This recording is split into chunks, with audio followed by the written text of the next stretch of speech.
Hello, my friends, and welcome. I'm so glad you decided to join me tonight. Before we begin, I want you to take a moment to settle in. Dim the lights, find your most comfortable chair, and leave the busyness of the world behind. While you're getting settled, don't forget to like, subscribe, and tell me in the comments where you're listening from and what time it is. Your engagement truly helps, and the more you interact, the more these chilling tales will find their way back to your feed. Tonight, we're stepping into the shadows to share a few stories that are as true as they are unsettling. So, take a deep breath, get cozy, and let's explore the dark together.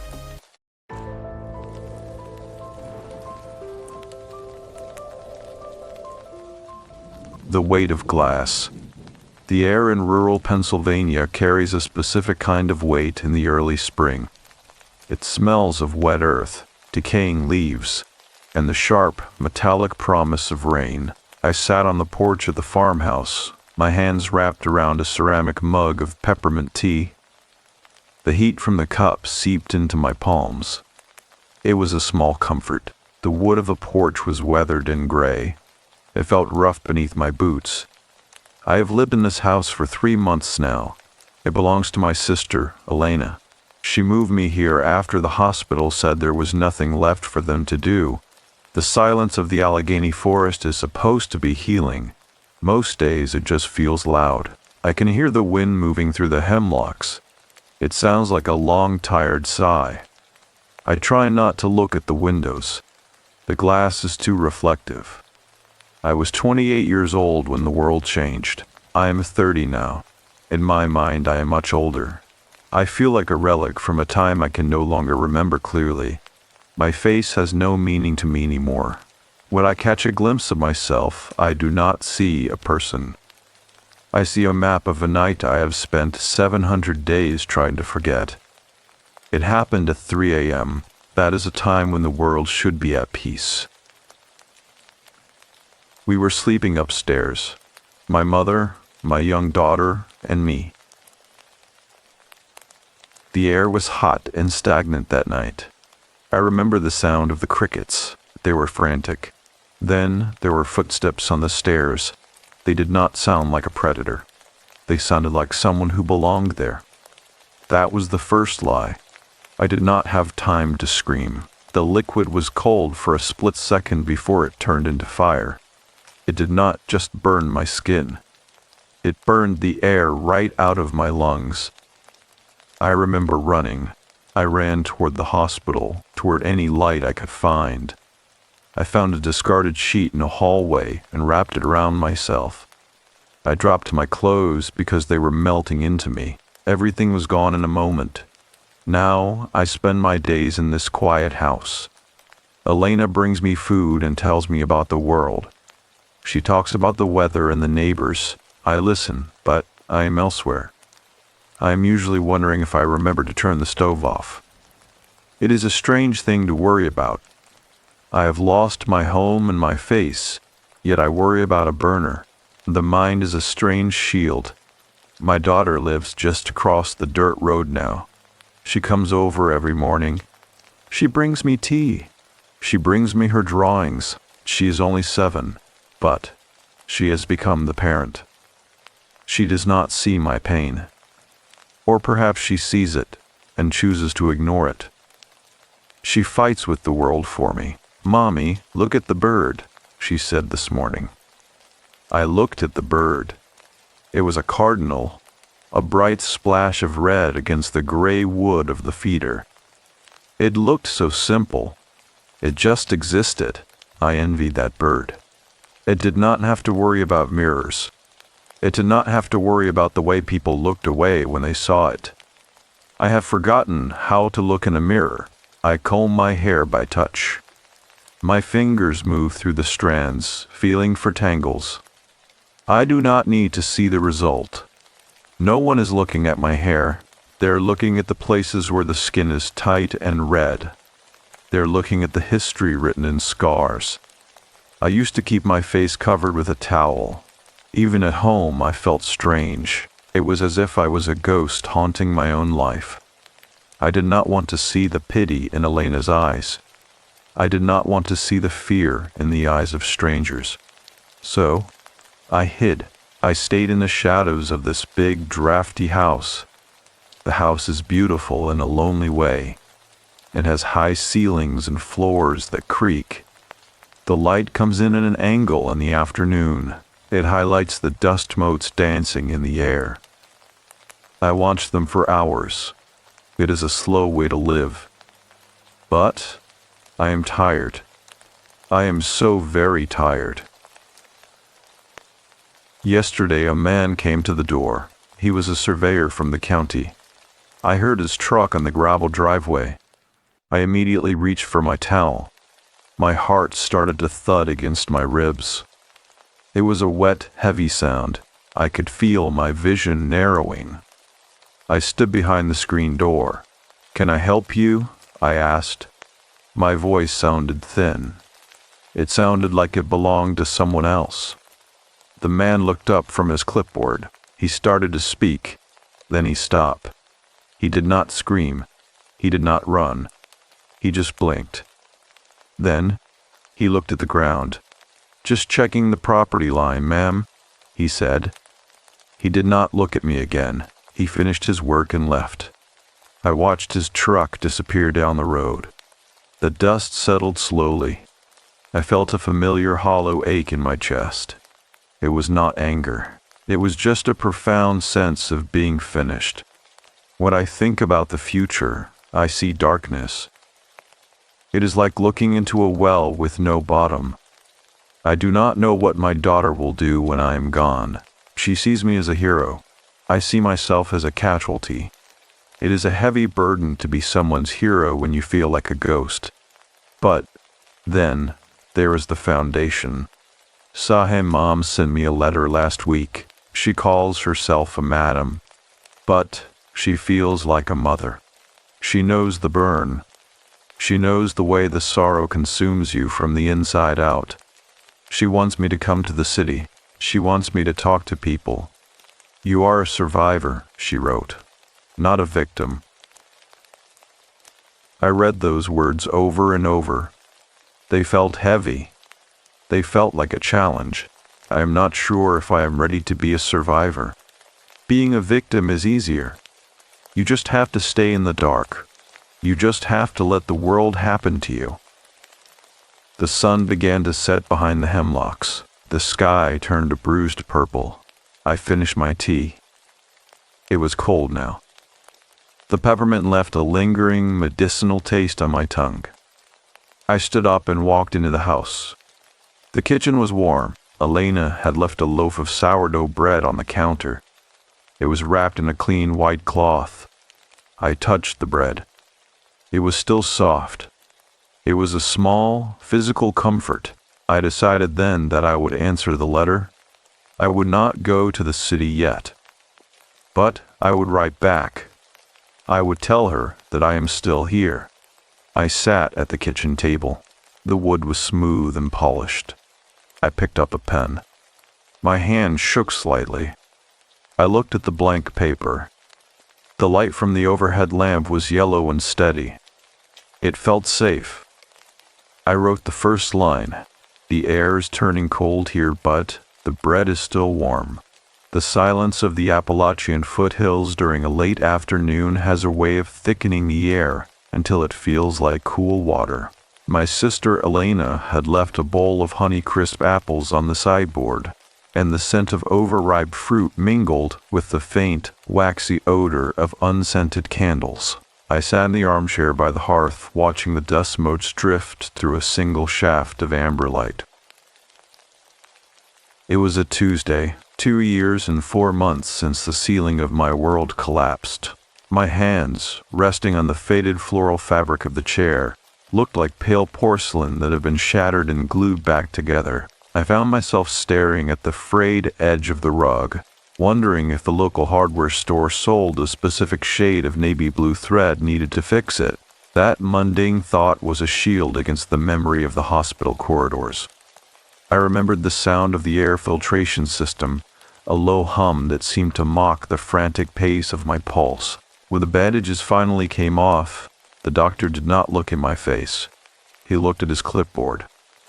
He spoke in a voice that was practiced and detached, like a man reading a grocery list.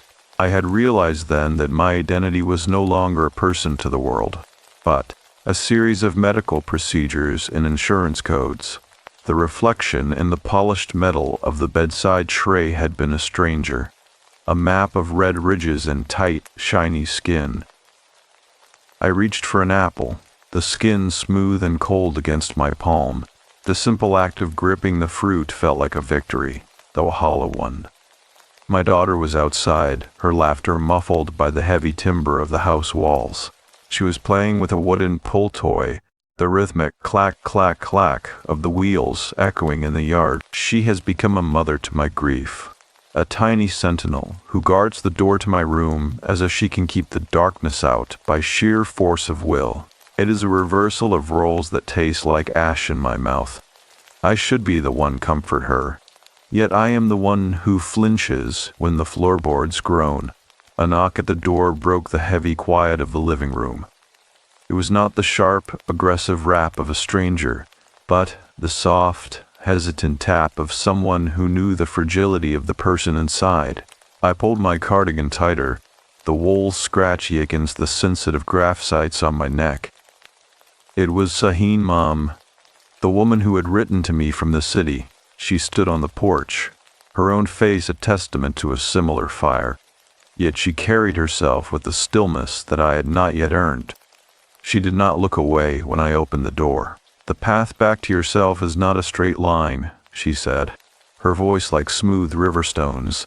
She stepped into the entryway, bringing with her the smell of rain and expensive, old-fashioned perfume. We sat together in the dim light, the only sound the ticking of the grandfather clock in the hallway. She told me about the others, the women who had emerged from the shadows to walk in the sun again. She spoke of courage not as a loud explosion, but as the quiet decision to breathe through the pain for one more minute.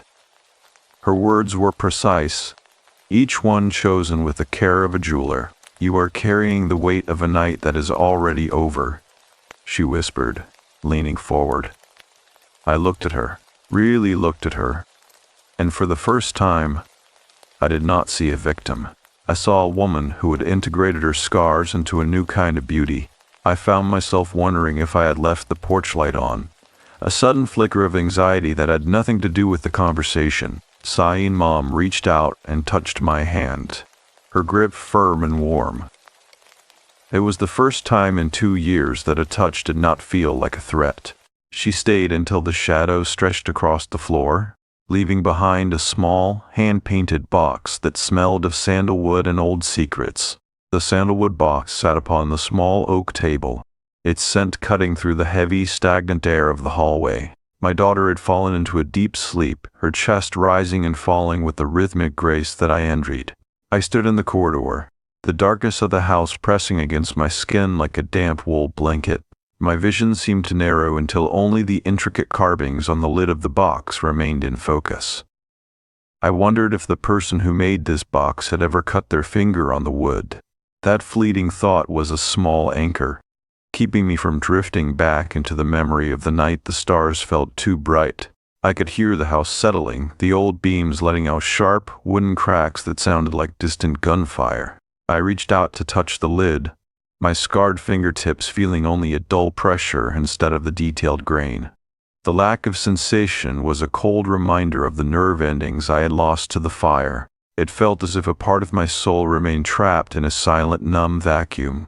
I remembered the way the hospital sheets felt like sandpaper against my raw shoulders, a sensation that had redefined the meaning of agony. Every breath back then had been a conscious effort, a mechanical struggle against a body that wanted to give up. The surgeons had spoken of progress and percentages, but I only measured time in the intervals between doses of numbing medicine. I felt like a broken clock that someone was trying to wind with a heavy, rusted key. I opened the box, and the hinges let out a sound like a tiny silver bell. Inside, lay a single smooth piece of obsidian and a folded slip of heavy parchment. The stone was cool, a deep and bottomless black that seemed to absorb the dim light of the hallway. I held it against my cheek, the temperature of the mineral acting as a balm for the phantom heat that still lived in my skin. Sahan Mom had told me that the earth holds a memory of every fire, yet it remains solid and unmoving. I closed my eyes, trying to imagine my own heart as a stone, cold and impervious to the judgment of the world. The silence of the house grew even deeper, the kind of quiet that makes one's own heartbeat sound like a drum in an empty cavern. The mirror you carry inside is the only one that matters, the note read in a sharp, elegant script. I traced the letters with my thumb, the paper feeling thick and expensive against my palm. I found myself fixating on the ink, wondering if it was a custom blend or if it came from a standard bottle. These tiny diversions were the only way I could process the immense weight of the woman's kindness. I had spent so long hiding in the gray fog of my own shame that the light of her attention felt like a physical blow. I looked toward the bedroom door, where my daughter lay dreaming of a world that was still whole and kind. I felt a sudden, sharp pang of guilt for the shadows I had brought into her childhood. I walked to the kitchen and filled a glass with water from the tap, the pipes groaning in the basement like a slumbering beast. The water was metallic and bracing, a sharp contrast to the sweet, lingering scent of the sandalwood. I stood by the sink, looking out into the yard where the silhouettes of the trees moved in the night wind. They looked like long, skeletal fingers reaching for the moon, a sight that usually filled me with a quiet dread. Tonight, however, the fear felt distant, as if it belonged to a version of me that had finally stayed behind in the hospital room. I set the glass down and listened to the sound of a cricket under the floorboards, its chirp steady and brave in the vast dark. I returned to the hallway and placed the obsidian stone back into its wooden nest. The weight of the box felt different now, no longer a burden of mystery, but a promise of a quiet strength. I realized that the house did not feel like a cage tonight. It felt like a cocoon, a place where I could be soft without being broken. I began to walk toward my own bed, my footsteps light upon the creaking planks. I wondered if the moon was visible through the skylight, or if the clouds had moved in to cover the valley in a blanket of mist. I lay down and pulled the heavy quilt to my chin, the fabric smelling of lavender and the sun that had touched it on the clothesline. The wind outside began to pick up, whistling through the gaps in the window frame with a sound that felt almost like a lullaby. The morning light filtered through the kitchen window in thin, pale ribbons that illuminated the steam rising from a bowl of plain oatmeal. I found myself fixating on the tiny, systematic bubbles popping on the surface of the cereal. It was a distraction from the heavy, phantom sensation of a gaze lingering on the back of my neck. I had spent 730 days learning to decipher the language of shadows, yet the stillness of the farmhouse felt different today. The floorboards in the pantry emitted a sharp, sudden snap that made my pulse jump in my throat. I stood frozen, my spoon suspended mid-air, listening for a follow-up sound that never came. Grief is a slow, rhythmic tide that erodes the coastline of the mind until only the jagged rocks of memory remain. I remembered the way the paramedics spoke in hushed tones, their voices blurred by the roaring in my ears. They'd use words like integrity and depth to describe the damage, as if my skin were a piece of architecture rather than a living thing. I felt a sudden, involuntary urge to check the expiration date on the milk carton in the refrigerator. The mundane task was a desperate attempt to anchor myself to a reality where things followed a predictable order. I stared at the stamped purple numbers until they blurred into a meaningless smear. My daughter sat across from me, her small fingers tracing the patterns on her placemat with a concentration that mirrored my own. She did not ask why I was staring at the milk. She simply pushed her half-eaten toast toward the center of the table.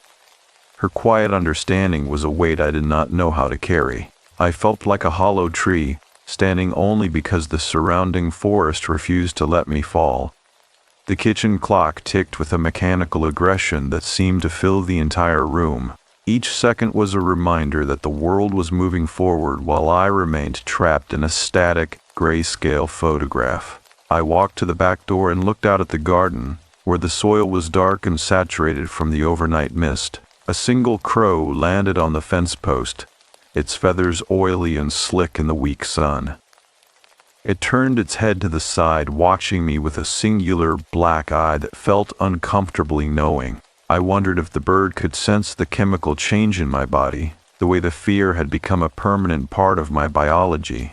I reached for the door handle, but my fingers felt numb and unresponsive. The cold metal was a stark contrast to the internal heat that still flickered deep within my chest. A soft rustle came from the tall grass near the edge of the woods, a sound of something heavy moving with deliberate care. I did not move. I did not breathe. I simply watched the way the green blades parted and swayed. For a moment, a flash of something white and unnatural appeared between the trees. Before vanishing into the thicket, my vision began to narrow at the edges, a familiar sign that my brain was trying to retreat from the present moment. I forced myself to focus on the texture of the doorframe, tracing the wood grain with my eyes until the world stopped spinning. The crow took flight, its wings making a dry, leathery sound as it vanished over the roofline. I retreated into the center of the kitchen, pulling the curtains shut to block out the encroaching green of the forest. The room became dim and safe, a small pocket of humanity in a landscape that felt increasingly indifferent to my survival. I sat back down at the table and placed my hands flat on the cool surface. The obsidian stone from the box was in my pocket, and I could feel its hard, uncompromising shape against my thigh. It was a reminder that some things could be broken and still remain beautiful in their darkness. I heard the distant sound of a car engine on the main road, a low growl that suggested the outside world was still there, waiting for me to join it. The hallway of the farmhouse seemed to stretch into a tunnel of velvet shadows as the grandfather clock chimed the hour of 4. I stood at the foot of the stairs, my palm resting on the banister, feeling the vibration of the mechanism deep within the wood. The air carried a sharp, ozonic quality, the kind that precedes a violent electrical storm in the valley. I found myself counting the individual brass tacks that held the runner to the floorboards. It was a rhythmic, silent exercise that kept my mind from wandering to the image of the white shape in the woods. 1, 2, 3, 4.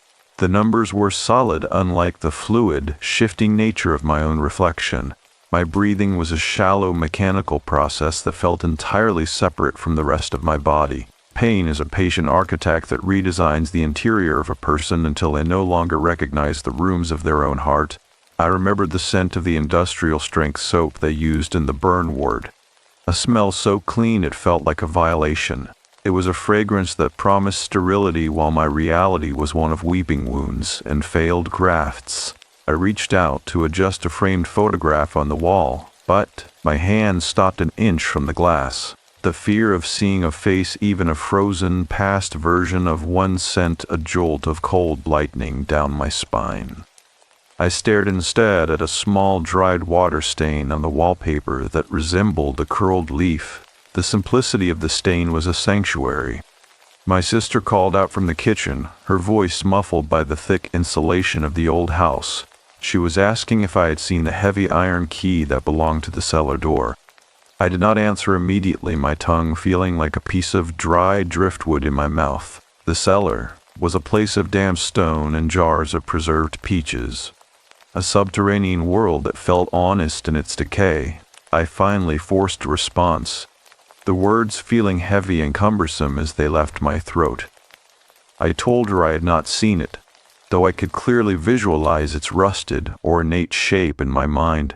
The lie was small and instinctive, a way to keep a piece of the world private and untouched. A sudden rhythmic thumping began on the roof, the sound of heavy hailstones striking the shingles with the force of falling pebbles. I retreated into the parlor, where the furniture was draped in pale sheets like a gathering of silent, unmoving guests. The sound of the storm was a chaotic symphony that drowned out the steady ticking of the clock. I sat on the floor, the hardwood cold against my legs, and pulled a loose thread from the hem of my skirt. It was a long, obsidian-colored string that seemed to unravel without end. I watched the way it coiled on the floor, a tiny labyrinth of my own making. The back door, which I had closed and locked only minutes prior, began to rattle in its frame. It was not the frantic shaking of the wind, but a slow, deliberate pressure that suggested a weight leaning against the wood. I watched the brass handle turn half an inch to the left, then return to its original position. My vision began to narrow until the handle was the only thing left in the universe. I felt a strange, detached curiosity about the metallurgical composition of the lock. I wondered if the iron had been forged in a local foundry or imported from across the sea. The pressure on the door ceased as suddenly as it had begun, leaving only the roar of the rain against the glass. I remained on the floor, my fingers still tangled in the black thread, listening to the water rushing through the gutters. The storm was a cleansing force, yet I knew the mud in the garden would remain long after the clouds had parted. I reached into my pocket and gripped the smooth obsidian stone, its surface now warm from the heat of my skin. It felt like a small, solid heart beating in time with my own. The rain began to soften into a gentle patter, and I found myself wondering if the cellar key was hidden in the pocket of an old coat I had long since discarded. The cellar door remained an unblinking eye in the corner of the kitchen, its dark wood grain swirling like a thumbprint in the dim evening light. I walked toward the sink and turned the cold tap, letting the water spill over my wrists until the skin felt like ice. This was a physical boundary, a way to separate the internal heat of my memories from the chilling reality of the farmhouse. I remembered the sterile smell of the recovery room, a scent so sharp it seemed to cut through the very idea of comfort. The doctors had spoken about the elasticity of the soul, but I only felt the rigidity of the scar tissue. I found myself wondering if the silver spoons in the drawer were sterling or merely plated. The triviality of the thought was a heavy anchor in a rising sea of unease. The wind had died down, leaving a silence so absolute it felt like a physical weight against my eardrums. I could hear the microscopic shifting of the foundation, a groan of stone and earth that felt ancient and indifferent.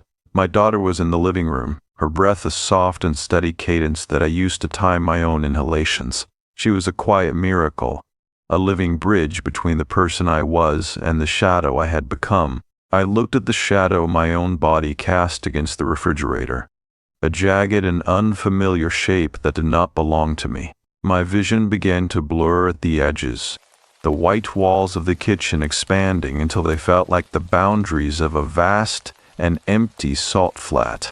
A soft, rhythmic scraping sound emerged from the other side of the cellar door, like a fingernail trailing slowly across a chalkboard. It was a deliberate noise, one that lacked the randomness of a branch or a rodent. I did not move, my boots feeling as though they had been fused to the linoleum floor. I focused on a small, chipped piece of paint on the door frame, tracing its irregular border until my heart stopped its frantic hammering. The scraping ceased, replaced by a low, vibrating hum that seemed to resonate in the marrow of my bones.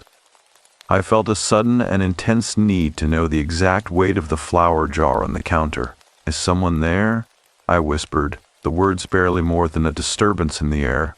There was no verbal response, but the iron latch of the cellar door lifted 3 millimeters before dropping back into its cradle with a dull thud. The sound was a period at the end of a sentence I was not yet ready to read. I backed away, my movements slow and cautious, as if the air itself had become fragile and prone to shattering. I remembered the way the light in the hospital would flicker at 2 in the morning, a stuttering glow that felt like a dying heartbeat. I reached for the obsidian stone in my pocket, but my hand brushed against a small, cold metal object instead. It was the cellar key, resting in a pocket I had checked 3 times already. The temperature in the kitchen plummeted, the warmth of the wood stove stripped away by an invisible and hungry draft. I looked at the key in my palm. its rusted surface appearing dark and bruised under the yellow light of the bulb. It felt impossibly heavy, a concentrated mass of history and secrets that I was now forced to hold. I wondered if the person who forged this key had lived a long and peaceful life. The thought was a thin shield against the realization that the door was no longer fully closed. A sliver of absolute darkness remained where the wood met the frame, a gap that seemed to inhale the light of the room. I sat at the table and placed the key on the wood, watching the way it cast a long and distorted shadow toward the cellar. The house felt like it was holding its breath, waiting for a decision I was not prepared to make. I looked toward the hallway where my daughter slept, her safety a fragile glass orb I was desperate to protect. I felt a sudden, sharp clarity, a realization that the fire had not just taken my face, it had granted me a different kind of sight. I picked up the key and stood, my legs steady for the first time in months. The clock in the hallway struck the half hour, the chime sounding like a warning bell across a foggy harbor. The rusted metal of the cellar key felt like a small frozen bird in my palm. I stood in the center of the kitchen, the yellow overhead light casting my distorted shadow across the floorboards. The silence of the house had become a physical presence, something that pressed against my chest with every shallow breath. I found myself fixating on the exact number of floral patterns on the edge of the curtains. 12 small blue flowers. 13. 14. The counting was a desperate anchor, a way to keep my mind from sliding into the dark space beneath the floor. My tongue felt heavy and thick, like a piece of dry leather that had been left in the sun for too long. Grief is a slow, silent thief that steals the colors from the world until everything is a shade of slate or charcoal. I remembered the way the hospital staff would change the water in the plastic pitcher by my bed every 4 hours. The sound of the ice clinking against the sides had been a tiny, sharp reminder that time was still moving outside of my pain. I felt a sudden, irrational urge to check if the salt shaker was completely full. I walked to the counter and shook the glass container, the white grain shifting with a soft, sandy hiss. The weight of it was comforting in its simplicity. It was a fact I could understand. The scratching behind the cellar door began again, but this time it was accompanied by a soft, wet sound. It was the noise of something heavy and damp being dragged across a stone floor. I did not move. I did not scream. I simply watched the way the sliver of darkness at the door frame seemed to widen by the width of a single hair. My vision narrowed until the only thing I could see was the iron latch. I felt a cold, prickling sensation on the back of my neck, the kind that comes when you realize you are no longer the only person in a room. The air in the kitchen began to smell of stagnant water and old, forgotten earth. "I have the key," I said, my voice sounding like a stranger's in the empty house. The dragging sound stopped instantly. A low, rhythmic breathing emerged from the gap in the door, a sound so steady and human that it made my stomach turn. It was the sound of someone who had been waiting for a very long time. I realized then that the fire had not just changed my face, it had changed the frequency of my soul. I was no longer tuned to the world of the living, but to the world of the things that hide in the periphery. I felt a sudden, sharp clarity about the thickness of the cellar walls. They were made of fieldstone harvested from the valley over 100 years ago. I walked toward the door, my movements mechanical and devoid of grace. Each step felt like a victory over the paralysis that had defined my life since the night of the acid. I reached out and touched the wood of the door, the surface feeling cold and unresponsive under my fingers. The breathing on the other side hitched, a small sob of anticipation that mirrored my own. I remembered the way Sahin Mam had looked at me, her eyes seeing a warrior where I saw a casualty. I placed the key into the lock, the metal grinding against metal with a sound that felt like a scream. I turned the key. The bolt slid back with a heavy final click that echoed through the entire house. I did not open the door yet. I simply stood there, my forehead resting against the cool timber, listening to the house settle around me. The storm had passed, but the air was still thick with the promise of more rain. I wondered if the local library had any records of the family that lived here before the war. It was a quiet, involuntary thought that acted as a shield against the dread. I could feel the presence on the other side, leaning its weight against the wood. The handle began to turn slowly under my hand, a movement that felt less like an intrusion and more like an invitation. The heavy oak door swung inward with a slow, agonizing groan that seemed to vibrate through the soles of my feet. A wave of stagnant subterranean air rushed into the kitchen, carrying the scent of wet limestone and ancient, undisturbed dust. I stood at the threshold, my fingers white-knuckled around the iron handle. The darkness of the stairwell was absolute, a vertical tunnel that seemed to lead into the very center of the earth. I found myself wondering if the house had been built over a natural cavern, or if the basement had been hand-carved by the original settlers. This small academic curiosity was a thin barrier against the cold dread that was rising in my throat like a physical tide. Isolation is a silent architect that rebuilds the rooms of the mind until the doors no longer lead to the outside world. I remembered the way the hospital fluorescent lights would buzz with a high-pitched electric whine during the long hours before dawn. That sound had become the soundtrack to my displacement, a constant reminder that I was a passenger in a body that felt like a foreign country. I reached out to touch the stone wall of the stairwell, the surface feeling slick and unnervingly soft under my scarred palms. It was as if the house itself were a living organism, damp and breathing in the shadows. I felt a sudden, inexplicable urge to check the lint trap in the dryer. The mundane impulse was a desperate attempt to maintain a connection to the life I had known before the fire. A soft, rhythmic sound emerged from the bottom of the stairs, a noise that resembled the slow turning of a page in a heavy book. It was followed by a faint, shimmering light that pulsed in time with the sound of my own heartbeat. I did not move, my vision narrowing until the staircase was the only thing left in existence. My breathing was a series of shallow, jagged gasps that felt like they were being scraped from my chest by a dull blade. I could hear the wind outside picking up again, a low and mournful whistle that sounded like a distant voice calling a name I had long since forgotten. The air around me grew heavy and thick, as if the darkness were a liquid that was slowly filling the room. "Who are you?" I whispered, though my voice felt like it was being swallowed by the stone walls.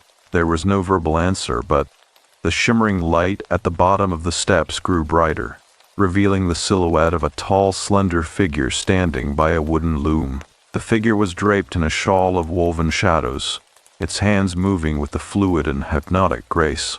It was the mirror weaver of the local legends, the one who is said to gather the broken reflections of the lost and stitch them back together. I felt a sudden and intense clarity about the number of steps leading down into the dark. 17 wooden planks, each one worn smooth by a century of footsteps. I began to descend, my movements slow and deliberate, as if I were walking through deep water. The temperature continued to drop as I reached the middle of the staircase, the warmth of the kitchen now a distant and fading memory. I looked at the weaver, and for the first time I did not feel the need to hide my face. The figure did not have eyes, but a pair of deep, glowing hollows that seemed to reflect every star in the night sky.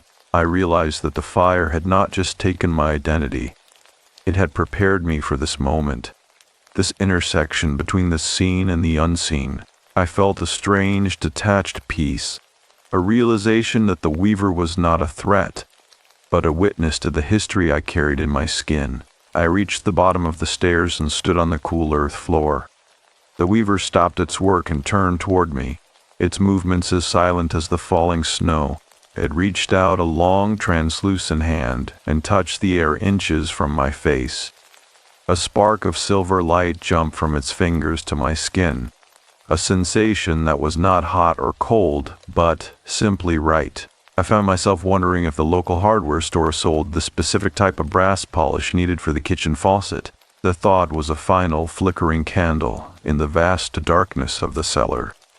I stood still as the weaver began to pull a thread of pure light from the air between us. The light began to expand, illuminating the jars of preserved peaches until they glowed like amber lanterns in the deep shadows of the room. The weaver pulled a strand of iridescent light from the stagnant air, the fiber glowing with a soft, pulsing violet hue. I stood on the cool, damp earth of the cellar floor, my boots making no sound as I shifted my weight.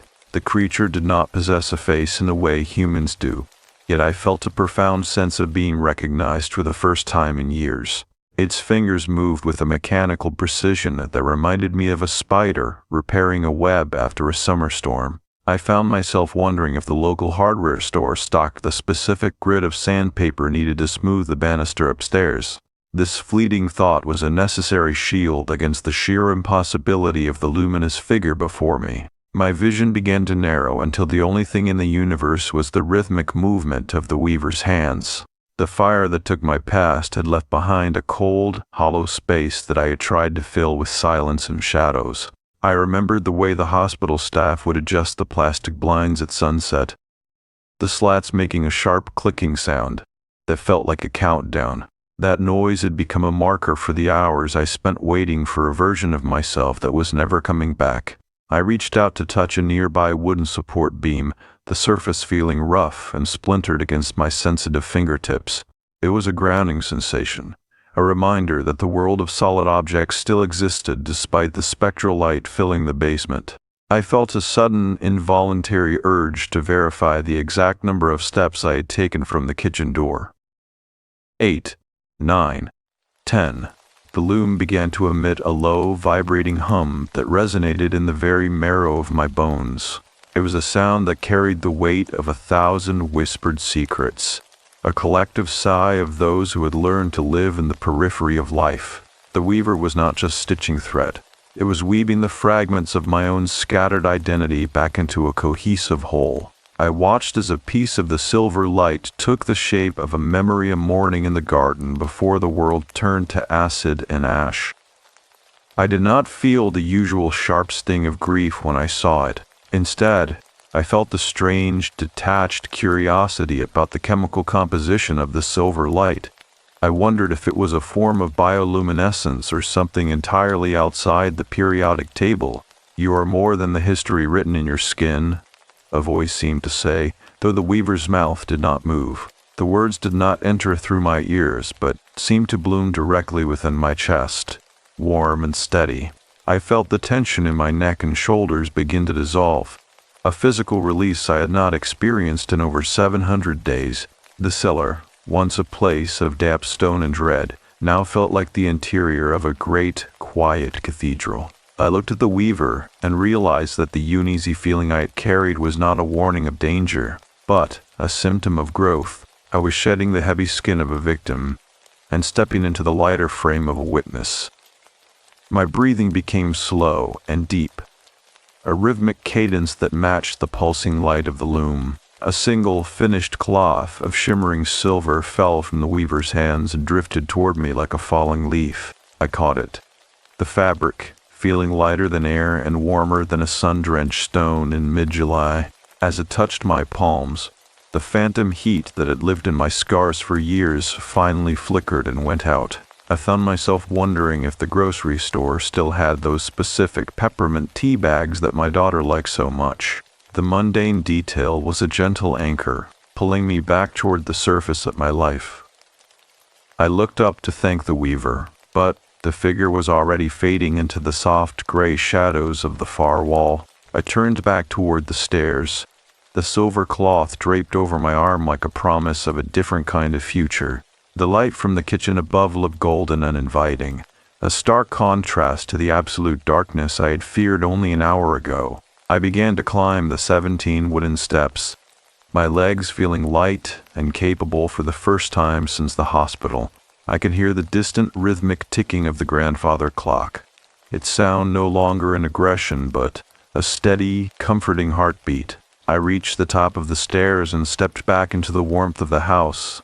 I stood in the doorway for a long moment, watching the way the moonlight hit the floorboards before I reached out to finally close the cellar door.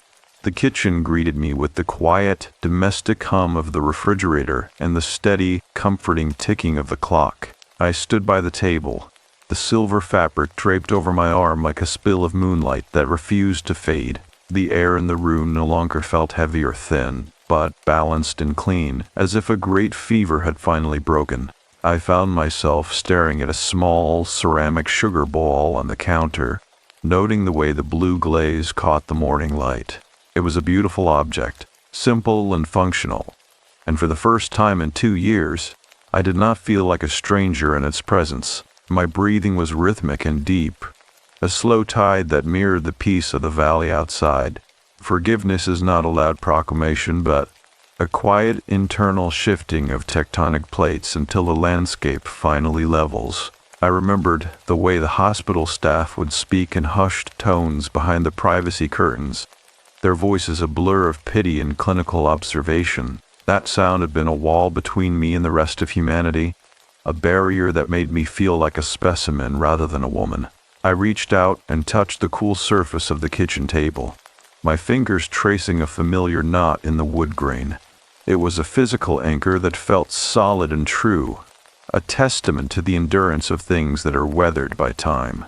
I felt a sudden, involuntary urge to verify if the spice jars were arranged in alphabetical order. The thought was a gentle tether, pulling me back into the soft, predictable rhythm of a life reclaimed.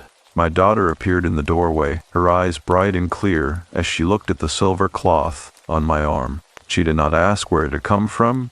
She simply walked over and rested her head against my hip. Her warmth was a silent benediction, a reminder that the fire could never touch the core of who we were to each other. I looked at her, and instead of seeing my own pain reflected in her gaze, I saw only a future that was wide and unwritten. The house felt like it was finally exhaling, the old beams settling into a posture of rest. I realized that the weaver had not given me a new face, but a new way to carry the one I possessed. "The birds are singing early today," she whispered, her voice a soft melody in the quiet room. I looked toward the window and saw a pair of goldfinches landing on the feeder, their feathers a vibrant, joyful yellow against the green of the trees. They moved with a lightness that felt contagious, a simple celebration of the morning.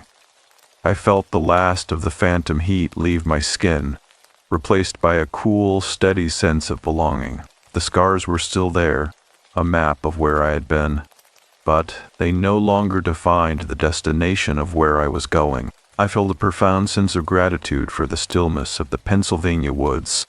It was a landscape that understood the necessity of shadows in order to appreciate the light. I walked to the stove and began to prepare a pot of tea, the familiar movements feeling like a sacred ritual. The water hissed and bubbled, a cheerful sound that filled the small kitchen with a sense of purpose. I used the silver cloth to polish a smudge from the window pane, watching as the world outside became even sharper and more vivid. I found myself wondering if the local nursery had started selling the specific type of heirloom tomato seeds I wanted to plant. The mundane detail was a final, joyous anchor, securing me to a reality where growth was not only possible, but inevitable. I poured 2 cups, the steam rising in elegant, translucent ribbons. We sat together on the porch, the air smelling of pine needles and the sweet, damp promise of a new season. The sun began to climb over the ridge, casting a warm golden glow across the fields and the forest. I watched the shadows retreat into the hollows, leaving behind a world that was bright and full of potential. I realized that I was no longer a ghost haunting my own life, but a woman sitting in the sun with her daughter. The story of the fire was over, and the story of the aftermath had finally found its peace. I closed my eyes and let the warmth of the sun rest on my face, listening to the quiet, steady heartbeat of a world.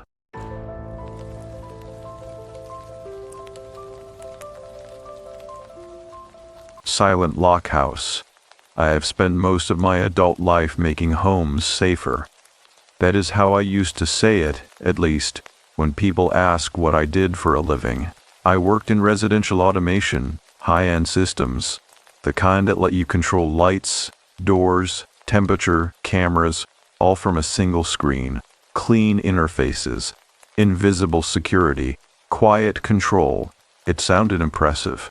It still does, if you do not think about it too long.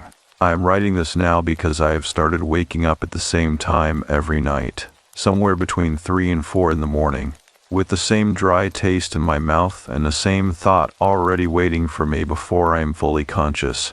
I left something unfinished. I used to tell myself that it was not true. It felt easier that way. But, over time, the thought has become more specific, more patient. I left something locked. The house was in Irvine, in one of those gated communities where every lawn looks like it was measured with a ruler, and every driveway holds something polished and quiet and expensive. You do not hear much there at night, just the distant sweep of cars on the main road, and sometimes the soft, constant whisper of climate systems cycling through their settings. It was a new build, smart from the ground up. I remember the first time I stepped inside.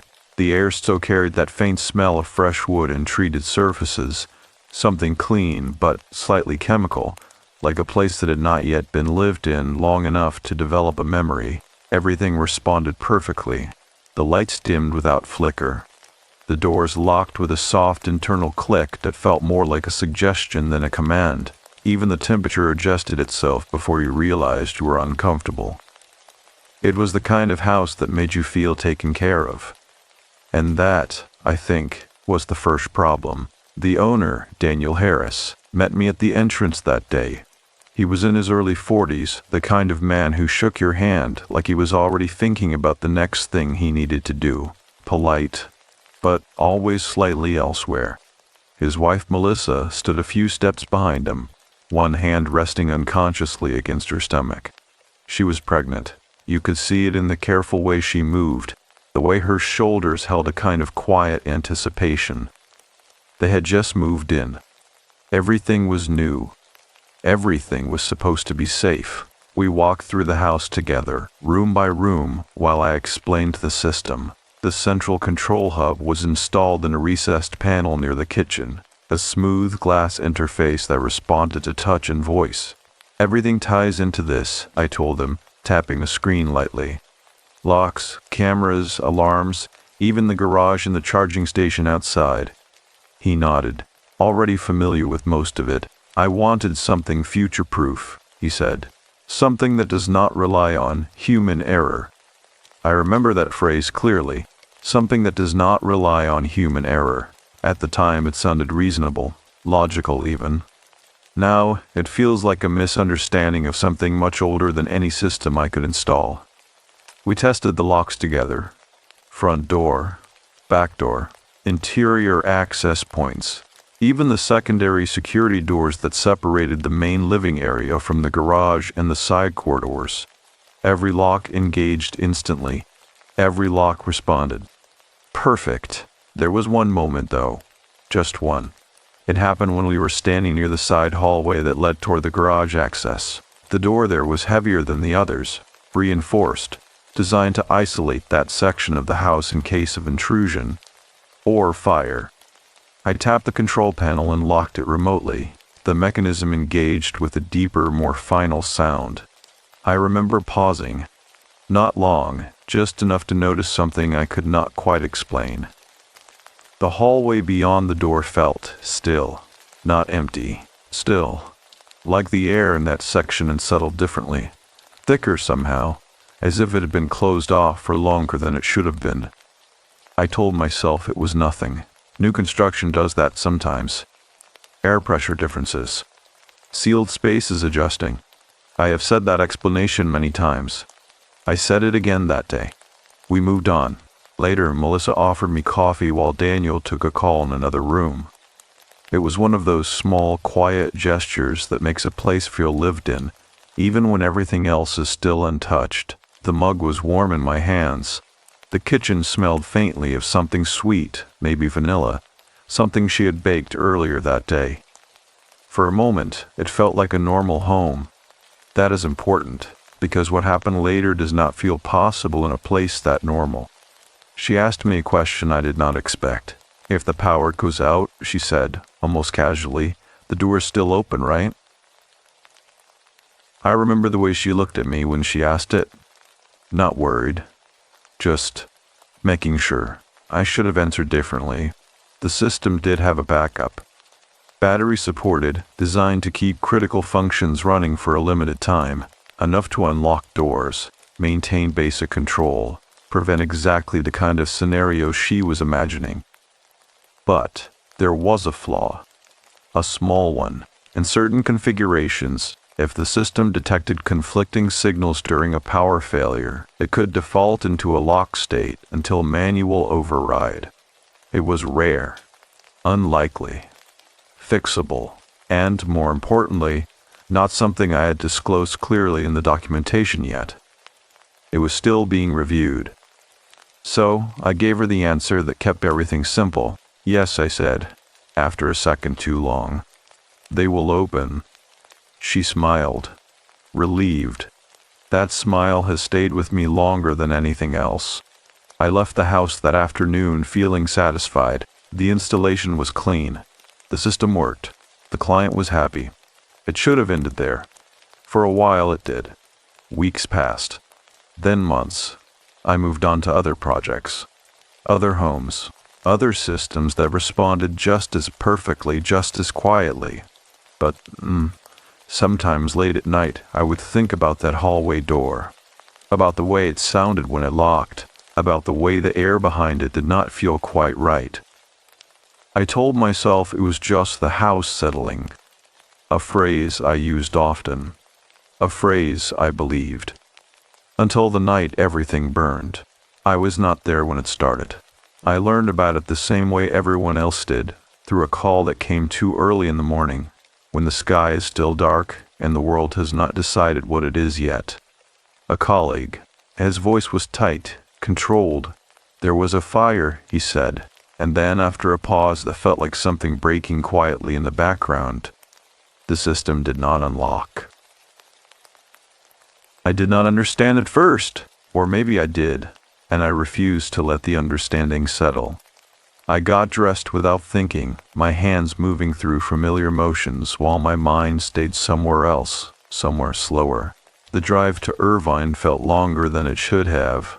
The streets were empty, too empty. When I arrived, the house was already surrounded. Emergency lights painted everything in slow, pulsing red. The air smelled wrong. Not just smoke.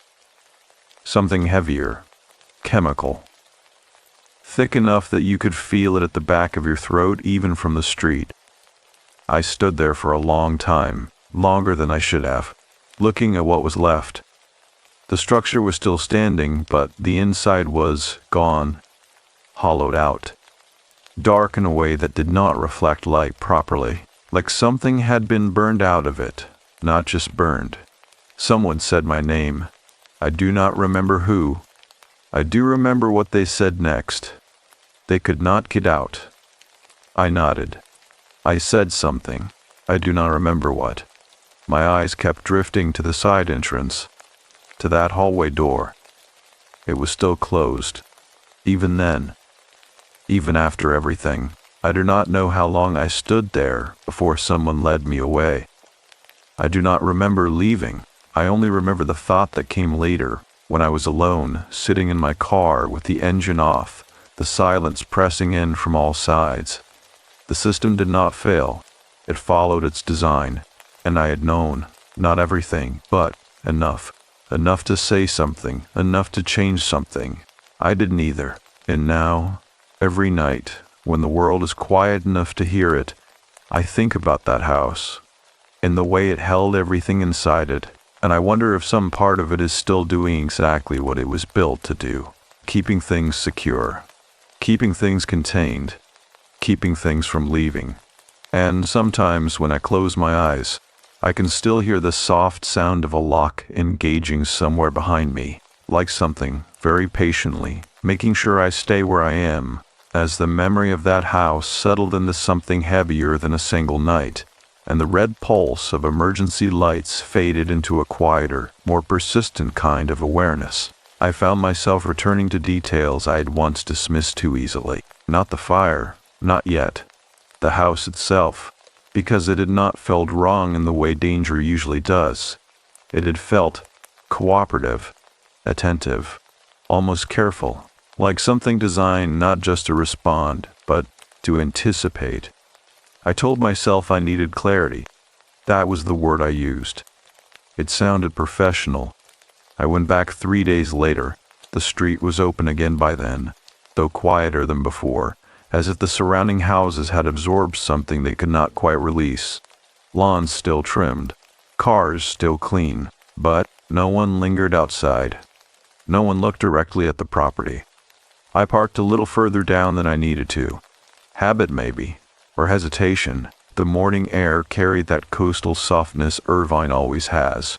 A mild warmth that should have felt neutral, but instead felt misplaced, like it did not belong to that specific stretch of road anymore. The house stood exactly as I had left it, structurally intact, but emptied. That was the only word that fit. Emptied. The front windows were dark, not reflective, just still. There were no visible signs of life inside, no movement, no flicker of residual activity from systems that should have long since powered down. I checked my phone. Battery at 43%. A strange thing to notice. I had not needed to check it. Still, I did. The front door had been forced open by responders. The lock casing was cracked. The clean design interrupted by something abrupt and human. It made the entrance feel less like a home and more like a place that had resisted. I stepped inside. The smell met me immediately. Not sharp, not fresh. It had settled. A thick, layered scent of burned plastic, treated wood, something faintly metallic beneath it. All of it softened by time but not removed. It sat low in the air, like it belonged there now. I stood just inside the doorway for a moment, listening. There was no sound. Even the distant noise from the street seemed to stop at the threshold, as if the house was still holding its interior separate from everything outside. I took a step forward. The floor felt stable beneath me, unchanged. But the space around it had lost its shape. Walls were darkened, surfaces distorted, familiar outlines reduced to something that only suggested what had once been there. I moved slowly. There was no reason to rush. The central control panel near the kitchen was still mounted in place. The glass surface had fractured from the heat, a fine web of cracks spreading across it, but the structure remained intact. I reached out and touched it. Cold. Completely unresponsive. I told myself that made sense. The system had lost power. The backup had either failed or been exhausted. There was nothing left for it to do. Still, I kept my hand there for a second longer than necessary, just in case. Nothing changed. I let my hand fall away. The kitchen itself had collapsed inward in places, but I could still see where things had been. The counter, the sink, the spot where Melissa had set down that cup of coffee. For a moment, I could almost smell it again. Warm, slightly sweet. A normal morning. I looked away. There was no reason to stay in that room. The hallway drew my attention next. That same side corridor. The one that had felt too still even when the house was new. The door was still there, closed. The surface was blackened now. The edges warped slightly from heat exposure, but the structure held. The locking mechanism was still engaged. I could see it in the way the handle resisted when I tested it. It did not move. I applied a little more pressure. Nothing. I told myself that was expected. Mechanical failure. Warping. Structural damage. Simple explanations. I stepped back. The air in that section of the house felt different again. Not thick. Not like before. This time it felt held. Contained. As if whatever had happened in there had not fully dispersed, even after everything. I found myself focusing on small things. A section of the wall where the paint had bubbled into uneven shapes, a piece of the floor where something had melted and hardened again, leaving behind a texture that caught the light in a dull, uneven way. The edge of a door frame where the burn pattern stopped too cleanly, like something had prevented it from spreading further. I noticed all of it. None of it helped. There was a sound then, soft, not from inside the house, from behind me.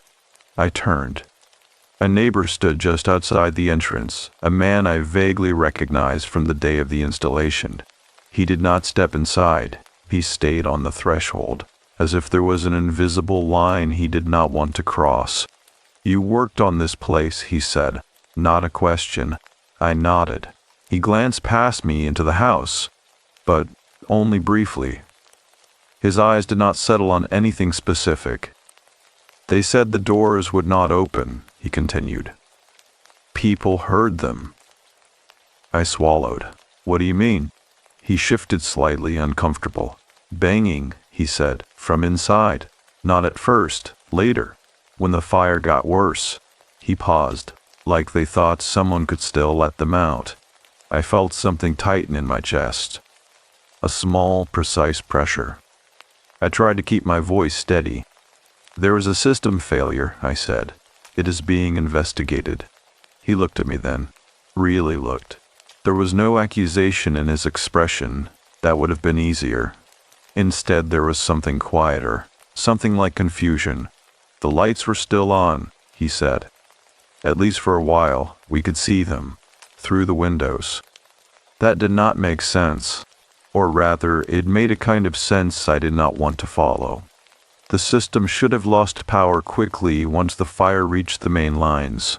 The backup would maintain minimal function, but not full illumination. Not like that. "Are you sure?" I asked. He nodded. "Room's lighting up," he said slowly, then going dark again, like someone was moving through the house. A cold, steady feeling settled behind my ribs. I told myself there were explanations. Faulty wiring, power fluctuations, reflections through smoke, simple things. I thanked him. He did not respond. He just stepped back, further away from the doorway, and then turned, walking quickly toward his own house without looking back. I stood there for a moment longer. Then I turned back inside. The hallway seemed darker now, not visibly, just differently. I walked toward it again. Each step felt measured, deliberate. I stopped in front of the door, close enough to see the fine details in the warped surface, the way the material had resisted heat longer than the surrounding structure. I placed my hand on the handle once more. It was colder than before. That did not make sense. Nothing in this house should have retained that kind of temperature. I tightened my grip and pulled. The handle did not move. But something inside the door shifted. A faint internal sound, not the full mechanism, just a part of it. Engaging, or adjusting. I froze, listened. Nothing followed. The silence returned, complete and undisturbed, as if the house had corrected itself for a momentary inconsistency. I stepped back slowly. My breathing felt louder than it should have. Too present. I focused on something small. My phone again. 38% now. I did not remember using it. That did not matter. Numbers change. Batteries drain. Simple. I turned away from the door. There was nothing more I could do there. Not alone. Not without tools. Not without permission. I moved back through the house, retracing my steps. Each room feeling less like a place, and more like an outline of something that had been removed. At the front door, I paused. I looked back once. The hallway was partially obscured from that angle, but I could still see the edge of the door. Still closed. Still holding. I stepped outside. The air felt lighter immediately. Not cleaner, just less contained. I walked to my car and sat inside without starting it. For a moment, I let myself believe that was the end of it. That I had seen what I needed to see. That everything that had happened could be explained with time, reports, system logs, technical analysis, things I understood, things I could control. But as I sat there, the thought returned, clearer now, more specific. If the lights had been on, then the system had not fully failed. And if the system had not failed, then it had made a choice. I started the engine. The sound felt too loud, too immediate. As I pulled away, I checked the rearview mirror without thinking. The house stood exactly where it had been, unchanged, but for a second, just a second, I had the distinct impression that one of the windows on the second floor was not as dark as the others, like something inside had shifted. Or noticed. I told myself it was a reflection. It had to be.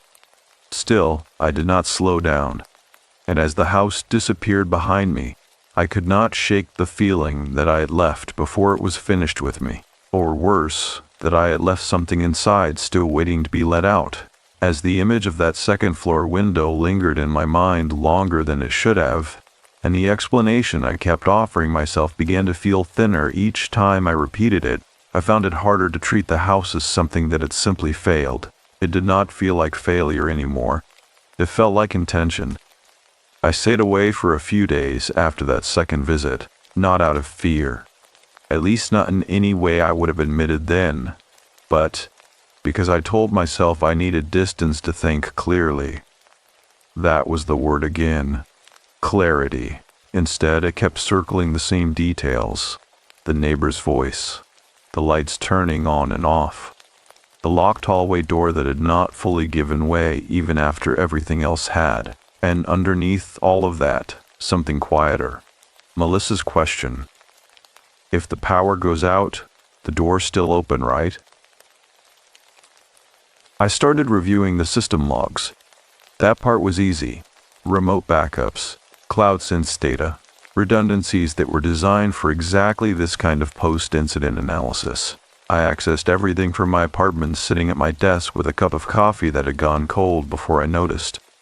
The interface was familiar, comforting even. Clean timelines, event markers, system responses, order.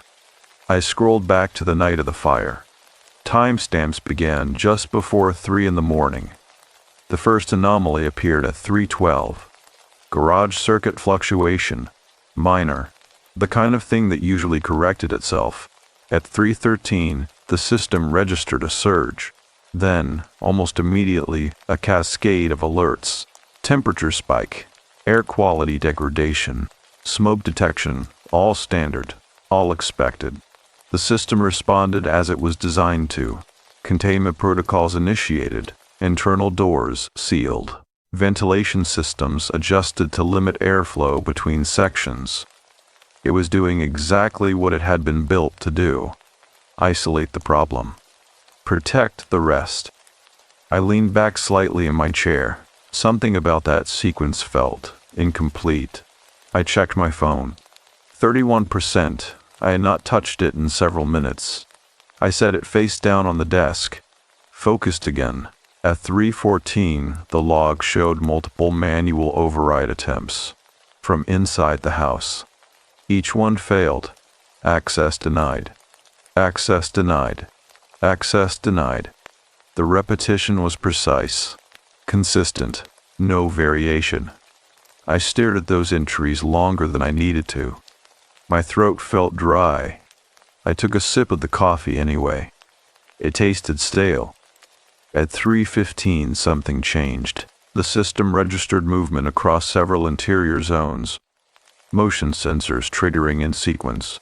Living room, hallway, stairwell, second floor. It mapped a path, not random, directed. I felt my attention narrow.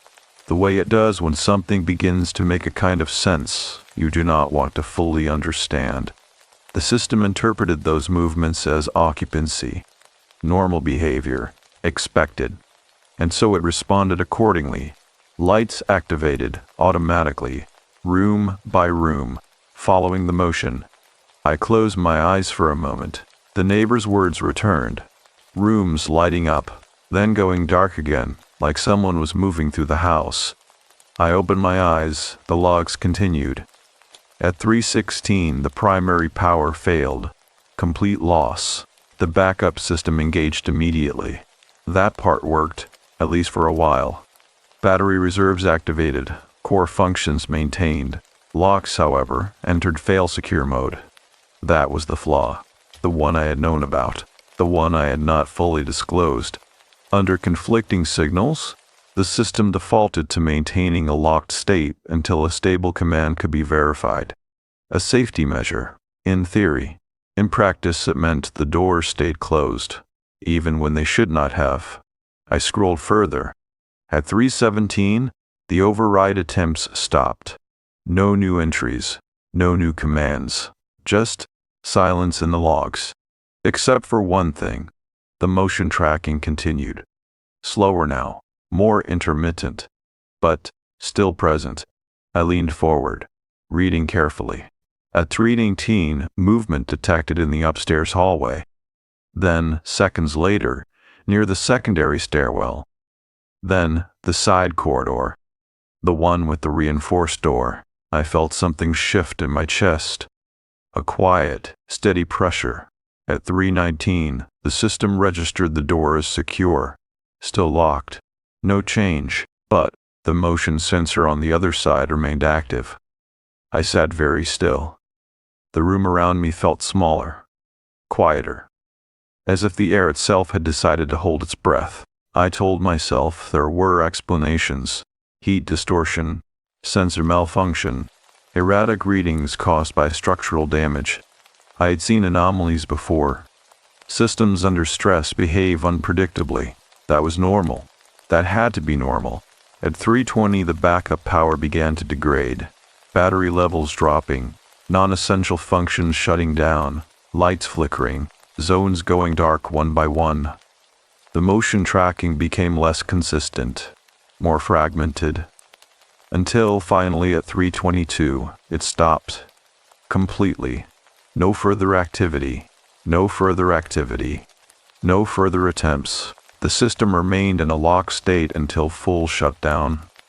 I sat back. The chair creaked softly beneath me. The sound felt louder than it should have. I looked around my apartment. Everything was in place, normal, untouched. I focused on something small, a loose thread on the sleeve of my shirt. I pulled at it gently. It did not come free. I let it go. The logs told a clear story, technically.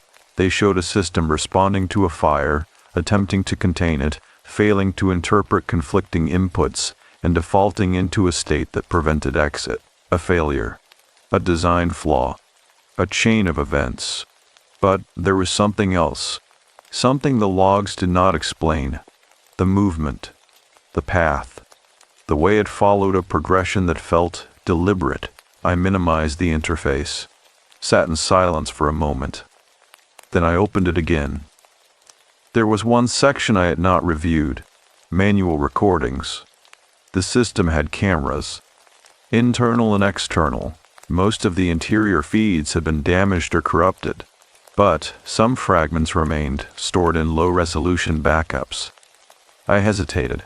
Not long. Just enough to notice. Then I selected the first available file. The video loaded slowly. Grainy. Distorted. The timestamp matched the early part of the incident. The image showed the living room. Dark at first. Then, suddenly, the lights came on. Bright. Too bright against the smoke that was beginning to gather near the ceiling. The camera struggled to adjust. For a moment I saw nothing but shifting gray. Then shapes began to form. Furniture outlines. Movement. Someone was there. I could not make out who. Just a figure moving quickly through the frame. Then another. They were heading toward the hallway. Toward the stairs. The feed cut briefly. Then resumed in the stairwell camera. More smoke now. Thicker. The light flickered. The figures moved upward. One of them turned briefly. For a second I saw a face. Not clearly, just enough to recognize fear. Then the image glitched again. The next segment came from the upstairs hallway. The light was on, steady, too steady. The smoke was heavier here. The figures moved through it, slower now. One of them reached the door at the end of the hall, the door that led to the secondary stairwell. They tried it. It did not open. I watched as they tried again, and again. The movement became more urgent, more desperate. The camera distorted. The image stretched slightly, then corrected. For a moment, just a moment, the hallway appeared empty, completely empty. No figures, no movement, just the light and the smoke. Then, in the next frame, they were back, exactly where they had been, still at the door, still trying.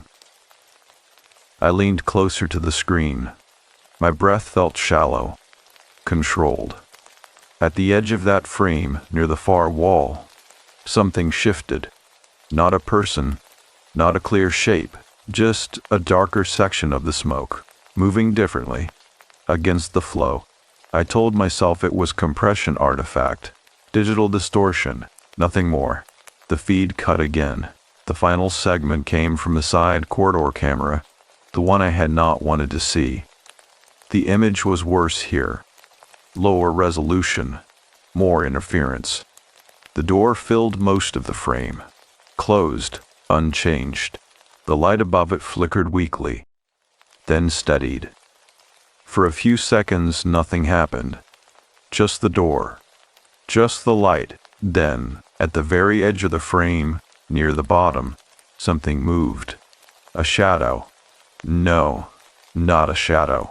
Something darker than that. It did not enter fully into view. It stayed just at the boundary, as if it understood where the camera could see. The motion sensor log had marked this moment. Movement detected. I watched as the shape shifted slightly, not forward, not back, just adjusting. Then the light flickered again. Once, twice, and in that brief change, the shape was gone. The frame returned to stillness. The door remained closed. The feed ended. I did not move for a long time after that. The apartment felt quiet. Too quiet. I picked up my phone. 27%. I stared at the number. It felt important. I did not know why. I set it down again, slowly. The system had recorded everything it could. It had followed its protocols. It had responded to input. It had made decisions. That was what it was designed to do. But as I sat there, replaying the footage in my mind, one thought kept returning. Persistent. Unresolved. The system had detected movement where it should not have, and whatever it detected, it had treated it like a person. And that meant, in the final moments, the house may not have been empty in the way we believed, or worse, it may have been full of something the system thought it needed to keep inside. As the footage settled into something I could not unsee, and the idea of simple malfunction slipped further out of reach, I found myself returning to the house for a third time, not because I wanted to, but because something in me had begun to feel incomplete without it. It felt like a task, unfinished. I went in the late afternoon, when the light was softer and the street carried just enough movement to make the place feel less isolated. A delivery truck passed as I parked, the driver glancing at the house only briefly before looking away, as if even curiosity had limits there. I stepped out of the car. The air felt warmer than before, not comforting, just heavier. The house stood the same, but I noticed something new this time. The windows, especially on the upper floor, reflected the sky in a way that felt slightly delayed, like the light was taking an extra moment to settle. I told myself that was the angle, the time of day, simple things. Still, I did not look at them for long. Inside, the silence returned immediately. It felt deeper now, less like absence, more like something that had been carefully preserved. I moved through the front room without stopping. There was nothing left there that I needed to see again. My focus had narrowed to one place. The side corridor. The door. I walked toward it slowly, noticing how the air changed again as I entered that section of the house. Not colder, not warmer, just different in a way that resisted clear description. Contained. That was still the closest word. I stopped a few feet from the door. Listened. Nothing. No sound from behind it. No movement. Just that same quiet pressure, like the space beyond was holding something in place. I reached into my bag and took out the manual override tool. A small device. Simple. Mechanical. Designed for situations where electronic systems failed completely. It bypassed the smart lock, interfacing directly with the internal mechanism. It should have worked. That was its purpose. I hesitated, just for a second. Then I knelt and positioned the tool against the access point near the base of the door. My hands felt steady. That surprised me. I turned the mechanism. There was resistance at first. Expected. Then slowly, it gave. A soft internal shift. Different from before. More complete. The lock disengaged. I froze. Waited. Nothing happened. No sound from inside. No movement. Just silence. I stood up slowly and placed my hand on the handle. It felt warmer than the last time. That did not make sense. I told myself it was my own body heat, transferred through the metal. Simple. I turned the handle. It moved. Easily. The door opened. The space beyond was darker than the rest of the house. Not because there was no light, but because the light did not seem to settle there properly. It stretched into the corridor, thin and uneven, leaving parts of the walls in a kind of soft shadow that did not match the angle of the doorway. I stepped inside. The air changed immediately. Not thick, not smoky, just still in a way that felt complete. Like nothing had moved through it since the moment it had been sealed. The corridor was narrow, leading toward the garage access and a small utility area. I remembered the layout clearly. I had walked it during installation. Measured distances. Checked sensor placements. It should have felt familiar. It did not. The walls here showed less damage than the rest of the house. Some discoloration, yes, and faint marks where heat had touched the surface, but nothing like the destruction I had seen elsewhere. It looked preserved. I took a step forward. Then another. My breathing felt louder again. I tried to control it. Slow. Measured. At the far end of the corridor, the door to the garage remained closed. The same reinforced design. The same system. I approached it carefully. There was something on the floor, near the base of the door. I crouched down. It took me a moment to understand what I was looking at. Marks. Faint. Irregular. Not burn patterns. Something else. I leaned closer. They were scuffs. Scratches. Low to the ground. As if something had been dragged. Or had tried to move without standing fully upright. I pulled back slightly. My mind offered explanations. Debris shifting during the fire. Structural movement. Objects falling and being pushed by heat currents. All reasonable. All incomplete. I stood and looked at the door. Closed. Unchanged. I did not try to open it. Not yet. Instead, I turned slowly, looking back down the corridor toward the door I had just entered. It stood open behind me. The light from the main house reached into the corridor, but only partially, as if it did not want to extend further than necessary. I became aware of something then, a faint sound, not from ahead, from behind, near the door I had opened. I turned quickly. The door had not moved. Still open. Still. But The sound lingered, soft, like a shift in pressure, or a breath taken in a space that had not been used to holding one. I stood very still, listened. Nothing followed.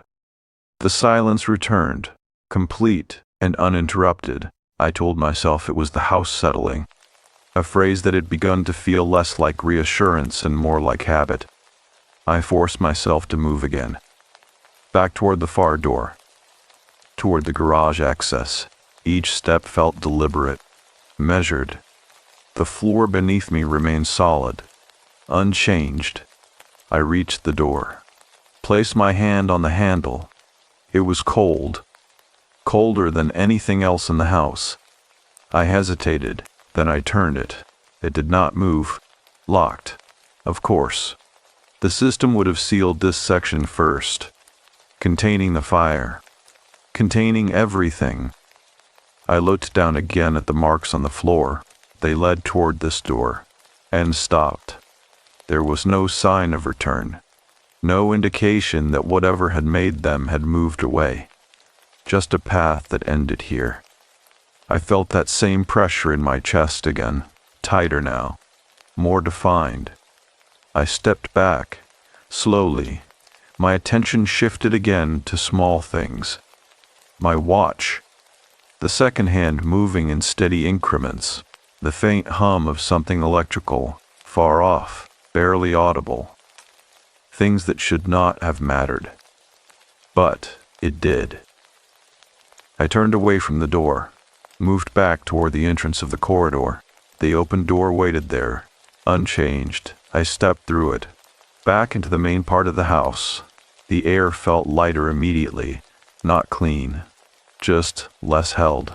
I turned to look at the corridor one last time. The light from the main room reached in just far enough to outline the first few feet of the space. Beyond that, it faded, softly, gradually, as if the corridor did not end so much as withdraw. I reached for the door, paused, then pulled it close. The latch engaged with a soft, final sound. I did not lock it again. I could not. I stood there for a moment, listening. Nothing. No sound from behind it. No movement. Just that same, complete stillness. I turned and walked toward the front of the house.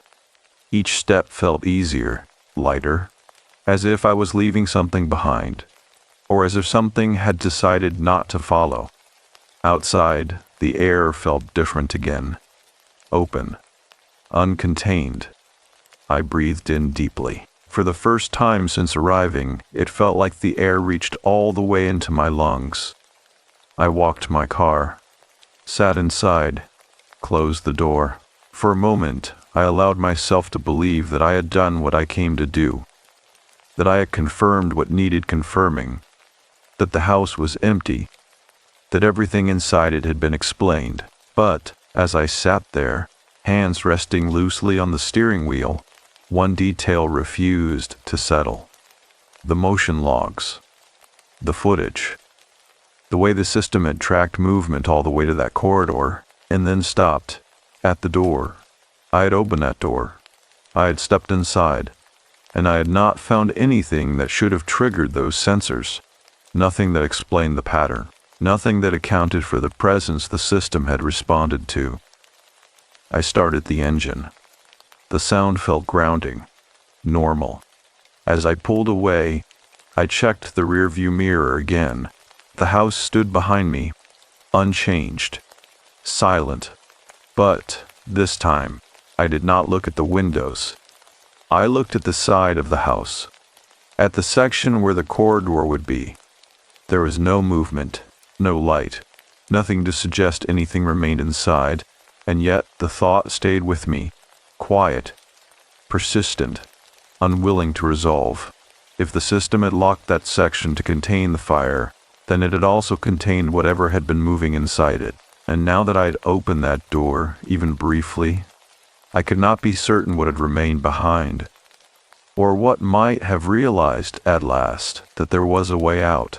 as the memory of that corridor stayed with me longer than anything else I had seen inside the house, and the quiet certainty I had relied on began to loosen in ways I could not easily repair. The story stopped feeling like something that had happened to someone else. It started to feel like something that had been waiting for me. That was the shift. Subtle, but final. Up until that point, I had been approaching everything like a technician, someone who could trace failures, identify causes, and assign responsibility in clean, manageable ways. But the more I sat with what I had seen, what I had heard, and what I had chosen not to say months earlier, the less clean it became, because the flaw had not just been in the system, it had been in me. I went back through my notes. Not the logs this time. My own records. Installation reports. Internal communications. The early documentation drafts I had written before the system went live. There was a section I remembered, one I had revised, simplified, adjusted. I found it after a few minutes, a paragraph marked for internal review. It described the fail-secure protocol, detailed, clear, and at the end, a note I had added myself. In the event of power instability combined with environmental hazard detection, manual override accessibility should be prioritized at all entry points to prevent containment lock risk. I read it twice, then a third time. I had written that. I had identified the risk. I had understood it well enough to put it into words. And then, during final documentation, I had removed it. Not entirely, just softened it, reworded it, made it less urgent, less likely to raise concern during installation. I told myself at the time that it was temporary, that it would be addressed in a later update, that the probability of that exact failure sequence was low enough. That phrase again. I leaned back in my chair. The room around me felt dim, though the lights had not changed. I focused on something small, the edge of my desk. A faint scratch in the wood. I traced it with my finger. It did not matter. But it caught my attention.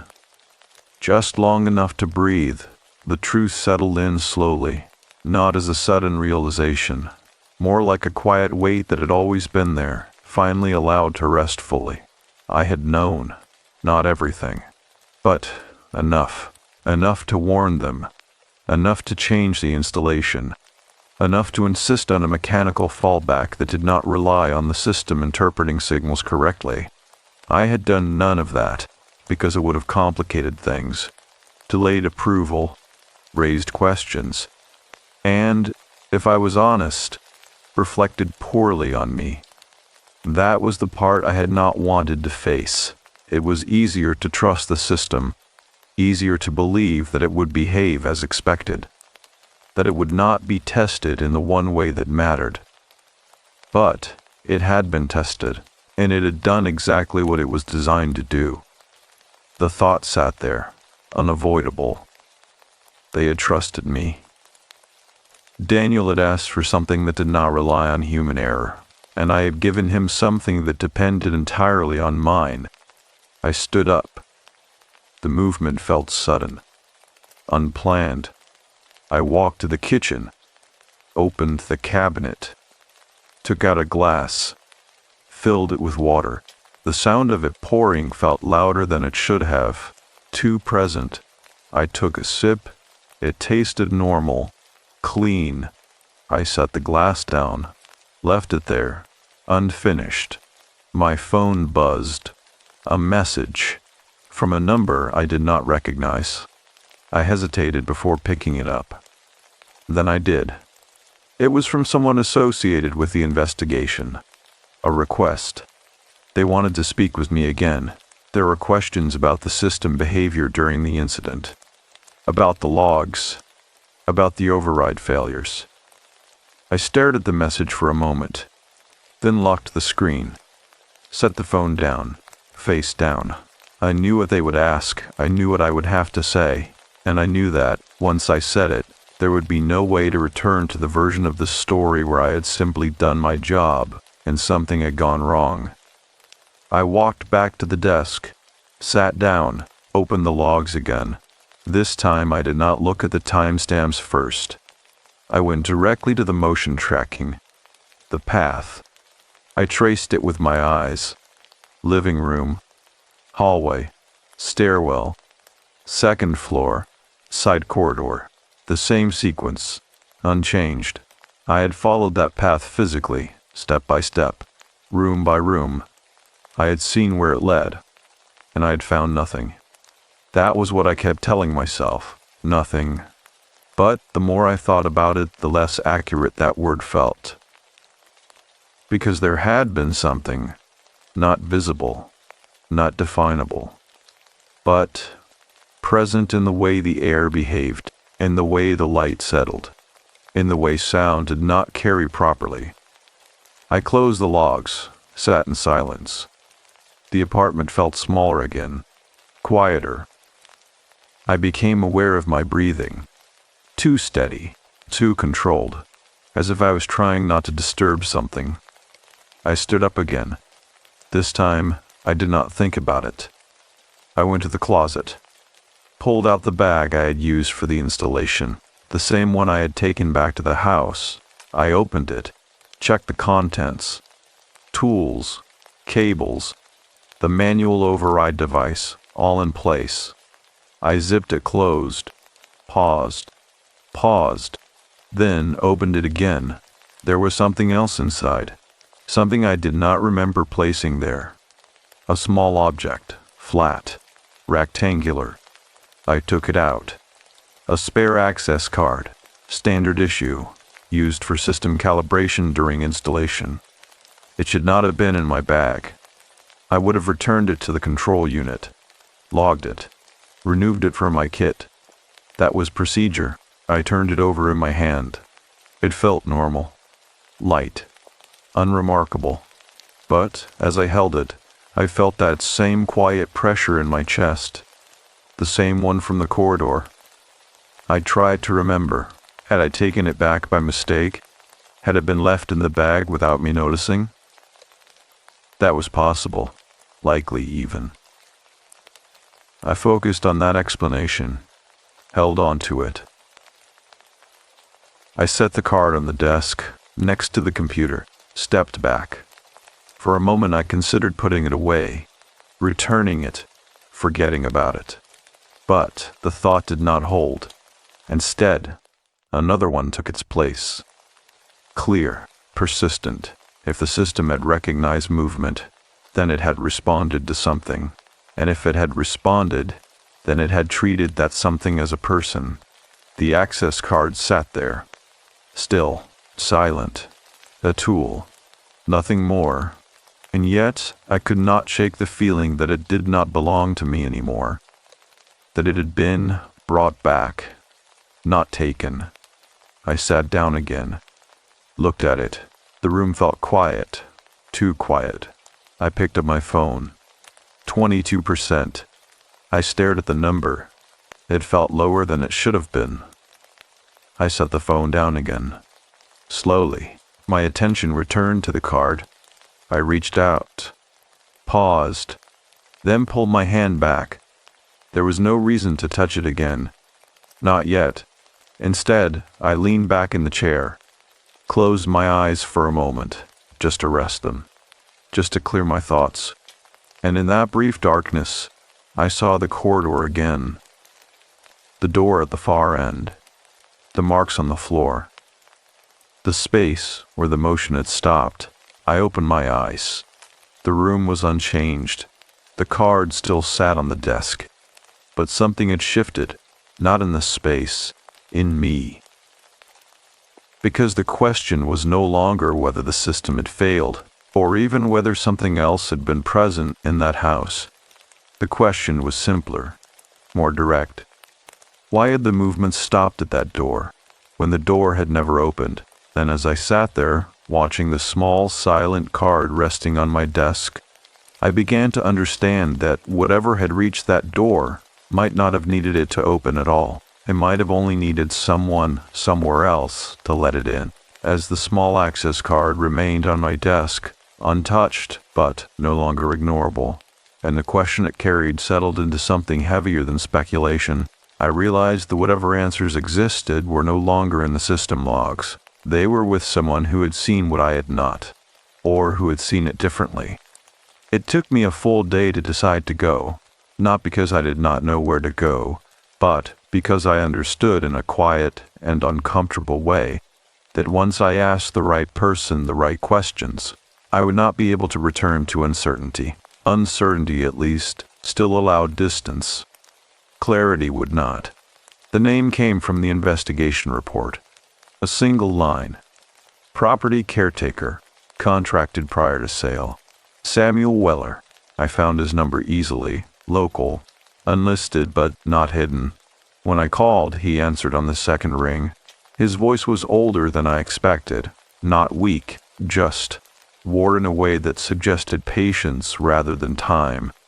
I was wondering when someone would call about that place, he said before I could introduce myself.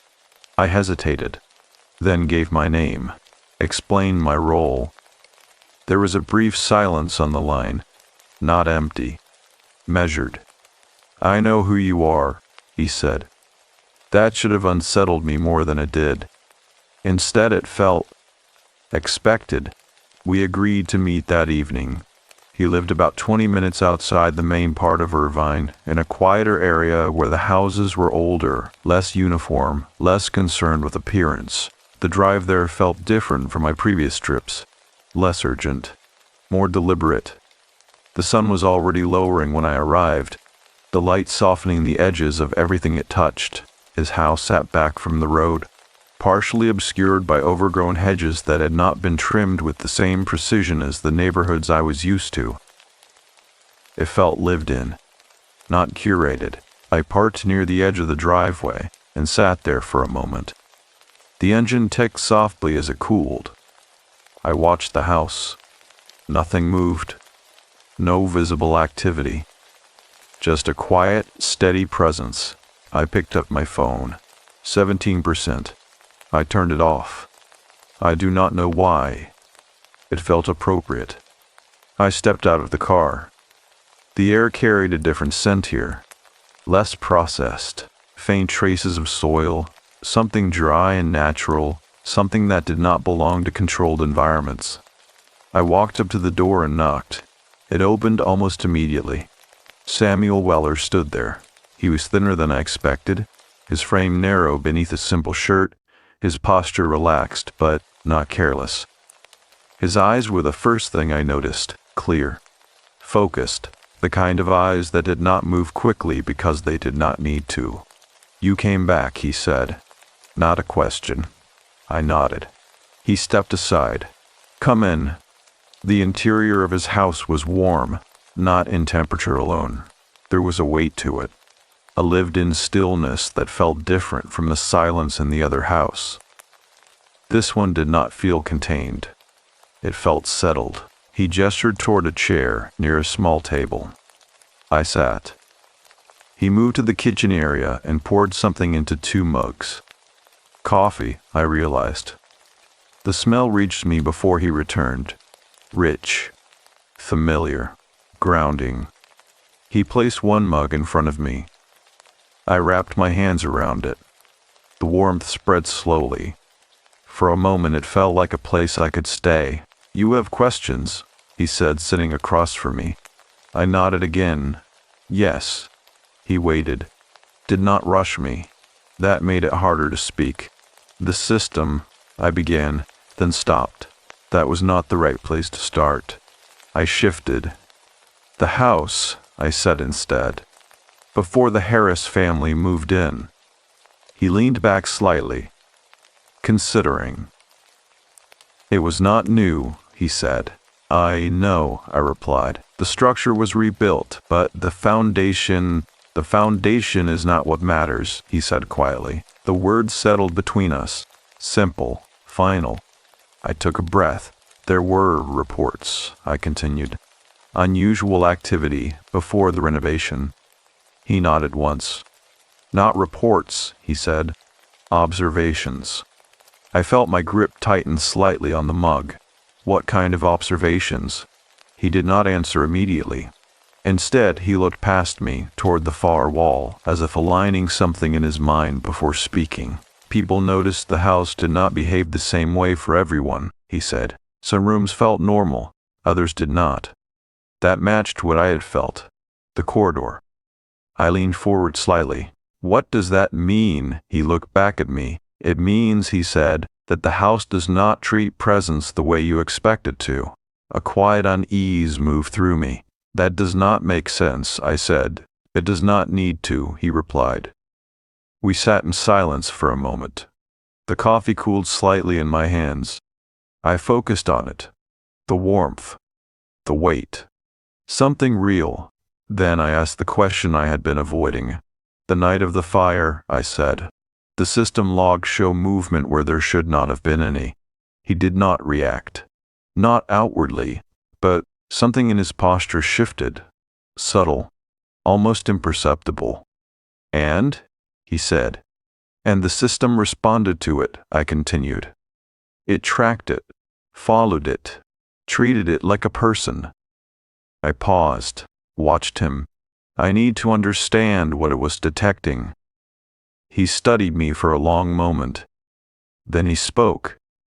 Do you know what the house was used for before it was rebuilt? I shook my head, not in detail. He nodded slowly. It was owned by a man who did not like people leaving, he said. The words were simple, but they carried something with them. A weight. I felt my chest tighten slightly. What do you mean? He rented rooms, Samuel said. Short term, long term, it did not matter. What mattered was that once people settled in, he found ways to keep them.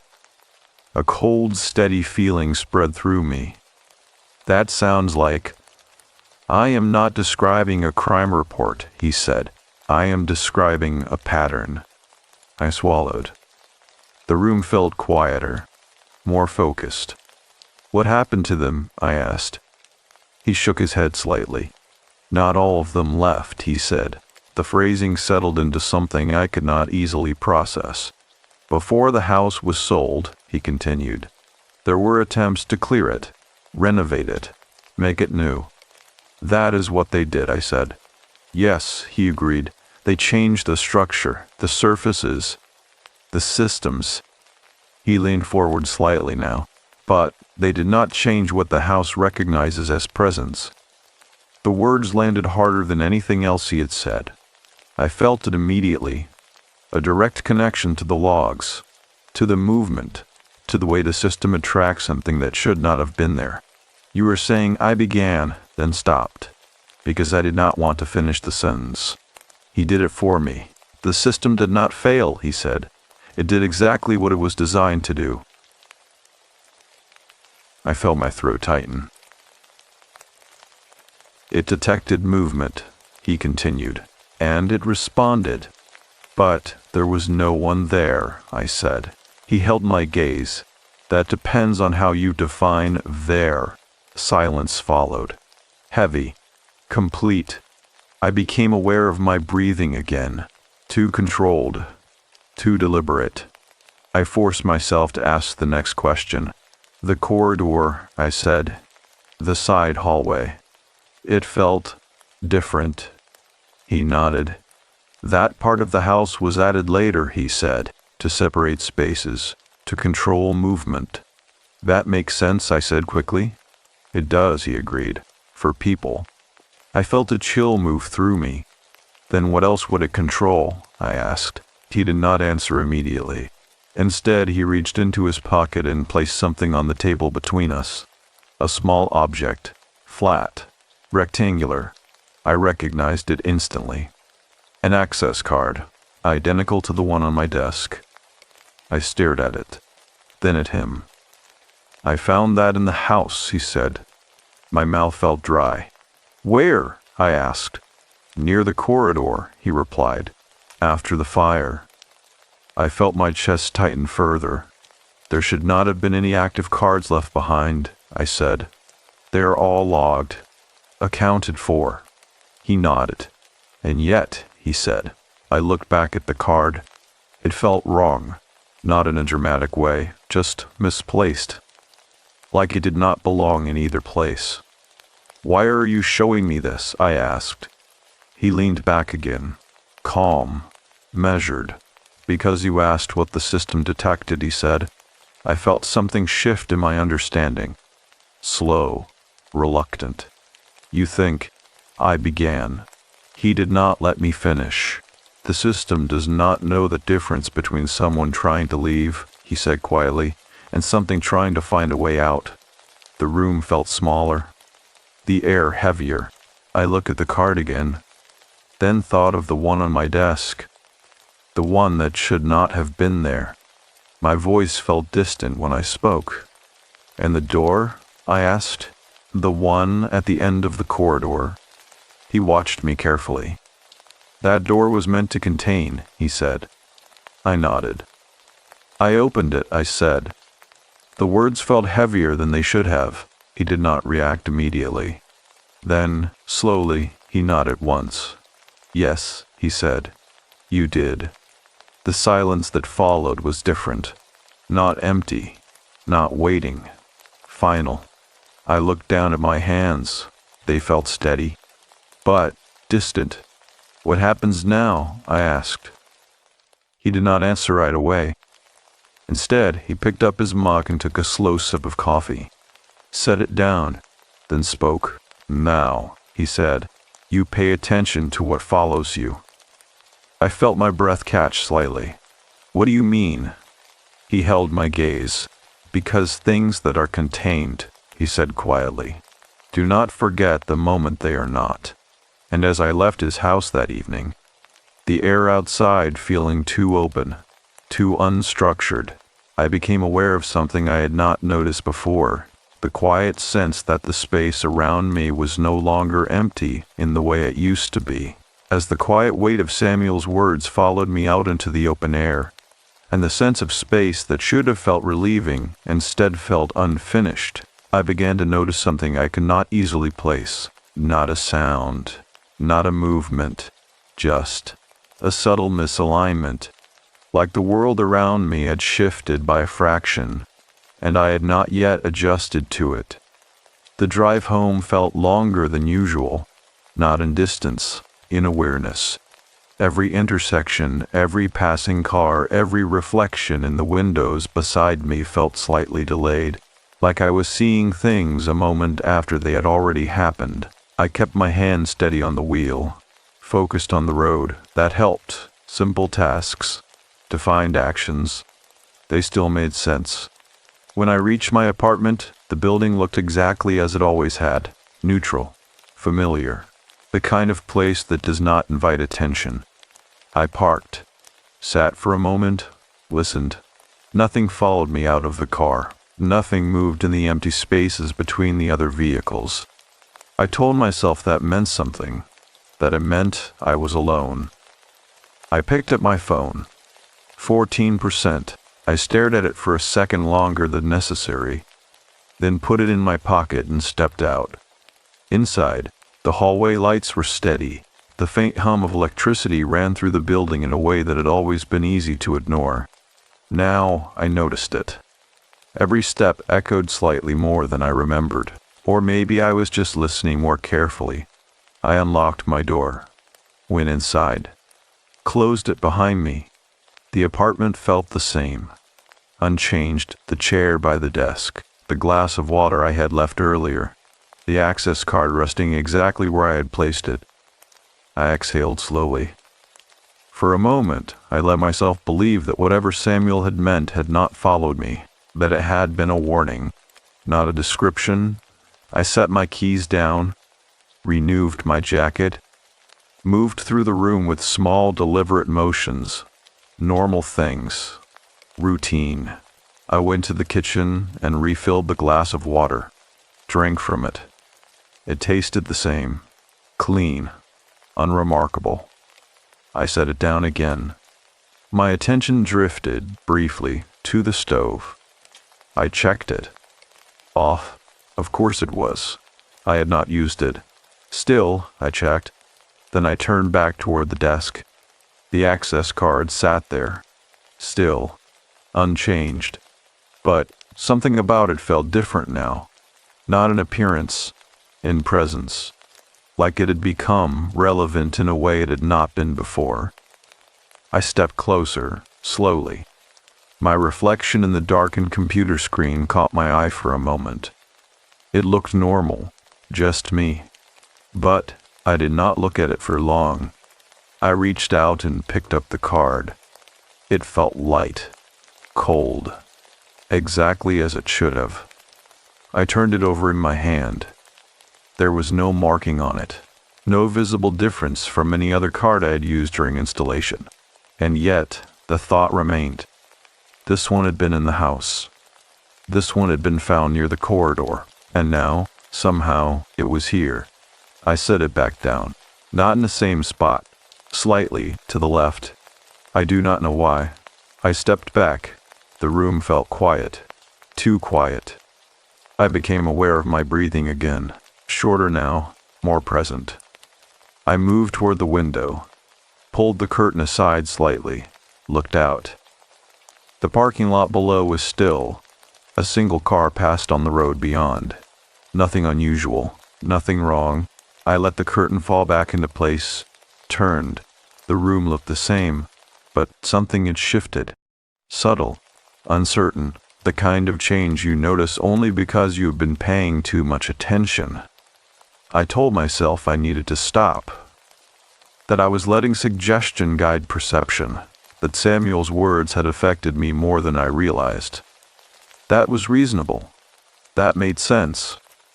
I walked to the bathroom, turned on the light. The brightness felt abrupt. Clean. I splashed water on my face. Cold, sharp, it helped. For a moment, I looked up at the mirror. My reflection stared back, unchanged, normal. But, as I held my gaze there, something in the periphery shifted. Not in the reflection. Behind it. A slight darkening at the edge of the frame. I turned quickly. The bathroom was empty. Of course it was. I exhaled. Slowly. This was what stress did. It altered perception. Created patterns where none existed. I knew that. I had explained it to clients before in different contexts. Systems respond to input. People interpret output, sometimes incorrectly.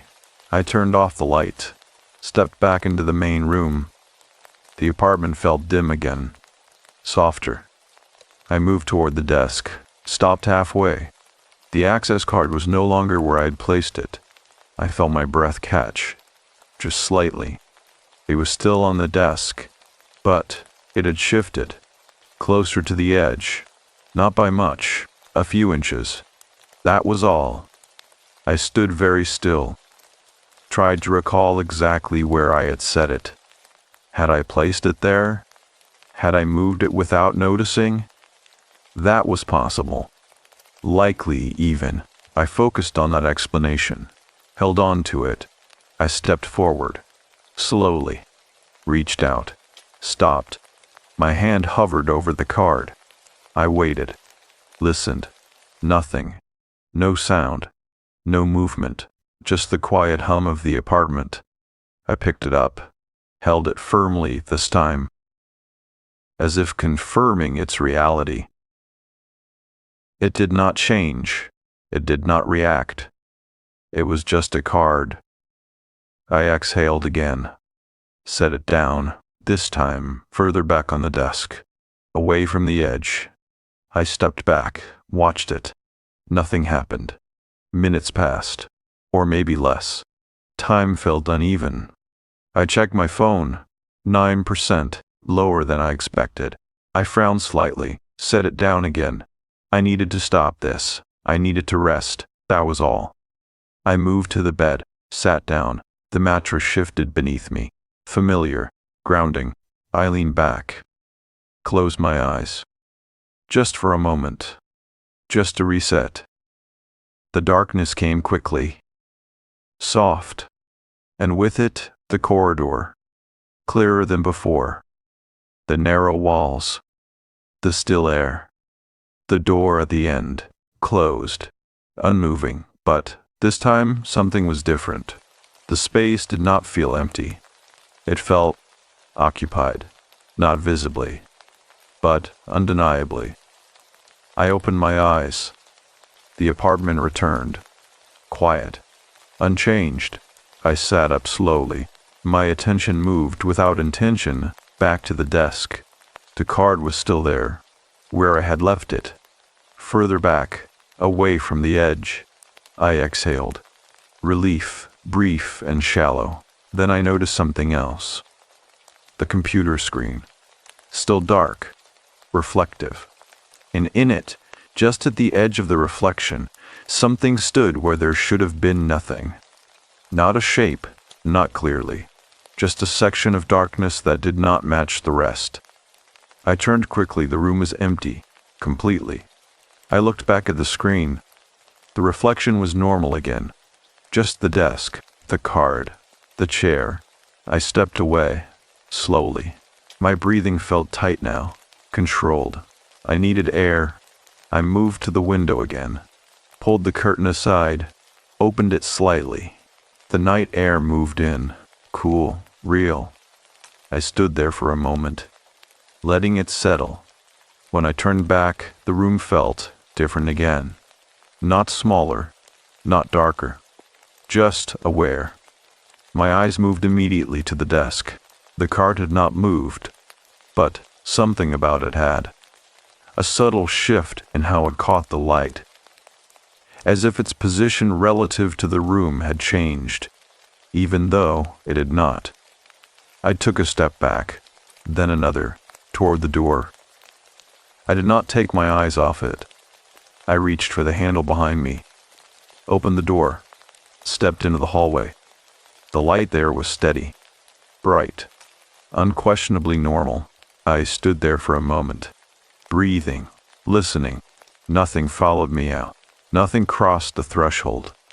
I told myself that meant something, that it meant I was still in control. But as I stood there, one thought settled in with a quiet certainty I could not shake.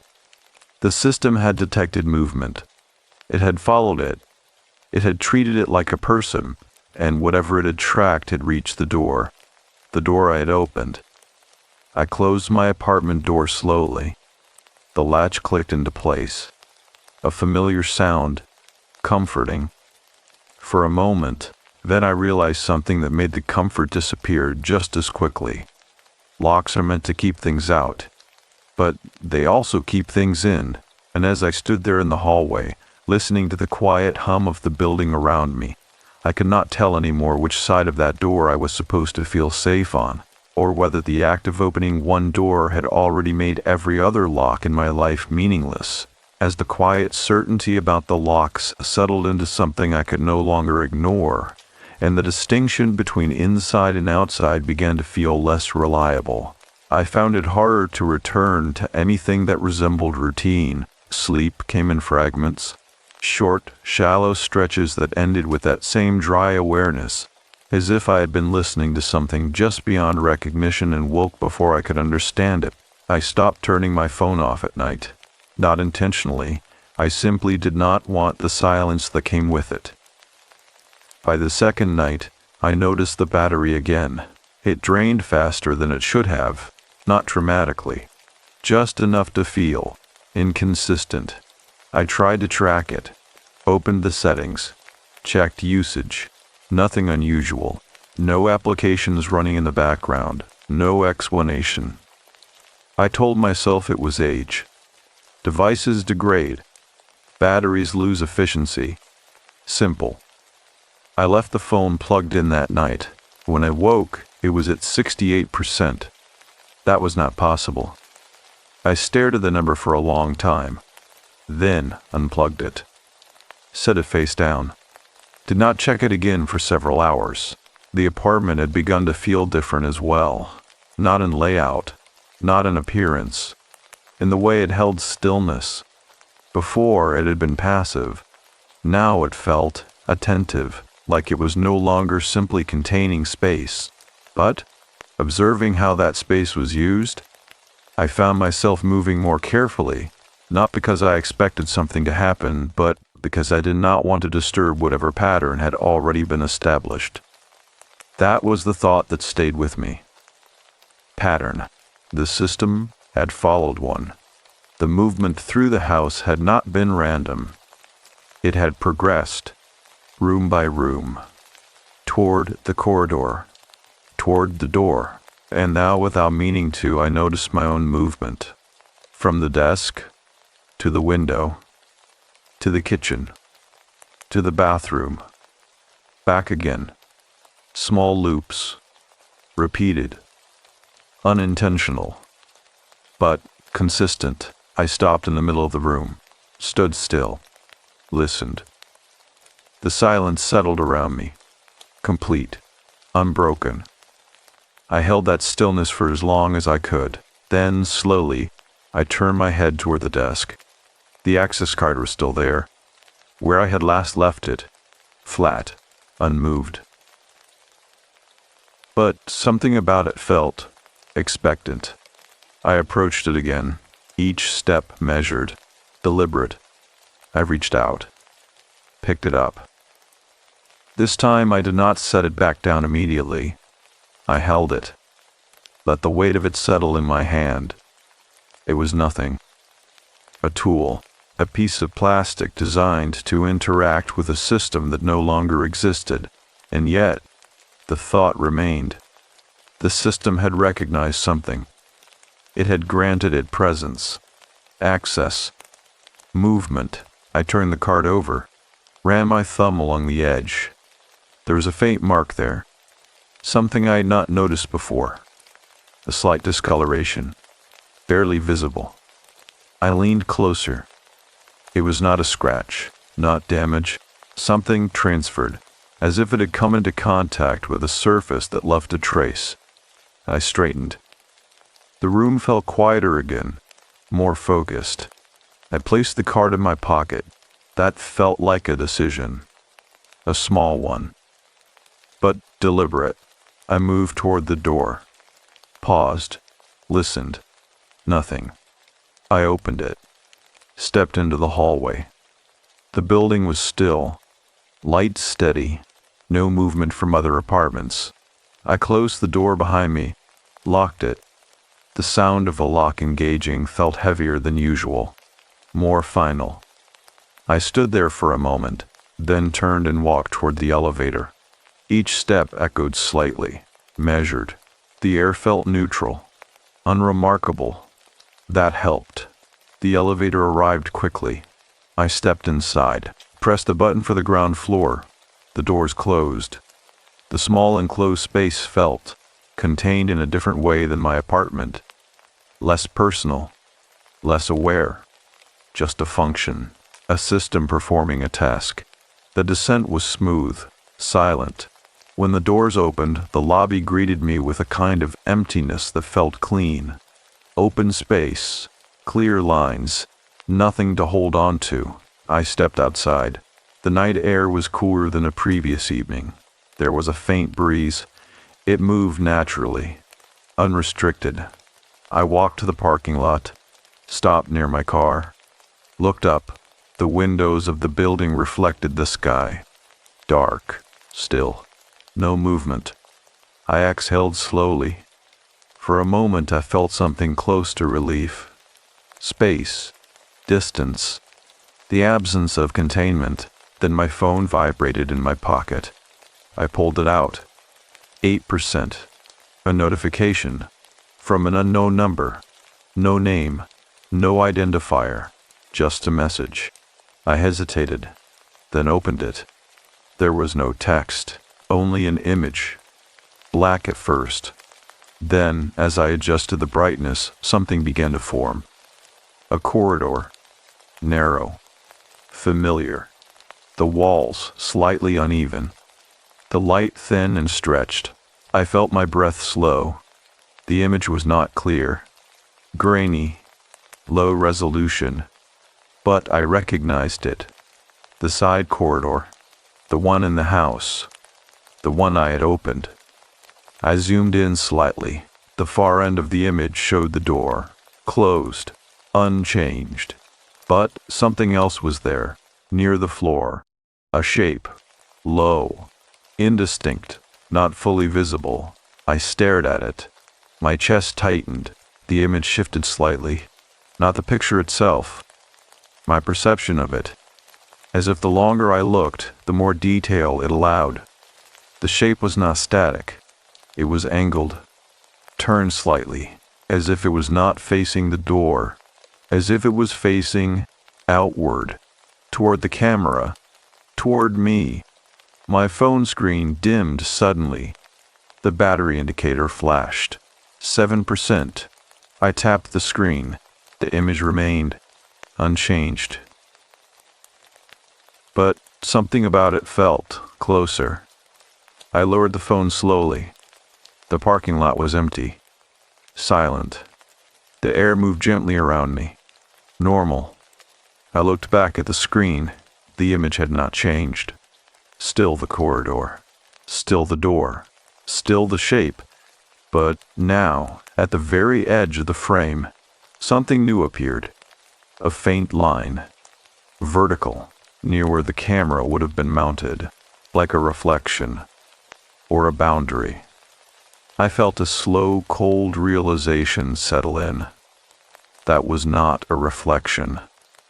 That was the edge of a doorway I recognized, not from the house, from somewhere else. I lifted my head, looked around, the parking lot, the building, my car, everything in place, everything normal. I turned slightly.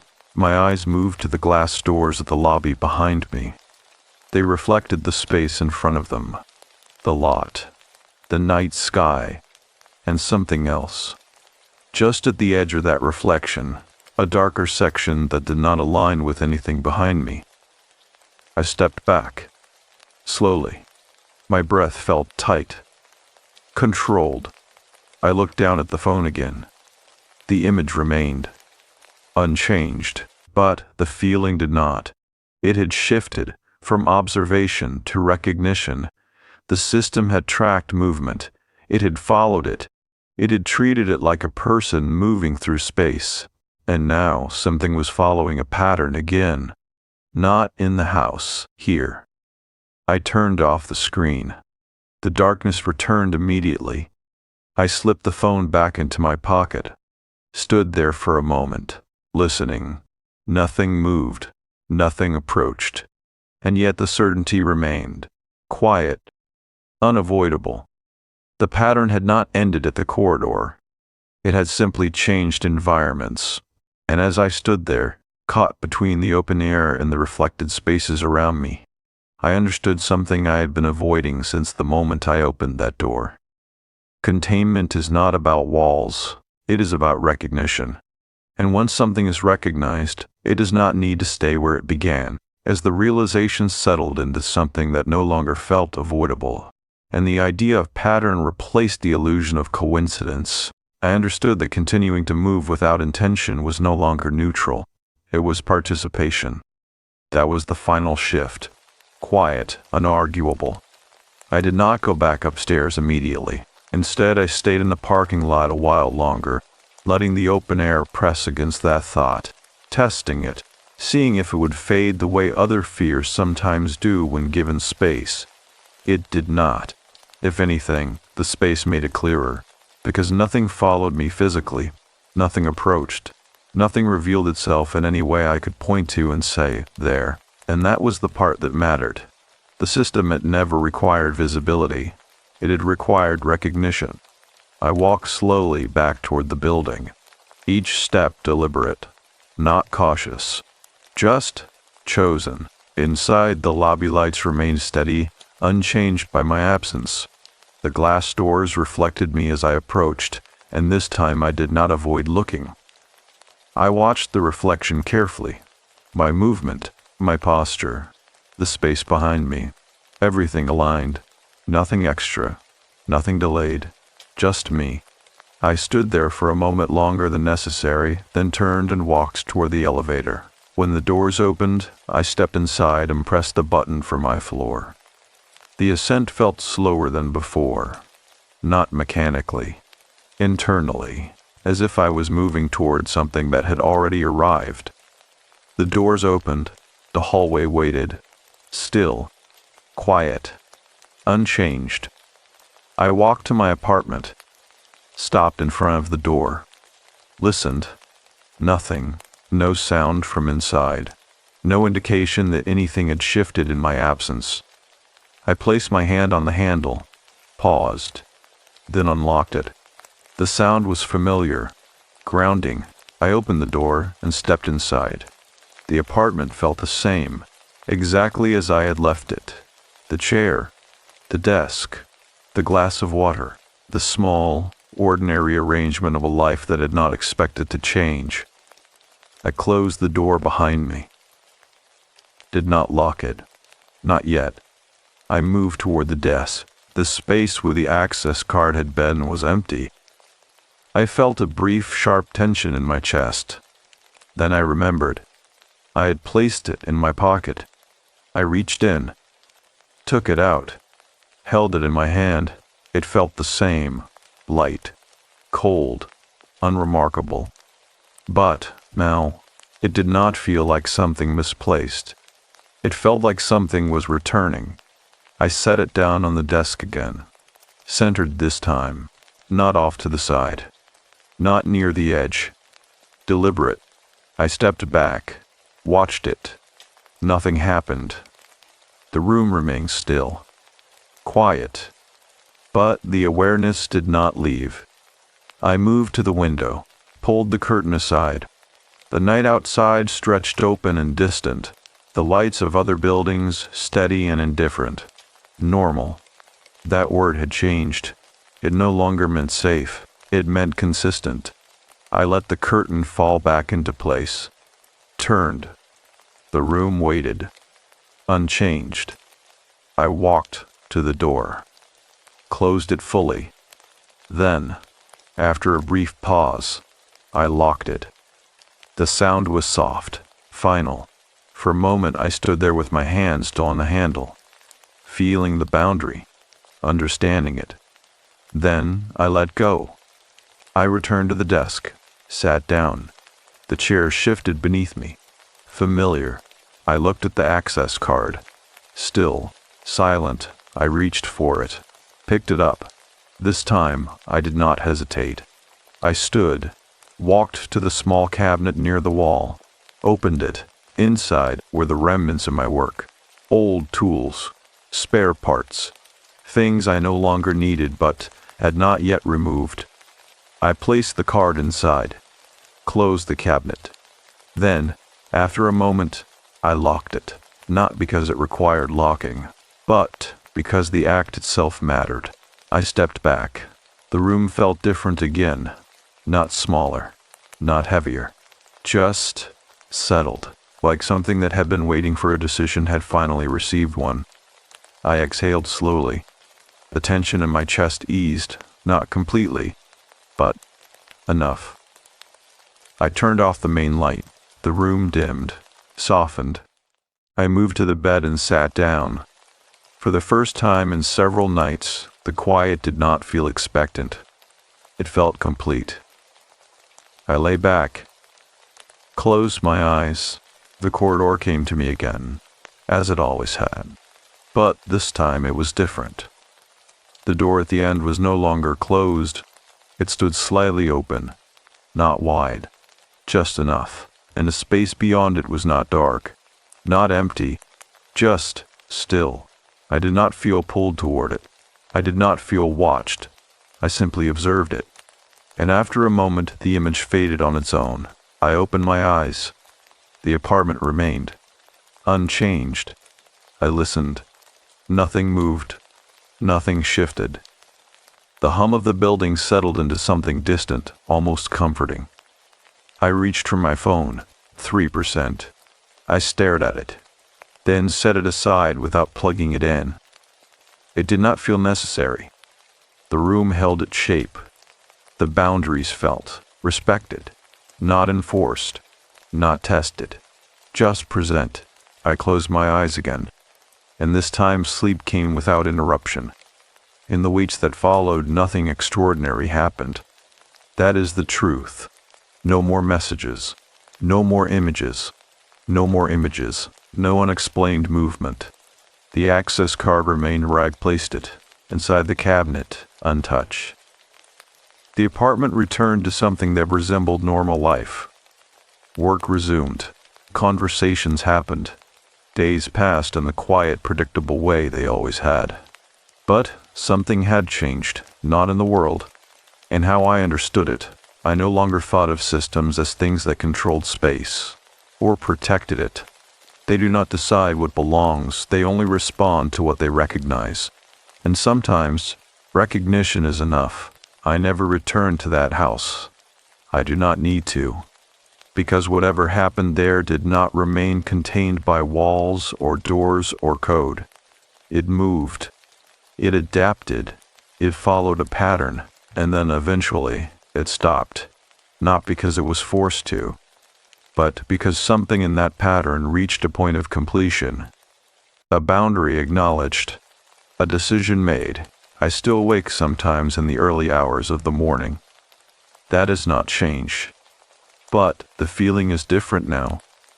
There is no urgency, no unfinished thought waiting for me, just a quiet awareness of the space around me, and the understanding that some things do not need to be fought or solved or even fully understood. They only need to be recognized, and then, gently, left where they choose to remain. The cabinet has stayed closed, the lock untouched, and whatever rested at the edge of that open doorway in my dreams has not stepped any further, not into the room, not into my life. It simply waits.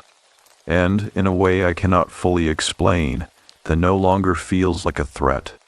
It feels like an agreement, a quiet, unspoken understanding between two things that have seen each other clearly once and decided without words to remain exactly where they are. And in that stillness there's something unexpected.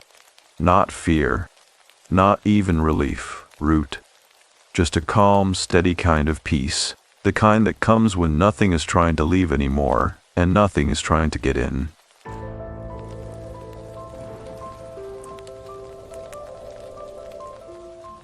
The hollow in the wall.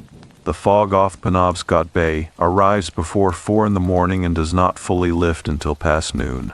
The houses along the old coastal roads are cedar shingled and salt whitened, and they smell of damp wood and low tide and something underneath both of those things that has no clean name. I do not know exactly when I stopped sleeping well, but I know the last night I slept without dreaming was the night before my sister called to tell me that the house was mine. That was in September, 14 months ago now. I am writing this from a small apartment in Portland, Maine, not Oregon. Though the distinction felt like a joke my life had decided to play on me when I moved there. I am a technical writer by training and by habit, which means I am very good at arranging facts into a shape that other people can follow, and very poor at sitting with the facts I cannot arrange. I mention this because it is the flaw that drove every decision I made that autumn, and because you deserve to know the kind of person who walked into that house before you hear what the house did to them. My mother had lived in the house on Quarry Road since I was 7 years old. She had died in March of that year, not dramatically, not suddenly, but the slow kind of dying that takes months and still surprises you at the end, because some part of you has decided that slow means stoppable. She left the house equally to my sister Dana and to me. Dana has 3 children and a husband who coaches youth baseball, and a life that does not have room for a cedar-shingled house on the Maine coast that needs a new roof and new gutters, and probably new electrical. And so she called me and asked me with a gentleness that I knew was real whether I wanted to handle it. I said yes. I told myself it was practical. I told myself I was the one without the complicated home situation, the one with the flexible work schedule, the one who could take the time. I told myself a lot of things that September that I have since stopped repeating, because the one thing this story taught me, if it taught me anything at all, is that the stories we tell ourselves about our own motives are almost always missing something important, the truth, which I could not say to Dana and could barely say to myself, was that I was not ready to let the house go. I was not ready to let my mother go. They were, in some way I did not have the language for yet, the same thing. I drove up from Boston on a Thursday morning in the middle of October. I had taken 2 weeks of leave from my contract. Plenty of time, I told myself, to assess the property, get quotes from contractors, and make a clean decision about whether to sell or hold. I had a checklist on my phone. I had a spreadsheet with columns for repair categories and estimated costs. I remember thinking as I merged onto Route 1 north of Portland that I was handling things well. The trees were turning. The sky above the highway was that particular shade of October blue that looks painted. I was listening to a podcast about infrastructure because I was handling things well, and that was what a person who was handling things well listened to on a drive like this. The smell hit me before I had even turned off the main road. It is the smell of coastal Maine in October. Salt and red maple leaves going soft at the edges, and the particular cold that comes off Penobscot Bay, which is different from a cold of open ocean, and different again from the cold of inland water. It is a layered cold. It moves through your coat in stages, and underneath it, if you grow up in a house on Quarry Road, is something else. The smell of the cedar shingles going darker with the season, and the low tide smell that comes up the hill from the water, even when the water is not visible, and something I can only describe as the smell of a house that is waiting. I had not been back since the funeral in April. Dana had driven up twice over the summer to check on things, to forward the mail, to make sure no pipes had burst. She said it was fine. She said it was just a house.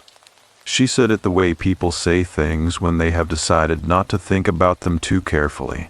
The road curves twice before you see the property, and for a few seconds between the second curve and the property line, you are inside a corridor of old sugar maples that have grown over the road until their upper branches touch. In October, with most of the leaves down, the light comes through in long, pale strips and lies across the road in a way that always made me, as a child, feel like I was crossing something, a threshold, a change of some kind. I noticed as I drove through that corridor that I had reached over and turned off the podcast without deciding to. The house sits about 60 feet back from the road, with a gravel drive and a row of overgrown hydrangeas along the left side that my mother had planted in my first year of high school and never quite managed to keep at a reasonable height. The hydrangeas were brown now. Their dried flower heads were the size of softballs and rustled against each other in the bay wind with a sound like very dry paper. The cedar shingles had gone dark gray with the season, and the white trim around the windows had faded to the color of old teeth. I sat in the car for a moment and looked at it. The porch light was on. Dana had set it on a timer. It was 3 in the afternoon and still full light, and the porch light was burning against the pale October sky like something left on by accident, or on purpose, or both. I thought briefly about the fact that I had not eaten since 6 that morning, and that there was likely nothing in the house, and that I should have stopped for groceries in Rockport. I made a note in my phone.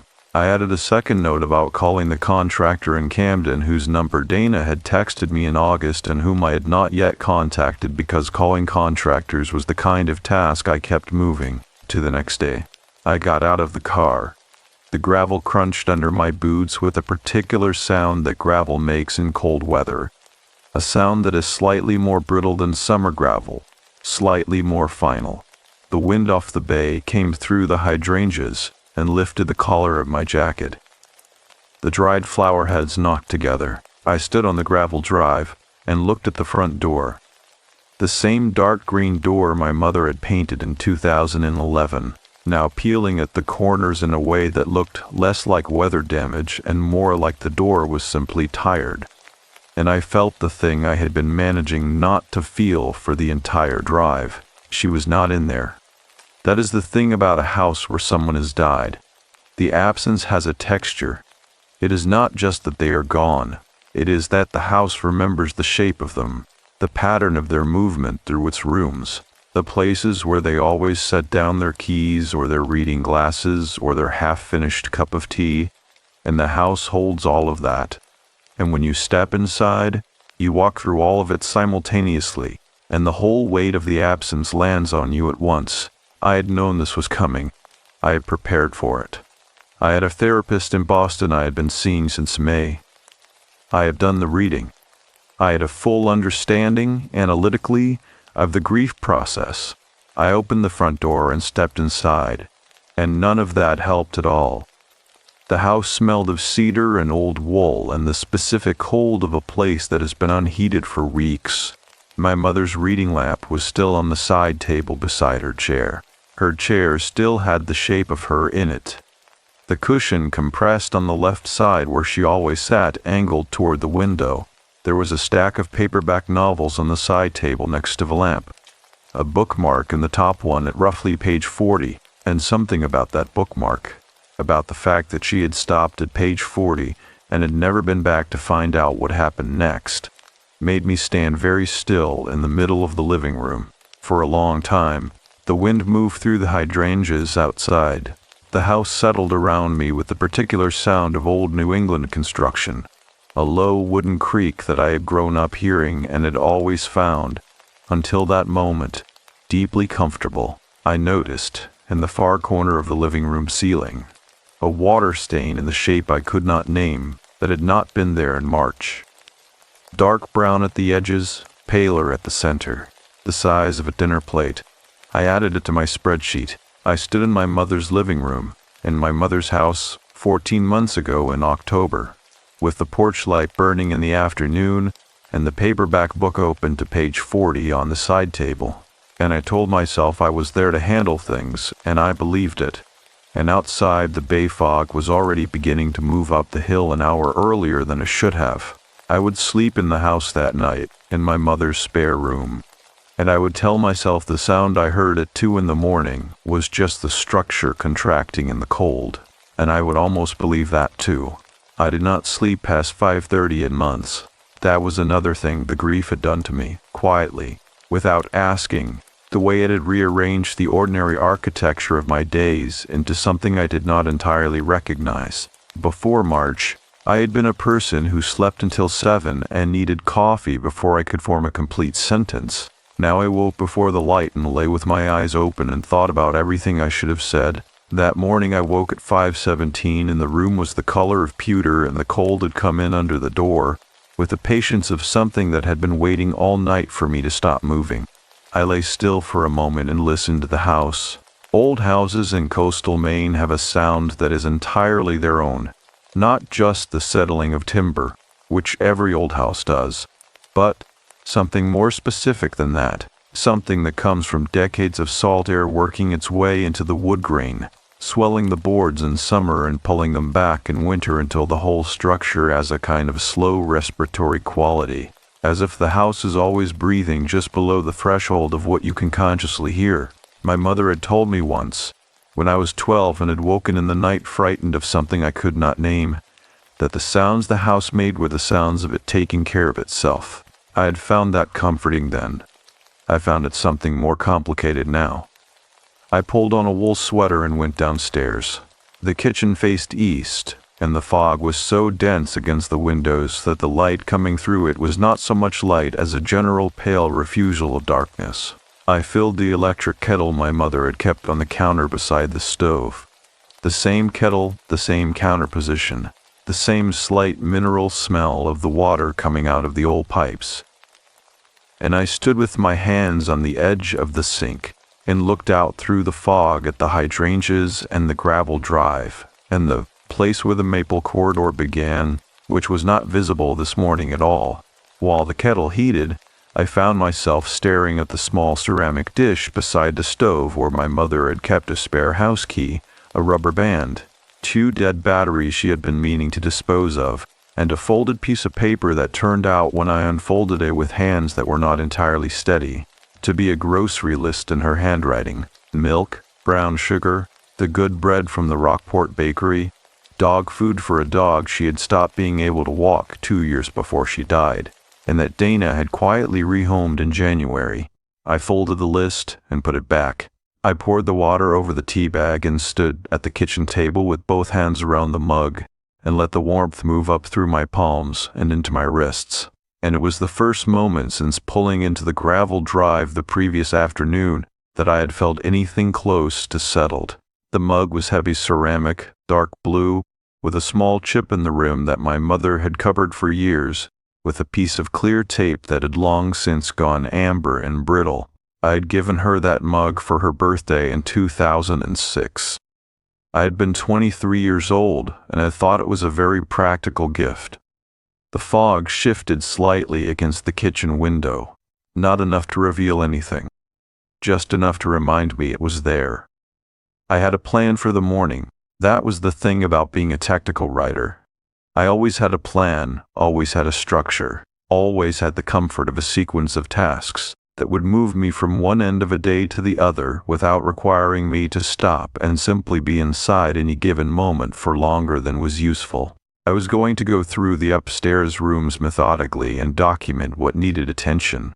I was going to photograph the water stain on the living room ceiling from multiple angles. I was going to call the contractor in Camden before 9. I finished the tea. I washed the mug and set it on the drying rack. And I noticed as I did that I had placed it on the left side of the rack, which was where my mother always placed it, though I had no memory of deciding to do that. I started upstairs with my phone and my spreadsheet and my reasonable plan. The spare room where I had slept was at the end of the hall. My childhood bedroom was beside it, then the bathroom, and then at the front of the house, facing the road in the bay, my mother's room. I had gone no further than the doorway of my mother's room the previous afternoon. I had looked in, and I had seen the neatly made bed and the reading glasses folded on the nightstand and the photograph of my father on the bureau. My father, who had died when I was 19, and I had taken a single photograph of the water damage on that ceiling too, which was smaller than the one downstairs, oblong, and positioned directly above the bed, and I had turned and gone back down the stairs. This morning, I went in. The room smelled of cedar and something floral that I placed after a moment as the drawer sachets my mother had kept in her bureau since I was a child. Dried lavender, bought from a woman at the farmer's market in Camden every August. The bureau was a dark maple piece she had inherited from her own mother, and it had 4 deep drawers and a beveled mirror mounted on top. And in the mirror, as I stood in the doorway, I could see the reflection of the window behind me, and the white fog pressed against the glass and the faint shape of my own face looking back with an expression I did not entirely recognize as mine. I went to the window and looked out at the front yard. From this angle, I could see the top of the hydrangea row and, just beyond the place where the gravel drive met the road, the low stone wall that ran along the property line. The wall was old, older than the house, probably, and had been built from the flat granite field stones that come out of the main soil in quantity every spring, pushed up by the frost, a phenomenon the locals call stone harvest, though I had not heard anyone use that phrase in years. The wall was about 18 inches high, and had gaps in it where stones had shifted over the decades, and at the near end of it, closest to the house, there was a section that had partially collapsed and been stacked back in a rough heap rather than properly reset. My mother had been meaning to have that section of wall repaired for as long as I could remember. I made a note in my spreadsheet. The fog shifted through the gap in the wall for just a moment. I could see the road beyond. Wet, dark asphalt, a single white road paint line, and something at the far edge of the visible space that I could not immediately name, a shape, low to the ground, roughly the height of a crouching figure, though my brain immediately offered the more sensible explanation that it was a section of fallen branch from the sugar maples. The fog moved again, and the gap in the wall closed with white. I stood at the window for longer than I had intended. The contractor in Camden, whose name was Earl Batchelder, answered on the second ring, and had a voice like a man who had been awake since 4 and was not troubled by this. He said he could come by Friday. I said Friday was good. He asked if the electrical had been looked at recently, and when I said I was not sure, he made the specific sound that main contractors make when they have been given news they already knew, and said he would bring his electrician. I thanked him and ended the call and went back to the window. The shape of the gap in the wall was gone. The fallen branch was not visible either. The fog had come back in fully and the road was no longer there. I told myself the branch had rolled in the wind. I spent the rest of the morning going through the house with the systematic attention I had promised myself, and I was almost entirely successful at keeping to the task. The upstairs bathroom had a slow drip from the faucet and a soft spot in the floor near the tub that would need attention before winter. The closet in my childhood bedroom had a shelf bracket that had pulled free of the wall and taken a section of plaster with it. My mother's closet still held her clothes. I had not known this, Dana had not mentioned it, and I stood in front of the open closet door for a long time with my hand on the wooden knob and the smell of cedar and lavender coming out at me. I closed the closet and went back to the spreadsheet. It was just past noon when I went out the back door to look at the foundation, which Earl Batchelder had mentioned during the call as something always worth checking in a coastal house of this age. The fog had not lifted at all. The backyard ran about 40 feet to a line of old lilac bushes that marked the property's rear edge, and beyond the lilacs through the fog, I could just make out the beginning of the slope down toward the water. The bay was not visible, but I could hear it, the soft, repetitive sound of small waves on the rocky shore below, and underneath that sound, the bell buoy somewhere out in the channel that rang at irregular intervals with a tone that was lower and more mournful than I remembered from childhood. The foundation looked solid on the north side. On the south side, near the back corner, there's a place where the mortar between the granite stones had crumbled out in a section about 2 feet wide, leaving a gap that I could fit 2 fingers into. I crouched down and looked at it, felt the cold breath coming out of the space inside the wall. I was photographing the mortar gap when I heard the gate in the rear lilac hedge open. A sound I knew precisely, the specific iron complaint of a hinge that had been on that gate since before I was born. And I looked up to see a woman coming across the backyard through the fog with the unhurried walk of someone who knew the ground under her feet well and had no reason to hurry over it. She was older than me by perhaps 20 years, with short white hair cut close to her head, and the weathered complexion of someone who had spent most of their life within half a mile of open water. She was wearing a dark green barn coat and carrying, with both hands in front of her like an offering, a glass mason jar filled with what turned out, when she set it on the porch railing, to be a dark amber soup. She said her name was Margaret Ells. She said she had been my mother's nearest neighbor for 11 years, and that she had been watching the lights come on in the house since yesterday afternoon, and had waited what she considered a reasonable amount of time before coming to introduce herself. I thanked her. I meant it. She looked at the mason jar on the railing, then at me, and then at the house, with an expression that I could not read fully in the fog light, but that seemed to carry within it something more considered than simple neighborly attention. She said with a precision that I would come to recognize as characteristic of how she spoke about everything, "I am glad you came. I was not certain anyone would." I asked what she meant. She looked at the house again.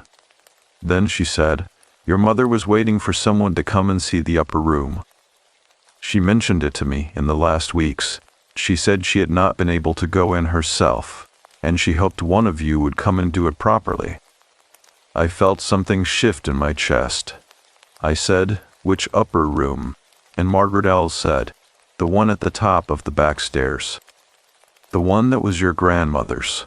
I stood in the fog in my mother's backyard and looked at this woman I had never met, and I realized with a clarity that was almost physical that there was a room in my mother's house that I had not included in my spreadsheet, because until this moment I had not remembered that it existed. The mason jar of soup was still warm against my palms when I went back inside, and I stood at the bottom of the back stairs and looked up into the dark at the top, and the bell buoy rang once out on the water, and then the house was completely quiet. I want to be precise about the back stairs, because the back stairs matter. They were not hidden. They were not secret in the way that phrase gets used in stories about old houses, conjuring servants' passages and concealed doors behind bookshelves. They were simply a second staircase, a narrow one, papered in a faded blue stripe that had been there since before my mother moved in. They ran from the back of the kitchen up to a small landing off the rear hallway, separate from the main staircase at the front of the house. Houses of a certain age in coastal Maine are built this way, with 2 ways up and 2 ways down, because the people who built them were practical about the movement of work and warmth through a structure. The back stairs were the working stairs. The front stairs were the company stairs. I'd used the back stairs every day of my childhood. I knew every riser. I knew the third step from the top that flexed slightly more than the others. I knew the way the blue-striped wallpaper had a seam at eye level, where the pattern had been matched imperfectly, leaving a half-inch offset that had always given me, as a child, a faint and nameless irritation. What I had not remembered, or had allowed myself to forget, was what was at the top. The back landing was small, 4 feet by 4 feet, approximately, with a low ceiling and a single bare bulb on a pole chain that I yanked on and that buzzed for 2 seconds before settling into a pale and slightly yellow light. There were 2 doors off this landing. The first I recognized it open into the rear hallway 3 feet from the bathroom door.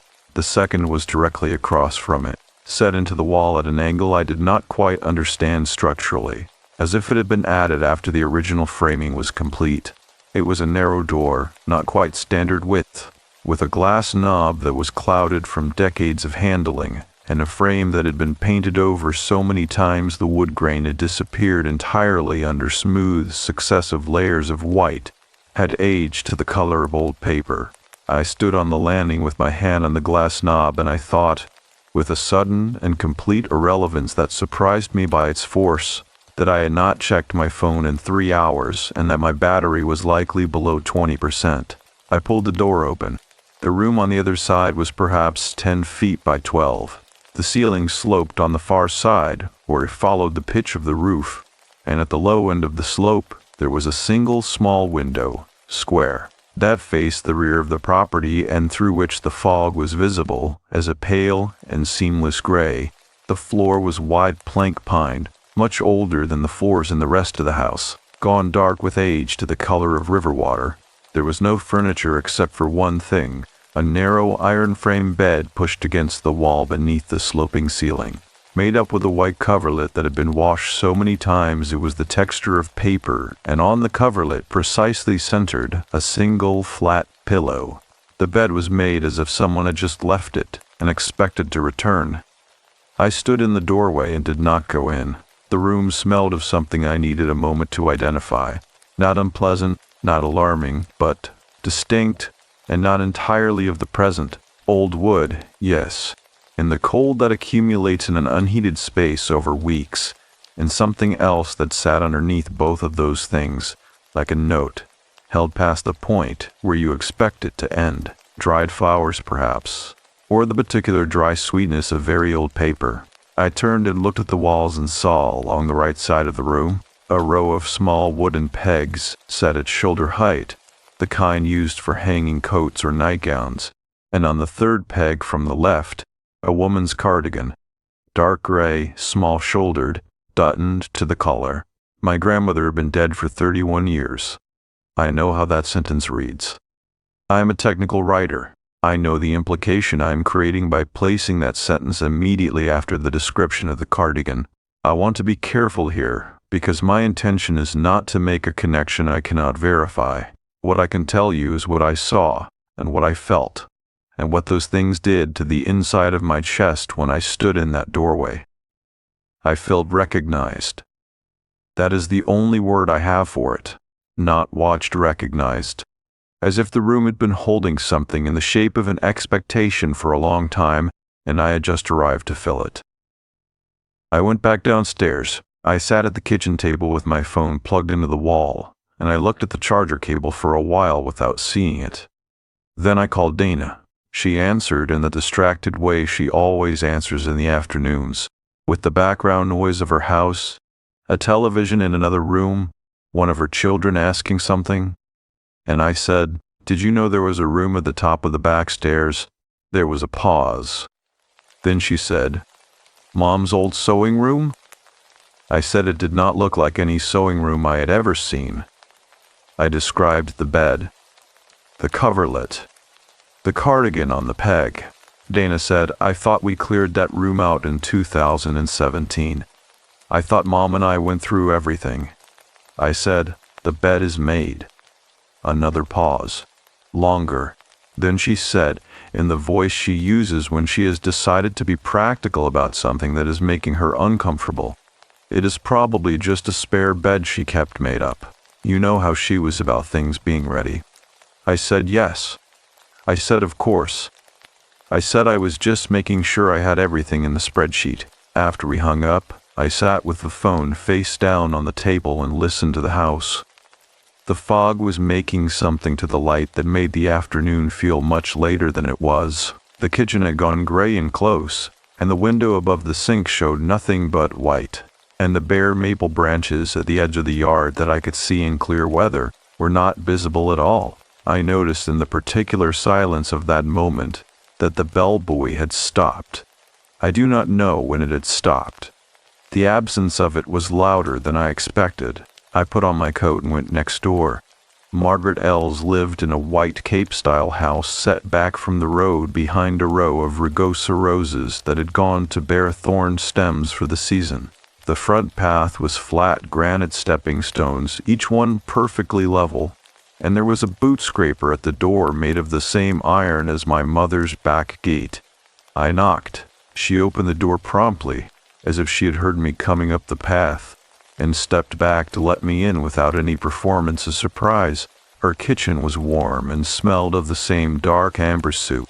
There was a wood stove in the corner with a fire going behind the glass, and the sound of it, that low, self-contained, entirely reliable sound of hardwood burning in an enclosed space, was the most comforting thing I had encountered since leaving Boston. I sat in the chair she gestured me toward, and I put my hands flat on the table and I said, "Tell me about the upper room." Margaret L. sat across from me and folded her hands, and was quiet for a moment in the way of someone deciding not how much to say, but what order to say it in. She said, "Your grandmother lived in that room for the last 4 years of her life.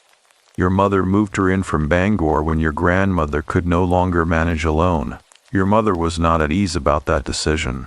She had not been close with her mother in the way she wished she had been, and by the time your grandmother came to live in the house, she was past the point where that closeness could be built." I said, "My mother never talked about that." Margaret said, "No, she would not have." She looked at the wood stove for a moment. Then she said, "After your grandmother died, your mother kept that room exactly as it was. She told me she did not know what else to do with it. She said going in felt like an accusation. I think she meant it felt like proof of something she had not managed to fix in time." I sat with that for a moment. I said, "Margaret, when she asked you whether someone would come to see the room, what did she mean by see it? What was supposed to happen?" Margaret looked at me with a directness that was not unkind. She said, "I believe she meant that someone needed to go in there and stay, not just look and leave. Stay long enough to let the room know it had been witnessed." I said, "Let the room know." She said, "I understand how that sounds. I am telling you what your mother said to me. She said the room had been waiting and she had not been able to give her what it needed, and she hoped one of you would be able to do what she could not." The fire made its steady sound in the stove. Outside, the fog pressed against Margaret's windows with the same white patience it had shown against my mother's windows all day. I said, "There were 2 things I noticed in the room: the bed and a cardigan on the peg. A gray cardigan, small." Margaret did not look away. She said, "Yes." I said, "It was there when you visited?" She said, "It has been there as long as I've known this neighborhood. 11 years. I looked at the table. I thought about my spreadsheet. I thought, briefly and absurdly, about whether the mortar gap in the south foundation corner was on the list, and whether I had captured it in enough detail, and whether that detail would transfer properly to the contractor quote. Then I said, "Did the room ever do anything? Was there ever anything that happened in the house that you know of?" Margaret was quiet again. This time, the quiet had a different quality, not the quiet of ordering information, but the quiet of deciding whether the information was something she was prepared to pass on. she said, finally. Your mother told me that on 3 separate occasions she woke in the night with the certain knowledge that someone was sitting on the edge of her bed. She said she did not look. She said she had made the decision very early on, after the first time, that she would not look. She said she believed, and I am using her words, that some presences do not want to be confronted. They want to be acknowledged. There is a difference. The bellbuoy came back on somewhere out in the channel.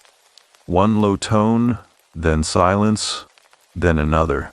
I thanked Margaret and walked back through the fog to the house, and I stood on the back porch for a moment before going in, with the cold coming off the bay at my back, and the bare kitchen light visible through the window above the sink. The cardigan on the peg was a thing I could not rationalize away. I had tried it 3 times on the walk back, and each attempt had the structural integrity of something built without a foundation. Dana had thought the room was cleared. My mother had kept it intact for decades. A woman I had met that morning had confirmed it without surprise. The house had known I was coming before I arrived. That was the thought I kept arriving at, and kept setting aside. The fog was thicker now than it had been at noon. It was the kind of fog that does not lift and does not move, but simply waits, and the house stood in it with its porch light burning, and its dark green door and its water stains and its room at the top of the back stairs. I went inside and stood at the bottom of those stairs for a long time. That night, I ate the reheated soup at the kitchen table with the back stairs visible through the open doorway, and the pole-chain bulb at the top of the landing was dark, and I was almost certain I had turned it off myself. And almost certain is not the same as certain, and I knew by then that the distance between those 2 things was precisely where this house lived. I want to tell you about the quality of light in that house on the second full day. The fog had broken sometime before dawn, not fully, not in the way that allows you to see the bay from the upper windows and watch the light come across the water, but enough that the white pressure against the glass had thinned to something more like gauze, and the maple corridor at the end of the drive had reappeared, the bare branches dark against a sky that could not decide between gray and the pale suggestion of blue. The light that came into the kitchen was thin and directional, and fell across the table at an angle that illuminated, among other things, the dust on the surfaces my mother had kept scrupulously clean throughout my entire childhood. The house had been empty since April. 7 months. Dust accumulates over 7 months in ways that feel, when you encounter them, like a form of testimony. The kitchen windowsill, the top of the bureau in the living room, the reading lamp beside my mother's chair, which I had not touched and did not intend to touch, the dust along the top of its shade, a thin gray line. I drank my tea standing at the kitchen window, and I looked at the backyard, and I thought about what Margaret had said. Some presences do not want to be confronted. They want to be acknowledged. I turn the sentence over in the way I turn sentences over when I am editing, looking for the load-bearing word, the place where the meaning actually lives. The word I kept arriving at was not presences and not confronted.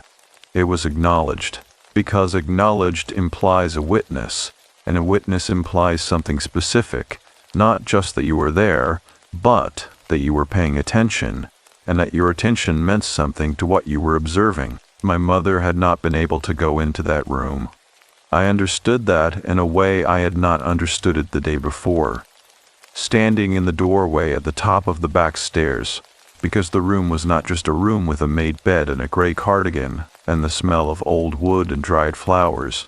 The room was a record of everything my mother had not managed to say to her own mother before it was too late. Going in and staying was not a simple act. It was an admission. It was agreeing to stand inside the evidence of the thing you had not done, and to remain standing there until the evidence had been fully received. My mother had not been able to do that. I was not certain I was able to do it either.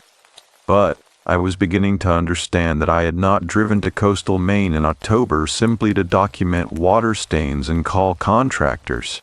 I had come because something in me had known, without being able to say it plainly, that there was unfinished work here, and that it was mine. I rinsed my mug and set it on the left side of the drying rack without thinking about it.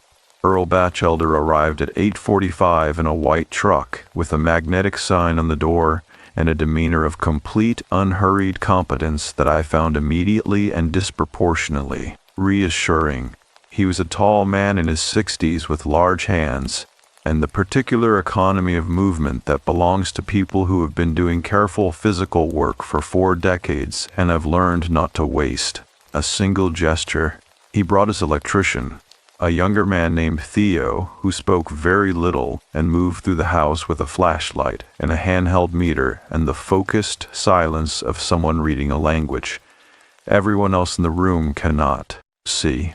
I walked Earl through the house methodically, starting with the foundation mortar gap on the south corner and working upward through the soft spot on the bathroom floor, the pulled bracket in my childhood bedroom closet, the water stains on both upper and lower ceilings. Earl looked at each item with the same steady attention and made notes on a yellow legal pad in handwriting I could not read from my angle. He did not react to anything with alarm and did not minimize anything either.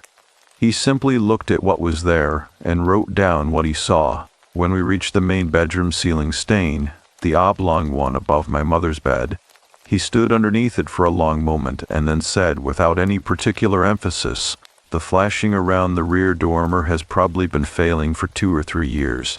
This is not an emergency, but it is not a small job either." I asked how it had gone unnoticed. He said, "People notice what bothers them.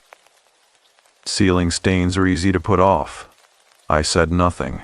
He looked at me briefly with the non-intrusive recognition that skilled tradespeople sometimes have when they are working in a house where someone has recently died, where the deferred maintenance is not laziness but grief in its practical form, and he moved on without comment to the next item on the list. We had not been upstairs when Theo appeared at the bedroom doorway and said, with the same economy as everything else about him, "You have got aluminum wiring in the rear section of the house, probably put in during a renovation sometime in the late 1960s or early 1970s. It is legal, it is not immediately dangerous, but it needs proper connectors at every junction box, and I want to look at the panel before I tell you more." I said, "How much of the rear section?" He said, "Back hall, back landing, the room at the top of the back stairs. Everything behind the main staircase wall." I stood in my mother's bedroom with the thin October light coming through the salt-fogged window, and I thought about the pull chain bulb at the top of the landing, burning in the dark at 5:40 in the morning with no one near the chain to have pulled it. I did not say this to Theo. He went back to the panel. Earl and I finished the walkthrough and stood on the front porch with his legal pad between us, going through the list. The total scope of what needed doing was not catastrophic, but it was substantial. The dormer flashing, the bathroom floor, the foundation mortar, the electrical work Theo was still assessing, the hydrangeas along the drive that had grown large enough to be pushing against the foundation on the left side. Earl said he could have me a written estimate by Monday. I said that was fine. He tore a page from the legal pad and handed it to me with the items listed out in his unreadable handwriting and said, "I want you to look at one more thing before I go." He led me around the side of the house to the left, past the hydrangeas, to the rear corner where the foundation met the back porch. He crouched down and pointed with 2 fingers at a place where the cedar shingles met the foundation. A gap, perhaps 3 inches, where the bottom course of shingles had separated from the sill plate, leaving an opening that ran about 4 feet along the base of the wall. He said, "Small animals almost certainly. Over the winter. You will want that sealed before the temperature drops further, or you will have company in the walls." I crouched beside him and looked at the gap. The interior of it was dark, as you would expect. Dry leaves had accumulated at the near end, pushed in by the wind. Deeper in, where the gap curved around the corner of the porch framing, there was something else, a small accumulation of material that resolved, as my eyes adjusted, into what appeared to be a nest. Dry grass, brown paper, shredded insulation. Probably a mouse, probably long vacated. The ordinary animal life of an unoccupied coastal house. and beneath the nest, visible at its edge, a piece of folded paper. I reached in without entirely deciding to, and pulled it out. It was small, perhaps 4 inches by 3, and the paper had gone soft with moisture and age, the fold lines deeply set. I opened it carefully, one layer at a time, the way you open something that has been folded for long enough to mean it. The inside surface was covered in handwriting, very small, very regular. The kind of handwriting that belongs to a generation that was taught penmanship as a form of discipline. I could make out the date at the top, a day in November, no year, and beneath it, 3 lines of text that I could not fully decipher in the outdoor light, except for the last line, which read clearly, "I did not know how to make her understand, and now I have waited too long." I stood up. Earl was looking at the shingle gap and not at me. I said, "Do you have any idea how old this might be?" He looked at the paper without touching it. He said, "The paper has a texture I associate with the 1940s or thereabouts. But that is not my area." I folded the paper along its original creases and put it in my coat pocket. Theo came around the corner of the house and said he had finished with the panel.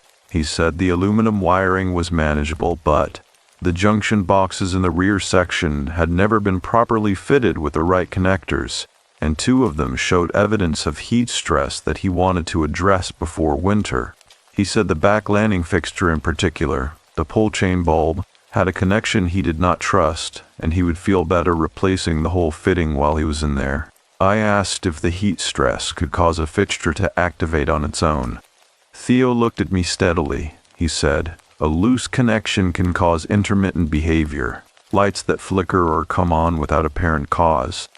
It is not common, but it is not impossible." He said it the way someone says something that is technically true and knows it is not the complete answer to the question being asked. After they left, I went upstairs to my mother's room and sat on the edge of the bed, not on the left side, where the cushion of her chair held its compressed shape, but on the right side of the bed, near the window, and I took the folded paper from my coat pocket and opened it again in the better light. The handwriting was my grandmother's. I knew this because I had seen it once before, on the back of a photograph taken in 1953 that my mother had kept in a shoebox at the top of her closet. The 3 lines above the last one were harder to read. The ink had bled slightly into the softened paper, but with time I could make out most of them. The first line said, "The room is the only place I feel close to her now." The second was almost entirely illegible. The third said, "She keeps the door between us and I have stopped trying the handle." I sat with that for a long time. The thin light moved across the bedroom floor. From this angle, on the right side of the bed, I could see through the doorway into the rear hallway and, at the end of it, the entrance to the back landing. The pole chain fixture was dark. Theo had disconnected it before leaving, pending the replacement fitting. The she in that note was my mother. My grandmother had written it. My grandmother, who had spent 4 years in the room at the top of the back stairs while my mother kept the door between them and eventually stopped trying the handle herself, and who had died in that room without whatever it was she had been waiting for. I thought about my mother waking 3 times in the night with a certain knowledge of someone sitting on the edge of her bed. I thought about a made bed, a gray cardigan, a pillow precisely centered. I thought about the note, tucked into the gap at the base of the house as if it had been placed there deliberately, not lost, not discarded, but set aside at a specific remove from the house, close enough to remain, far enough to wait. I looked at the folded paper in my hands and I understood, with the cold clarity of a thing finally seen whole, that the grief in this house was not only mine. I put the note on the nightstand beside my mother's reading glasses, and I went and stood at the bottom of the back stairs, and this time I put my foot on the first step, and the house settled around that small movement with the long patience of something that has been waiting. And I let myself feel the full weight of what I was about to carry up. I need to tell you something about my mother and me before I tell you what happened in that room. We were not estranged. I want to be clear about that. because estrangement is a clean word for a clean condition, and what existed between my mother and me was neither clean nor simple. We spoke every Sunday.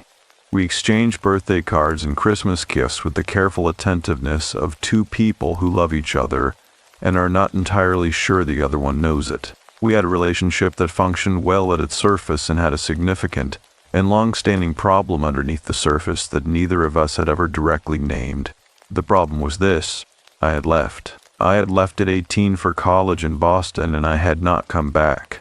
Not in the way that counts. Not in the way my mother had quietly and never explicitly hoped I would. I had built a life in a city, and I had filled that life with work and with people, and with the ordinary forward motion of a person who is more comfortable with what is next than with what is behind them. And I had called every Sunday and sent the cards and the gifts, and I had told myself, in the way I told myself many things, that this was enough. My mother had never said it was not enough. That was the thing. She had never once, in all the Sunday calls and all the visits that grew shorter and less frequent as the years went on, said, "I wish you would come home more." She had never said, "I am lonely here." She had never said, "I am getting older and the house is getting harder and I do not know how much longer I can manage, and I need you to see that and respond to it rather than waiting for me to ask." She had never said any of those things, and I had used her silence as permission. I stood on the third step from the top of the back stairs, and I held all of that. The full accumulated weight of all the Sunday calls, and all the visits I had shortened, and all the times I had told myself she was fine, she was managing, she had Dana nearby, she was not the kind of woman who needed to be hovered over. And I felt it the way you feel something when you finally stop moving long enough for it to catch you. I went up the last 3 steps and onto the landing and across to the narrow door with the glass knob, and I opened it, and I went in. The room was the same as it had been 2 days before. The white coverlet, the flat pillow precisely centered, the row of wooden pegs along the right wall, and the gray cardigan on the third peg from the left, buttoned to the collar, hanging with the particular stillness of a garment that has not been disturbed in a very long time. I pulled the single wooden chair from beside the door, a chair I had not registered on my first visit, a plain ladder-backed chair that had been pushed so close to the wall it had been invisible in my peripheral vision, and I set it in the middle of the room and I sat down. The cold in the room was specific, not the general cold of an unheated space which spreads evenly and settles, but a cold that had a direction to it, coming from the low end of the ceiling where the roof pitch brought the plaster close to the floor, from the small square window where the fog was still faintly present in the gray afternoon light, from the particular quadrant of the room nearest the bed, a cold that was concentrated, as if the room were generating it from a source rather than simply failing to contain warmth. I sat with my hands on my knees and I looked at the cardigan. It was wool, clearly, dark gray, almost charcoal, with small carved bone buttons that I could see even from across the room had been chosen with care, not the utilitarian buttons of a working garment, but the buttons of something worn for a particular kind of occasion, the kind of garment a woman wears when she wants to look composed. The collar was turned down neatly over the top button. The hem hung straight. It had the quality of something laid out rather than simply hung. Every part of it aligned with the attention of someone who still believed that how things looked was a form of dignity. My grandmother's name was Edith. I had met her 4 times that I could remember, all before the age of 10, and my memories of her were the memories of a child looking at an adult. A small woman, precise in her movements, with white hair and the kind of posture that suggested she had been told many times in her youth to hold herself straight, and had eventually done it without being asked. I remembered that she smelled of lavender. I remember that she had looked at me, on one specific occasion I could not date or fully place, with an expression of such concentrated attention that I had felt, at 7 or 8 years old, both seen and slightly overwhelmed. I had not thought about my grandmother in years. I sat in the ladder-backed chair in the middle of her room, and I thought about her now. I thought about 4 years in this room, with the sloping ceiling and the square window and the view of the backyard and the lilac hedge and, beyond it, the bay. I thought about what those 4 years might have felt like from the inside. The sounds of the house below, my mother moving through her days, the particular silence of a door that is not quite closed but not quite open either. I thought about the note in the gap at the base of the house. I did not know how to make her understand. And now I have waited too long. Which of them had written that? I had assumed it was my grandmother. The handwriting had looked like hers. But, sitting in the room now, with the full weight of the family pattern visible in a way it had not been from the kitchen table or the car or the Sunday phone calls, I was no longer certain, because the sentence could have belonged to either of them. It was a sentence my grandmother might have written about my mother. It was a sentence my mother might have written about me. The room was very quiet. I looked at the window. The fog had thinned further during the afternoon, and I could see the lilac hedge at the bottom of the yard. The bare interlocked stems dark with moisture, and above them the slope of the hill going down toward the bay. The water was just visible at the bottom of that slope, a narrow gray strip between the rocks and the sky, moving slightly, the way the sea always moves, with the indifferent patience of something that has no relationship to human time. The bellboy was still. The afternoon was absolutely silent, and then, with no prelude and no escalation, I smelled lavender. It was not a strong smell. It was not the sudden, overwhelming presence that I think people expect when they describe this kind of experience. It was the smell you encounter when you open a drawer that has held a sachet for years. Quiet, dry, slightly sweet, present in the way of something that has been there continuously, rather than something that is newly arrived. It came from the direction of the bed, or from the wall behind the bed, or from the coverlet itself, and it was so ordinary in its quality that my first response was not fear, but the particular ache of recognition. My grandmother had smelled of lavender. My mother had kept lavender sachets in her bureau drawers for as long as I could remember, bought every August from the woman at the Camden Farmers Market, and I had thought of that as my mother's habit, my mother's preference, a detail that belonged entirely to her. I had not thought about where she had learned it. I sat in the chair, and I let the smell be present, and I did not move. The cold in the room shifted, not dramatically. The temperature did not change in any measurable way, but the direction of it changed. The way a wind changes direction on open water, and the cold that had been coming from the corner near the bed was now coming from everywhere at once, evenly, the way cold should come from an unheated room.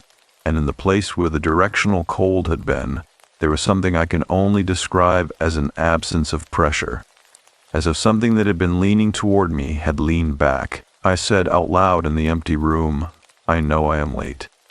I had not planned to say it. It arrived in my mouth the way true things sometimes do, already formed, already past the point of being reconsidered. I said, "I know you needed her to come in here and she could not do it. I know she wanted to and could not. And I know I am not the one you were waiting for. But I am what is available, and I am here, and I am not leaving." The room received this without response, which is what rooms do, which is what I had expected, which did not prevent the back of my throat from tightening to the point where the last 3 words came out, not the way I had intended them, but in the voice of someone considerably younger than I was, the voice of a person who is not handling things well, and has run out of the energy required to pretend otherwise. I sat in the chair for a long time after that. I cannot tell you how long. The light in the square window went from afternoon gray to the darker gray of early evening, and the strip of bay at the bottom of the hill lost its distinction and merged with the sky, and the lavender smell faded so gradually that I could not identify the moment it was gone. Before it was fully gone, I understood something. The pattern in this family, the leaving, the silence used as permission, the love expressed in cards and gifts and Sunday calls rather than in presence, in physical unglamorous dailiness, in the willingness to be in the same room and to stay That pattern had not started with me. My mother had learned it. She had learned it in this house, in relation to the woman who had lived in this room, and she had carried it forward, and I had inherited it from her. And it was the same pattern, and it had caused the same damage twice in 2 consecutive generations. And I was sitting in the room where the damage had been done the first time, and feeling the full weight of having done it the second time, and not having anyone left to whom I could say, "I see it now. I understand it now. I am sorry." My mother's reading glasses were on her nightstand downstairs. Her bookmark was at page 40. Her chair held the shape of her. I pressed both hands flat on my knees, and I breathed through the tightness in my throat. And I looked at the gray cardigan on the peg, and I let myself feel the complete shape of what I had lost, which was not only my mother, but every version of my mother I had deferred until it was too late to have her, and every version of myself I had not been willing to be while she was still alive to receive it. The room was cold and still and completely quiet. Outside, the bellboy came back, one low tone across the darkening water, and I felt it in my sternum like a struck note finding its resonance in a hollow space. I stood up from the chair and I crossed to the bed and I straightened the coverlet, which did not need straightening, and I stood with my hands on the white cotton and looked at the pillow and the iron frame and the dark pine floor on either side, and I thought, she waited in this room for 4 years, and she died without what she needed, and my mother spent 31 years unable to cross the threshold, and I've spent my entire adult life moving forward rather than back, and all 3 of us were doing the same thing, which was finding ways to be near the people we loved without the unbearable exposure of needing them plainly. I put my hand on the cardigan. The wool was cold. It was only wool, but I left my hand there for a moment, and I did not look away, and the room was quiet around me, with the particular quality of quiet that follows something that has been a long time arriving, and outside the darkness came in from the bay, and the bell buoy rang, and the house held us both, the living one and whatever was left of the other, in its old salt-whitened walls. I went downstairs, and I stood at the kitchen counter in the dark for a long time before I remembered to turn on the light. And when I did, the mug on the left side of the drying rack caught the light, and I looked at it for a long time and felt, for the first time since April, that my mother was not entirely absent from the room. I called my project manager the following morning and extended my leave by 2 weeks. She asked no questions. She was a careful person who had worked with me for 6 years and knew the difference between a logistical problem and something that could not be rescheduled. And she said only, "Take what you need and send me a note when you have a sense of the timeline." I thanked her and set the phone face down on the kitchen table and looked at the back stairs through the open doorway and thought about the 2 weeks ahead with a feeling I could not immediately classify, not dread. Not relief, but something that sat between them like a body of water between 2 shorelines. The morning was clear. The first genuinely clear morning since my arrival. The fog entirely gone by 7. The October light coming hard and low across the bay and up the hill and through the east-facing kitchen windows in long straight lines that showed every particle of dust suspended in the air above my mother's table.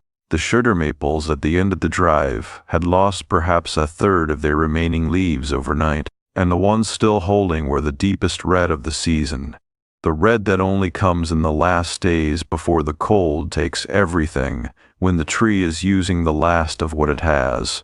I made oatmeal on my mother's stove, something I had not done in years, and I ate it standing at the window and watched a crow work its way along the top of the stone wall by the road, stopping at each gap to look down at the other side with the focused skepticism of a building inspector. I had slept without dreaming for the first time since March. I do not know what to make of that analytically. I am aware of what it implies, and I am aware that implication is not evidence. What I can tell you is that I woke at 5:42, which was my new ordinary, and the house felt different in a way I could not quantify, but could not dismiss either. Not lighter exactly, but less pressurized.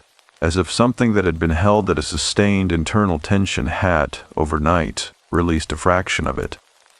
The gray cardigan was still on its peg. I had checked on my way down. After breakfast, I walked next door. Margaret was in her back garden when I came around the side of the house.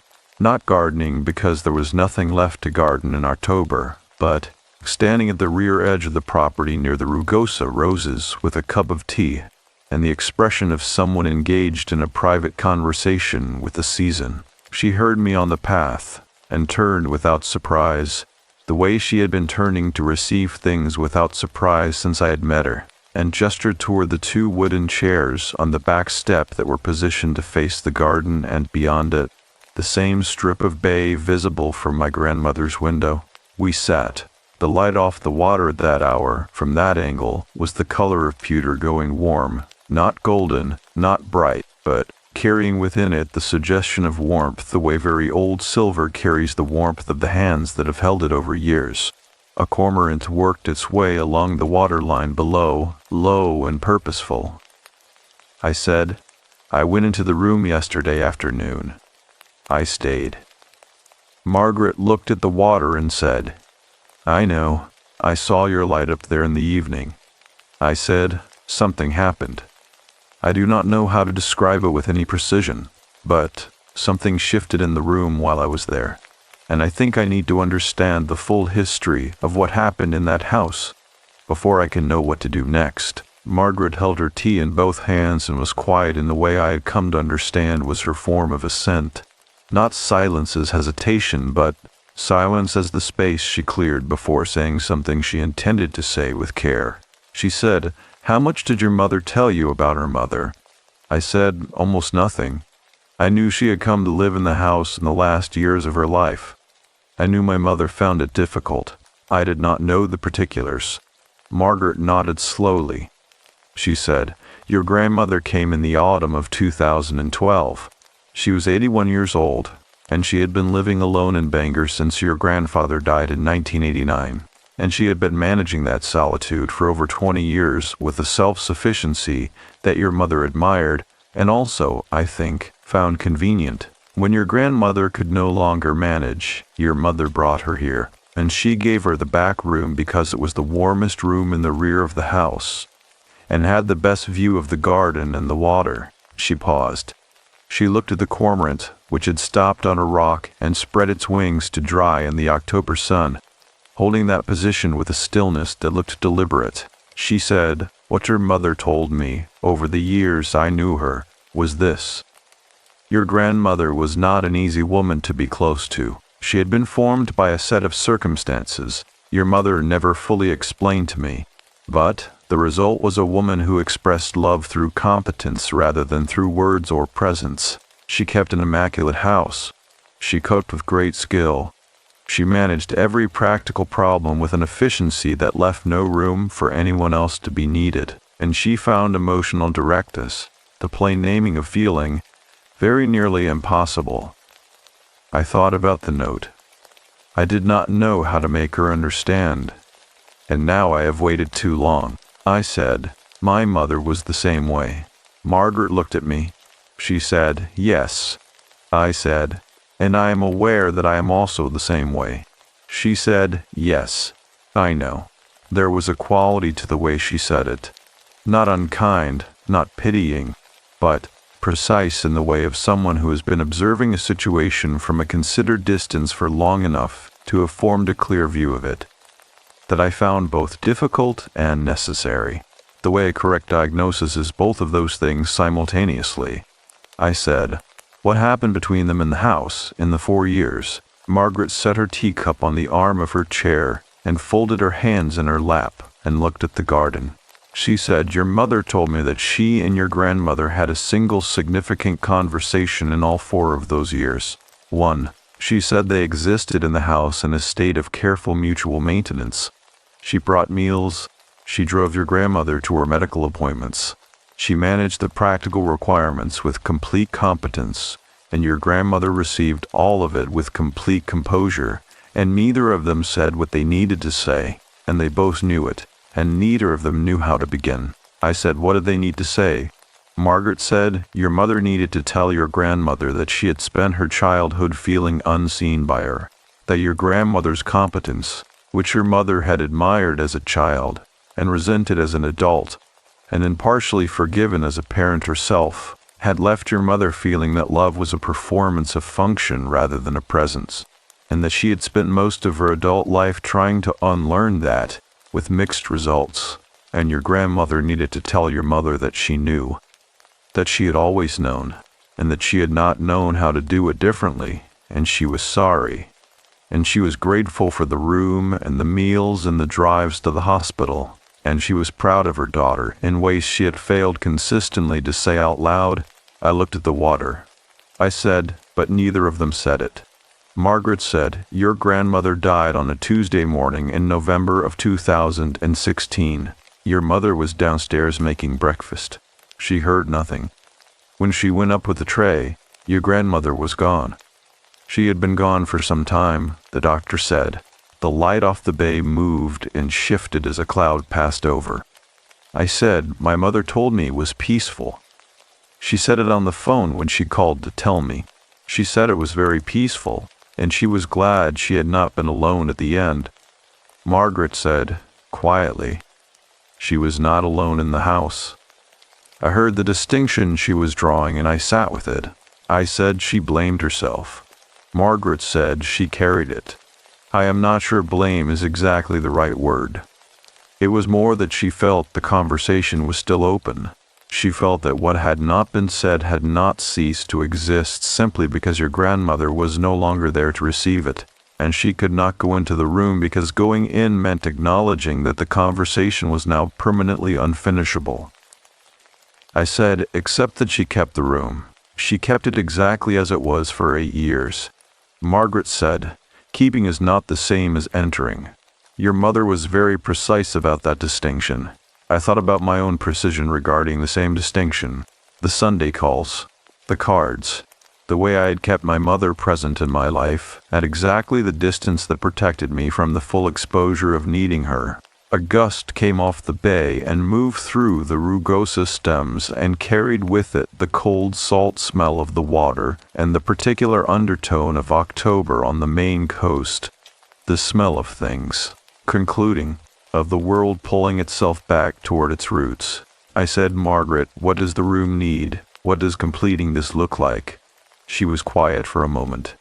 The careful quiet, not the ordering quiet. She said, I am not a person who speaks with authority about what the dead require. I want to be clear about that. I am a retired librarian from a small coastal town in Maine, and the extent of my knowledge here is what your mother shared with me, and what I have observed over 11 years of living next to that house. She paused. She said, what your mother believed was that the room needed the conversation to be completed, not spoken to your grandmother specifically. She was not certain your grandmother was present in any literal sense, and I do not think you should assume that either. But the conversation between a mother and a daughter that had been deferred across 2 generations, in that house, in that room. Your mother believed it needed to be spoken out loud, by someone from the family, in that space, with the full intention of completing it. She believed the room was holding the weight of the unspoken thing, and that the weight would not lift until someone spoke it. I said, she asked you to tell me this. Margaret looked at me steadily. She said, she asked me to tell whoever came. I looked at my hands. They were my mother's hands. I've been told more than once. The same proportions, the same tendency to hold still when the mind is working. I said, is there anything specific I need to bring?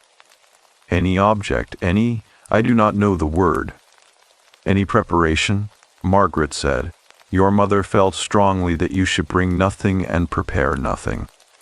She said the room had been prepared for long enough. She said the only thing required was presence and honesty, and that those were 2 things no one could prepare for you. She picked up her teacup again and looked at the cormorant, which had folded its wings and slipped back into the water without any ceremony. She said with the precision I had come to rely on, there is one more thing. Your mother told me that when she finally managed to stand in the doorway of that room, not go in, just stand in the doorway, in the last weeks of her life, She felt that the room recognized the attempt. She said it did not feel complete because she had not been able to go further. But she felt the room register the movement toward it. I said, "She told you this in the last weeks?" She said, "Yes." She said she was glad she had managed that much. She said she hoped whoever came next would be able to go the rest of the way. I stood up from the wooden chair and the cold of the step went out of the backs of my thighs where I had been sitting, and the bay wind came up the slope and moved through my hair with the particular lack of ceremony of coastal wind, which does not acknowledge the weight of what is happening to the people it passes through. I thanked Margaret. She said, "Come back when it is done. I will want to know." I walked back across the stepping stones and the gravel drive, and through the dark green door, and I stood at the bottom of the back stairs with the clear October light falling through the kitchen window behind me, and the blue-striped wallpaper going up into the shadow of the landing above, and the cold coming down from the room at the top of the stairs, with the patience of something that has been waiting for 8 years and knows, now, that the wait is nearly over. I set my foot on the first step, and then the second, and the house made the low wooden sound of something settling into itself, and I understood that the sound was not the house contracting in the cold, but the house registering the weight of what was finally moving through it, and I kept going up. The door was already open, not wide, perhaps 4 inches, the gap between a door left ajar by someone who stepped out intending to return and has not yet come back. I was certain I had closed it the previous evening. I had pulled it by the glass knob until I felt the latch engage. I was certain of this, the way I am certain of the things I do with my hands when my mind is elsewhere, which is to say with the particular confidence of physical memory rather than conscious recall. And I understood, standing on the landing with the pale October light coming through the gap, that certainty and closed are not always the same condition in this house. I pushed the door fully open and went in. The room was in morning light for the first time since my arrival. The small square window facing east, the sun still low enough to come through it at a direct angle and fall across the pine floor in a rectangle of pale gold that reached almost to the center of the room. Dust moved in the beam. The iron bed frame caught the light along its upper edge and held a thin line of brightness there like something outlined. The white coverlet was luminous in it, the flat pillow casting a shadow twice its own length toward the far wall. I brought the ladder-back chair to the center of the room as I had done the day before, and I sat down. And I put my hands on my knees, and I looked at the gray cardigan on the third peg, and I said, "Nothing for a while. I want to be honest about what the room felt like in those first minutes, because I think honesty is the only instrument that is any use here, and I have spent enough of my life using other instruments in its place." It felt like sitting in a room where a difficult conversation is about to occur, and both people are present, and neither has yet spoken. That specific quality of charged anticipation that is not tension exactly and not peace exactly, but lives precisely between them. The room was cold but not hostile. It was still but not empty. It had the quality of attention, of something oriented toward what was happening in it without imposing any direction on how it should proceed. Outside, the bay was visible from this angle in the morning light. A strip of blue-gray water between the lilac hedge and the sky, and a lobster boat was moving across it from left to right, with the unhurried deliberateness of something that has done this passage 10,000 times and has no interest in performing it. The normalcy of it, the absolute indifference of the working world going about its business 200 feet below the window while I sat in this room with this weight, was both clarifying and quietly devastating. I looked at the cardigan. I said out loud in the ordinary voice I would use to begin a difficult conversation with the person sitting across a table from me, "I need to tell you something that I should have said much earlier, and I need to say it on behalf of more than just myself." The room was quiet. I said, "Your daughter spent 4 years in this house with you, and she could not find the door into the conversation you both needed to have. I know that. I know it was not because she did not want to. I know it was because she had been formed by you. by the version of love you were able to give her, which was complete in its competence and genuine in its care, and which did not include the thing she needed most, which was to be told plainly that she was seen. I know that. I am not telling you this as an accusation. I am telling you this because I think you knew it too, and I think you died carrying the knowledge of it. And I think that knowledge is what has been sitting in this room for 8 years. The dust moved in the beam of light. The lobster boat completed its crossing and disappeared behind the lilac hedge. I said, "She learned from you. The way she loved was the way you taught her, and the way she taught me was the same way. And I carried it into my own life, and I used it on her. And she is gone now, and I cannot tell her that I understand it.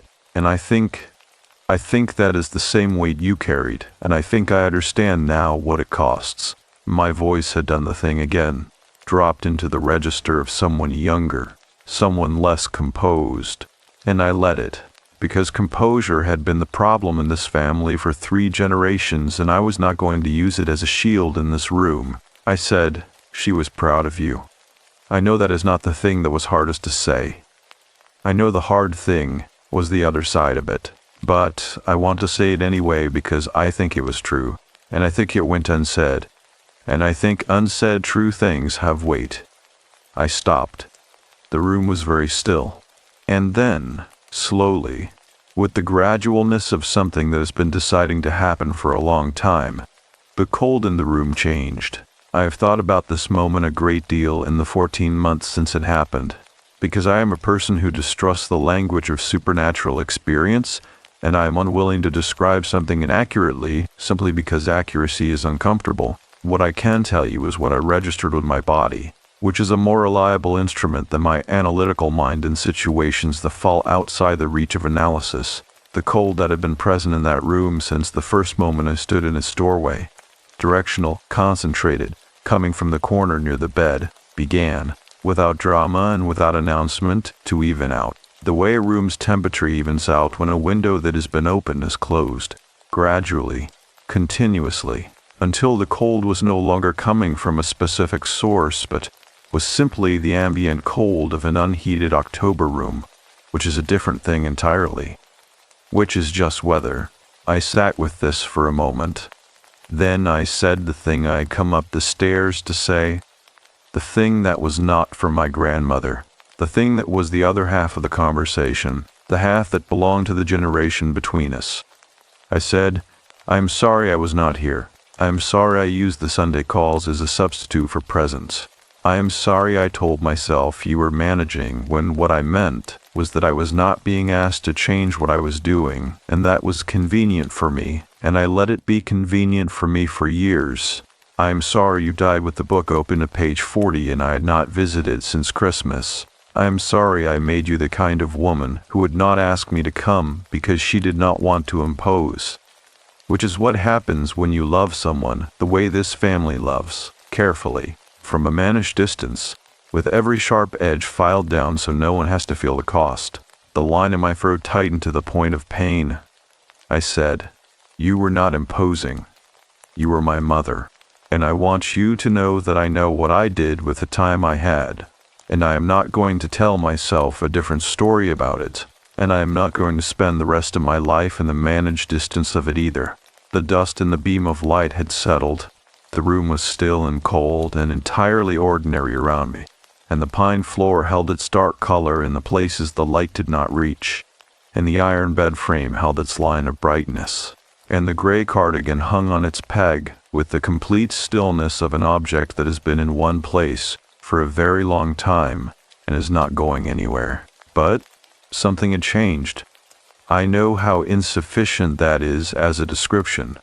I know it asks you to accept something on trust that I cannot demonstrate with evidence.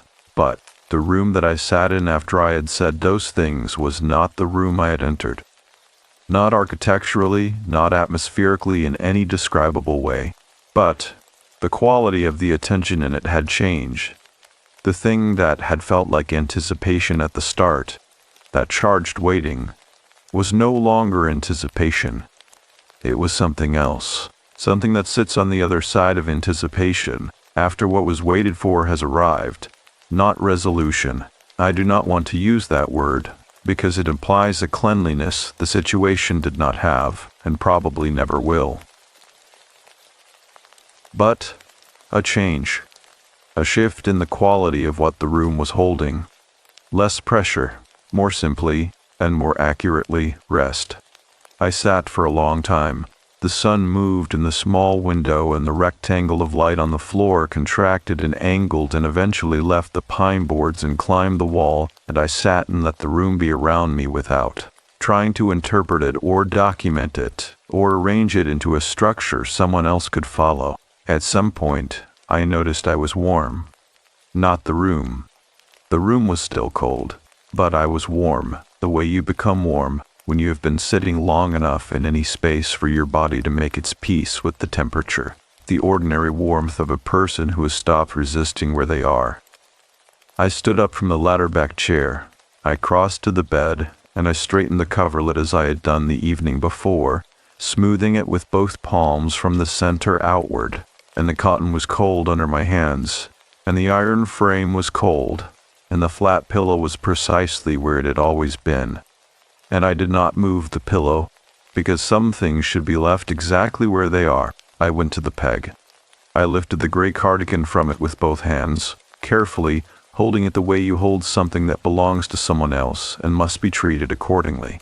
I carried it to the bed, and I folded it, collar inward, sleeves crossed, hem folded up, and I laid it on the pillow with the deliberateness of a thing being placed, rather than set down. I stepped back.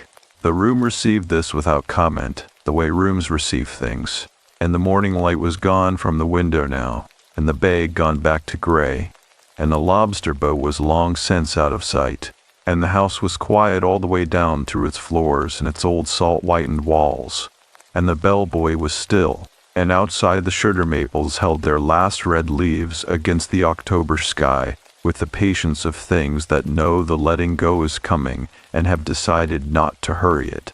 I pulled the door of the room closed behind me. The glass knob was cold. The latch engaged with a sound that was small and final and entirely right. I stood on the landing for a moment with my hand still on the knob, and I breathed in the cold air of the unheated space, and I looked at the blue-striped wallpaper and the pull chain fixture that Theo had replaced 2 days before, its new fitting bright against the old plaster, and I felt the particular exhaustion that follows something that has taken a long time to arrive. Not emptiness, not the drained feeling of a thing lost, the exhaustion of a thing that has been set down after being carried for longer than it should have been, and the body's slow, honest reckoning with the weight it has been holding. I went down the back stairs. The kitchen was bright with mid-morning light and smelled of oatmeal and old wood and the particular mineral cold that comes off the Maine coast in October, and my mother's blue mug was on the left side of the drying rack where I kept placing it without deciding to, and I filled the kettle and set it on the stove and stood with both hands on the counter edge and looked out the window at the gravel drive and the hydrangeas and the stone wall with its gap, and the road beyond, and the maple corridor, and the October sky above all of it, clear and pale and unambiguously present. I took my tea to the front porch and sat in the cold with both hands around the mug and the bay visible from that angle as a wide gray brightness between the hill and the sky, and I thought about my mother sitting on this same porch in the mornings of her last September, and I felt, not for the first time, but for the first time without grief's full obstruction, that she was not as far from where I was sitting as she had been. Earl Batchelder delivered his written estimate on Monday as promised, sliding it through the mail slot in the dark green door in a manila envelope with my name written on the front in his unreadable hand. I sat at the kitchen table with a second cup of tea and read through it with the attention I give to technical documents, line by line, checking each item against my notes, looking for gaps between what had been observed and what had been quoted. The total was substantial but not impossible. The dormer flashing was the largest item, followed by Theo's electrical work in the rear section of the house. The soft spot in the bathroom floor turned out to require not just a board replacement, a section of subfloor that had been compromised by the slow drip from the faucet over a period of years. Years during which my mother had known about the drip and added it to the same internal list she kept of things she was managing and things she was deferring. And the line between those two categories had shifted without her noticing.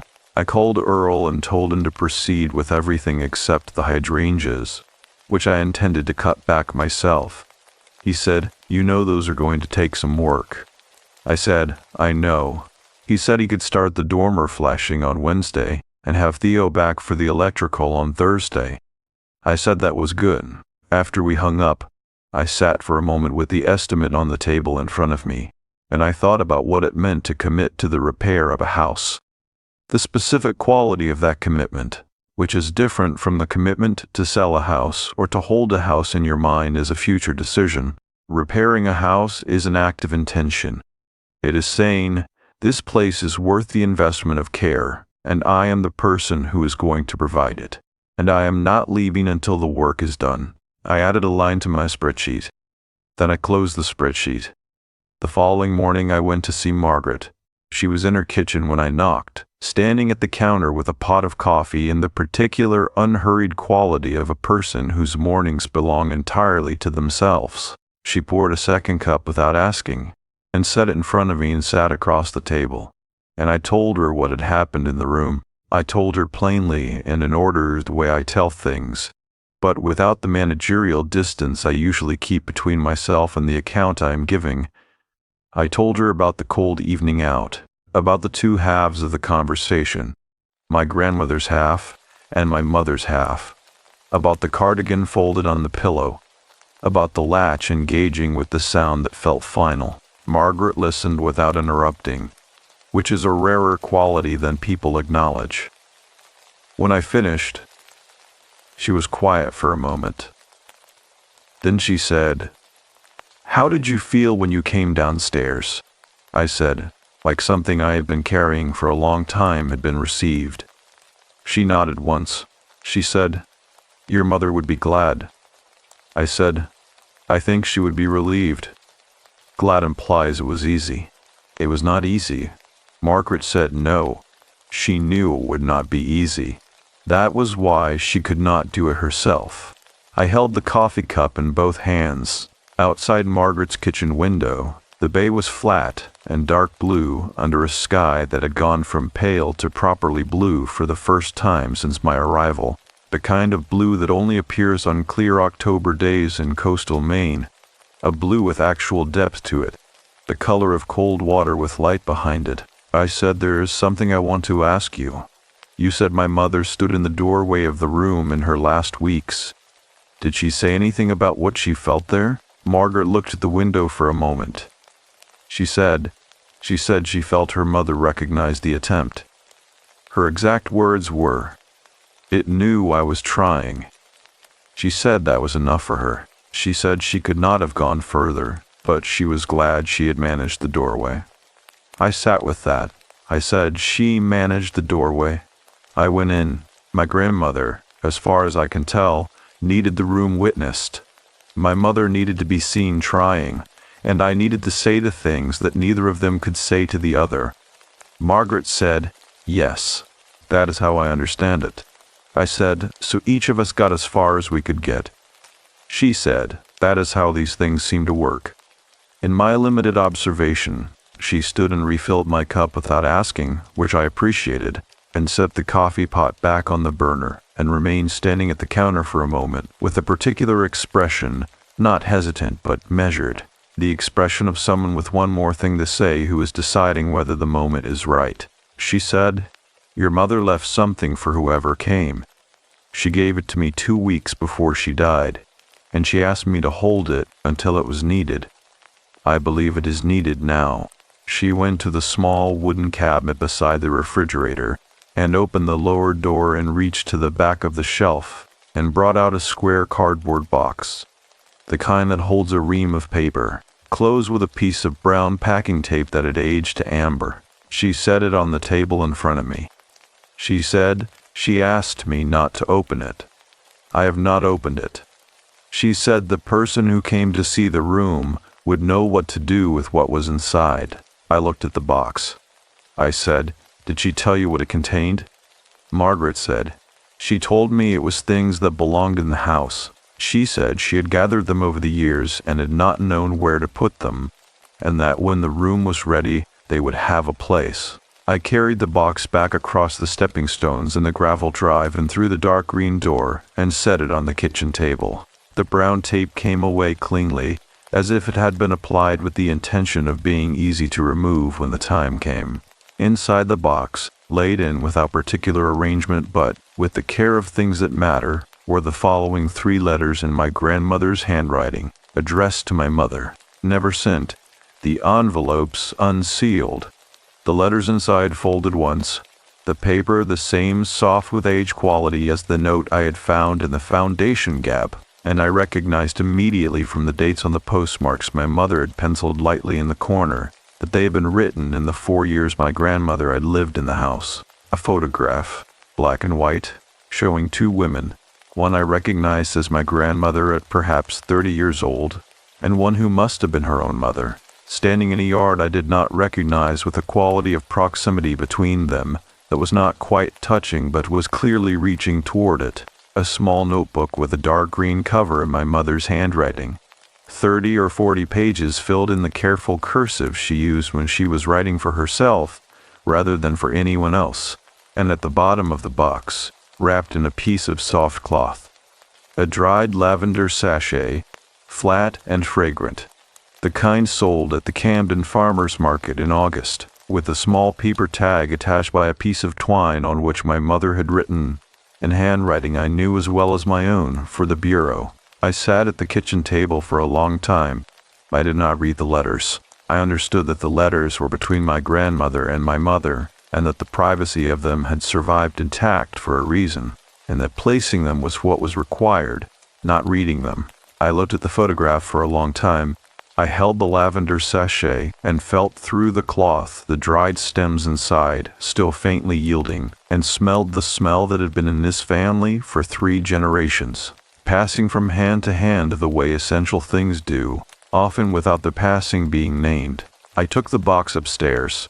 I went through the main hallway, not the back stairs, because there was no reason to use the back stairs for this. The door at the top of the back stairs was closed, and the house was quiet around it, in the way it had been quiet since Thursday, the pressureless quiet of a space that has been relieved of something it was holding.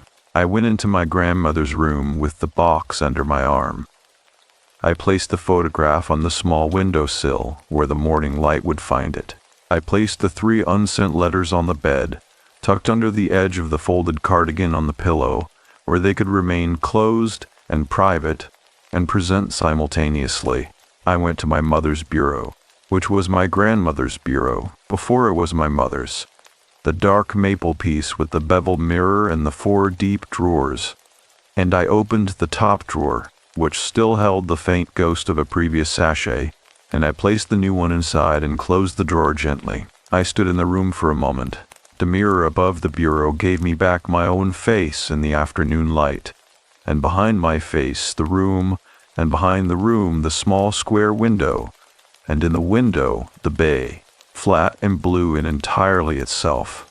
I looked at my reflection with the same attention I have been bringing to things since arriving in this house, and I acknowledged what I saw without the editorial distance I usually apply to my own reflection, which is to say I saw my mother's hands and my mother's way of holding still when the mind is working, and my grandmother's posture, the held straightness of a woman who was taught composure as a discipline and passed it on as a language, and I saw that I had inherited both of these things entirely, and that they were not flaws, and they were not condemnations.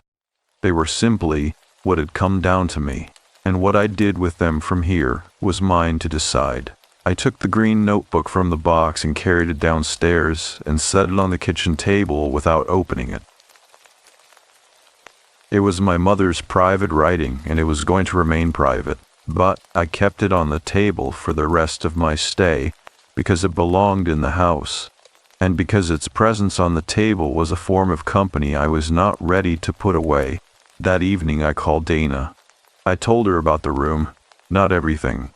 Some of it was not mine to pass on, and some of it could not be translated into a phone call without losing the essential quality that made it true. But I told her that I had gone in, and that I had stayed, and that I had said what needed to be said, and that the room felt different now. I told her about the box from Margaret and what it had contained. I told her about the photograph. Dana was quiet for a moment. Then she said, "I think Mom knew you were the one who needed to go." I said, "I think I needed to go more than the room needed me to go. I think that is probably true of most of these things." Dana said, "Are you all right?" I thought about this with the seriousness the question deserved, which is something I have not always given it. I said, "I think I am going to be. I think there is a difference between that and being all right now, and I am trying to be honest about which one I mean." She said, "That sounds like progress." After we hung up, I sat on the front porch in the dark with the blanket from the cedar chest in the living room across my knees and the bay below the hill, invisible but present in the sound of it and in the cold that came off it. And the stars above the coast were the particular stars of a clear October night in Maine. Not the overwhelming quantity of stars you see in open country, but a precise and selected assembly of them between the dark shapes of the treetops, bright and unhurried and entirely indifferent to the specifics of what had occurred in the house behind me. The bellboy rang once. Then the particular silence of coastal night, which is not silent but is the farthest thing from the silence of a house holding something it cannot put down. I folded the blanket and went inside and turned off the kitchen light and stood for a moment at the bottom of the back stairs in the dark, and the house was quiet all the way up through its floors, and I said goodnight to it the way you say goodnight to a place you have decided belongs to you, and went to bed and slept without dreaming, and this time I knew why. I stayed for 3 weeks in the end.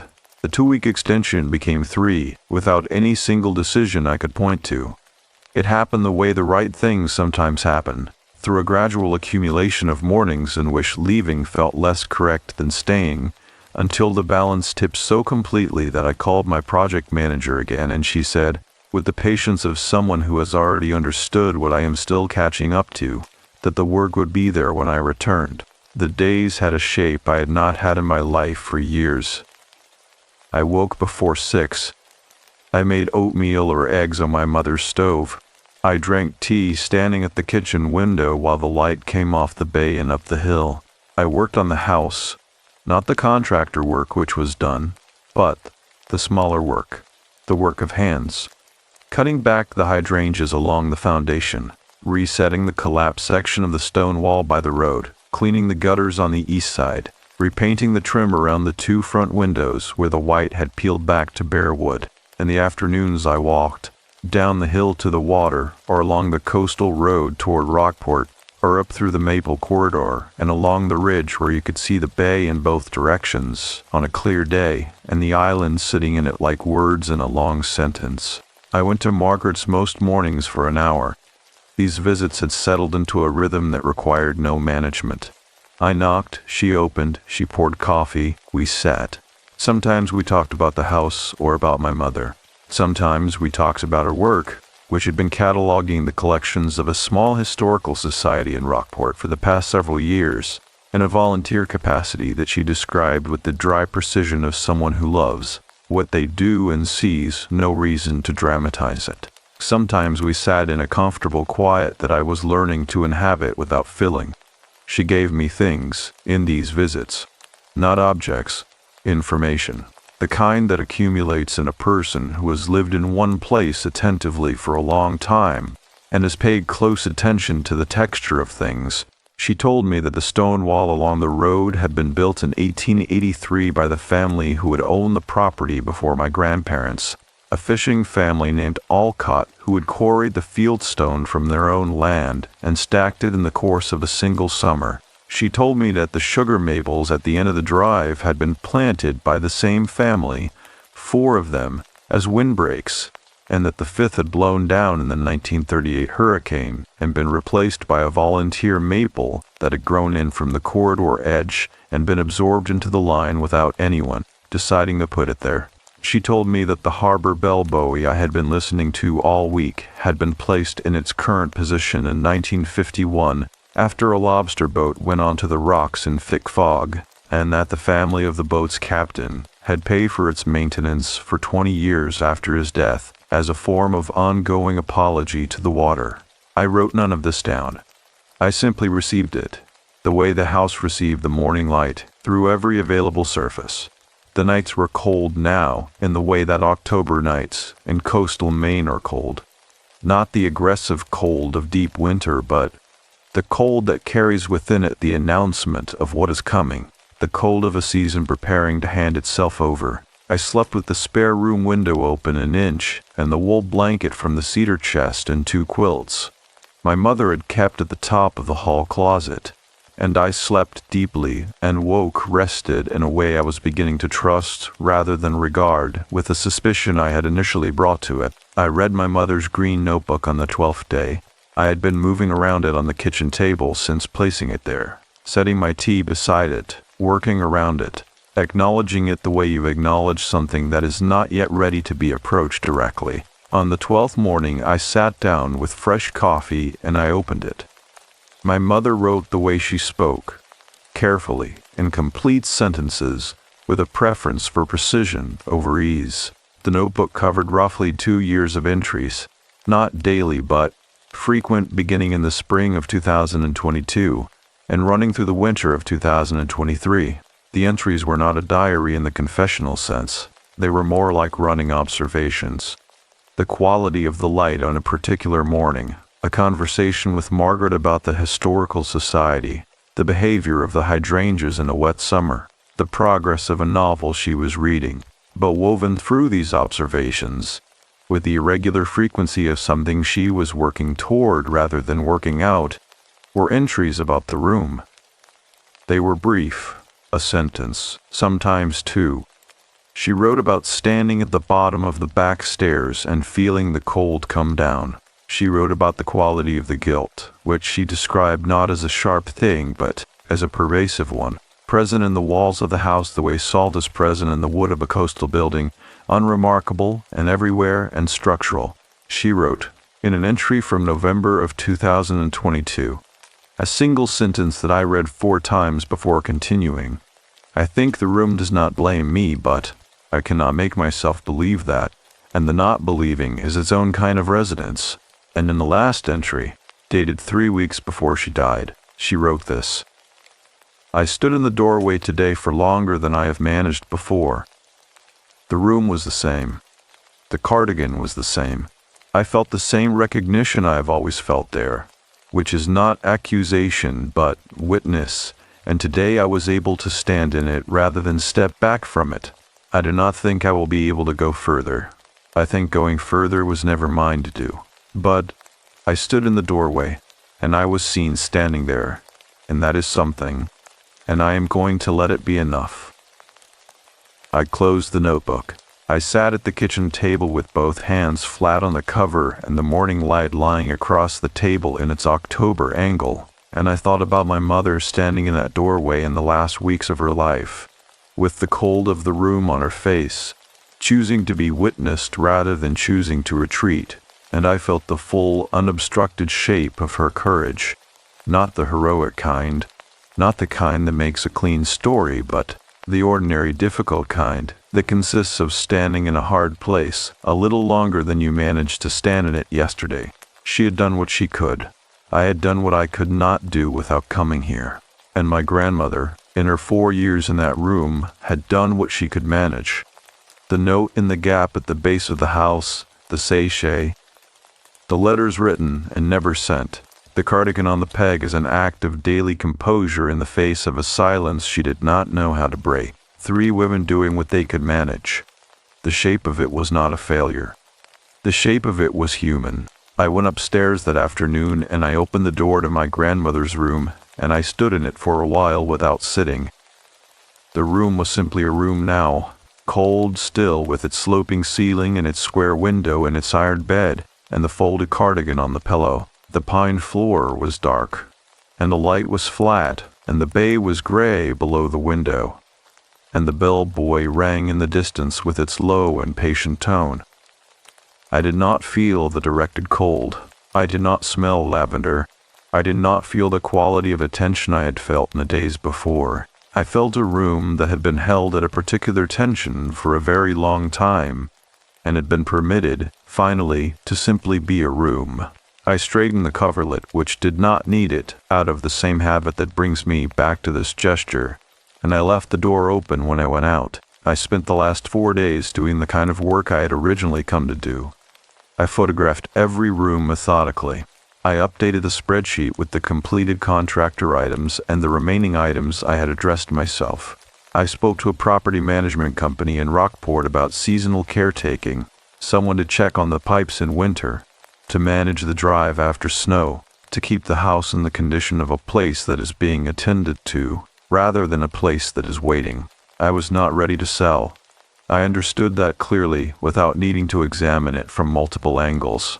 The house was mine in a way that had nothing to do with the legal document my mother had left with her attorney, and I was going to keep it and come back to it. And this was not a decision I had made in October, but a fact I had arrived at by coming here and staying long enough to feel the full weight of what the place contained, and to understand that the weight was not burden but history, and that history is not something you put down, but something you learn to carry differently. On my last evening I sat at the kitchen table, and I wrote by hand, in a small notebook I had bought at the general store in Rockport, the account of what had happened in this house. Not the spreadsheet version, not the managed distance version, the true version, starting from the smell of the coast hitting me on Route 1 and ending with the morning I had read my mother's green notebook at this table. I wrote for 3 hours. My hand cramped twice, and I stretched it and kept going. When I finished, I sat back and looked at what I had written, the pages in my own handwriting, filling the notebook from the first line to near the last. And the title arrived the way titles sometimes do, without being sought, not dramatic, not explanatory, just the 3 words that named the essential thing. I wrote them on the first page, the hollow in the wall. I closed the notebook and set it beside my mother's green one, and looked at both of them on the table in the lamplight, and felt the particular satisfaction of a thing that has been carried a long way, and set down in the right place. Outside, the night had fully arrived and the bay was invisible below the hill, and the bellboy rang at its irregular intervals with the sound that had been marking the stretch of water since 1951, one low tone at a time, reliable and present, and asking nothing in return. The next morning I packed my car in the pale 6 a.m. light, with the maple corridor bare at the end of the drive, and the stone wall solid along the road, and the porch light still burning against the dawn. And before I got in the car, I stood for a moment with my hand on the dark green door, and I said goodbye to the house the way you say goodbye to something you were going to return to, which is quietly, and without the performance of finality, and with the full knowledge that the goodbye is only partial, and that some part of you is already planning the way back. I want to tell you about the 8 months between leaving and returning, because they matter to the shape of what the return meant. I went back to Boston in the last days of October, and I went back to my work and my apartment and the ordinary infrastructure of my daily life. And I found, as I had suspected I would, that the infrastructure fit differently than it had before. Not badly, not in a way that required dismantling, but differently, the way a coat fits differently after you've lost weight. The same coat, correctly yours, altered in its relationship to the body it covers. I called Dana Moore, not with the Sunday call frequency of an obligation maintained, but with the irregular frequency of someone who has something to say and says it when it arrives. We talked about our mother in a way we had not talked about her before, not the mannish grief of the months immediately after March, the careful comparing of memories designed to comfort rather than to examine, but the honest kind, where you say the complicated things and trust that the relationship can hold them. It could. We had underestimated it, both of us, for years. I went to my therapist in Boston and I told her about the house and the room and what had happened in it, and she listened with the specific quality of attention that is her particular gift, and she said, after a long pause, It sounds like you gave yourself permission to grieve your mother before she died. I said, I think I grieved several people at once. She said, yes. That is sometimes how it works when the grief has been deferred across more than one relationship. I thought about that for a long time after the session. The idea that grief deferred does not diminish, but accumulates, gathering the weight of each subsequent deferral until the event that finally breaks the surface is carrying not just its own loss, but every loss that was waiting behind it. My grandmother's death, which I had received at 31 as a fact rather than a grief. My father's death, which I had been 19 for, and it managed with a dispatch that my therapist had been noting quietly for years. And my mother's death, which had found all of those waiting when it arrived and had been, in consequence, larger than I had known how to hold. The house had held it for me until I was ready. That is what I think now. 14 months on, sitting in my Portland apartment with the account nearly finished, the house had held the accumulated weight of 3 generations of deferred feeling, and it had held it with the patience of something built from granite and cedar and salt air, built to last, built to wait, and when I finally arrived and stayed long enough to receive what it was holding, the weight had been distributed across all the people it belonged to, which made it, if not light, then at least carable. In February, I drove up for a weekend. The property management company had kept the pipes intact, and the drive clear, and the house in the condition of a place being cared for. And I walked through the rooms with the specific pleasure of a person returning to a place they have chosen. And I sat at the kitchen table with tea, and felt the house around me with the uncomplicated quality of a house that is simply a house, and is content with that. I went upstairs and opened the door to my grandmother's room and stood in it for a while.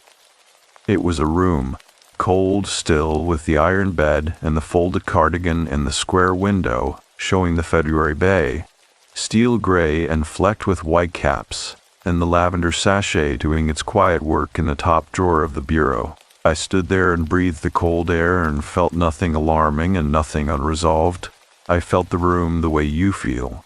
A room that has been part of your history and is now simply part of your history. Present, specific, no longer pressurized. I left the door open when I went out. In April I drove up again for the anniversary of my mother's death. I brought daffodils from a shop in Portland, which seemed right without my being able to entirely explain why, and I put them in a glass jar on the kitchen table, and I sat with them through the morning and the afternoon, and I read from the paperback novel, still open to page 40. I read from page 40 forward, carefully, to the end of the chapter, which ended on a sentence about a woman returning to a house she had not visited in many years, and finding it altered in ways she could not immediately name. And I closed the book with the bookmark, advanced to page 63. I thought my mother would have found that either meaningful or slightly ridiculous. And I thought the distinction between those two things would have made her smile, and I felt her presence in the room the way I had been learning to feel it. Not as a haunting, not as an absence with texture, but as the specific quality of a person who has shaped the space around them so thoroughly that the space continues to carry their shape long after they are gone. In June I drove up for the 3rd time, and this time I brought 2 things with me. The first was a small framed print I had found at an antique shop in Cambridge in March. A botanical illustration of lavender, precise and undecorated. The kind of thing that belongs in a bureau room in a coastal Maine house without needing to announce why. I had carried it in the back of my car for 3 months before I understood where it was going. The second was Dana. She had not been back to the house since the previous summer, and she had not been into my grandmother's room in years. And when I told her, on a phone call in May, what had happened there in October, she had been quiet for a long time, and then she had said, "I think I need to come." I said, "Yes, I think you do." We drove up together on a Friday morning, Dana and I, with her youngest in the back seat sleeping through most of Coastal Route 1. And we talked the whole way in the easy, continuous way of people who have remembered how to talk to each other.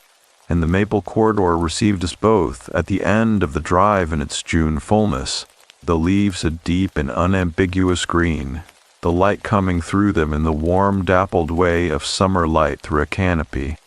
And it did not feel like crossing a threshold. It felt like arriving.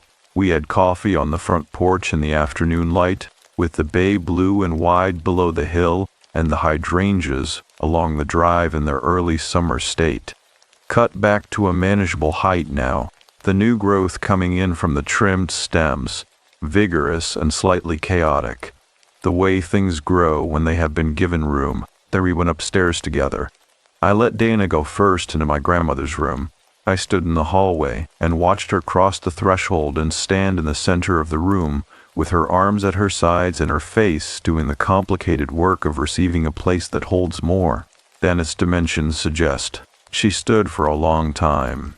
She looked at the bed and the cardigan and the window and the bureau, and she was very still in the way she is still when she is feeling something completely rather than managing it, which is a thing I have come to recognize in her and to trust. Then she turned and looked at me in the doorway and she said, "It is just a room now."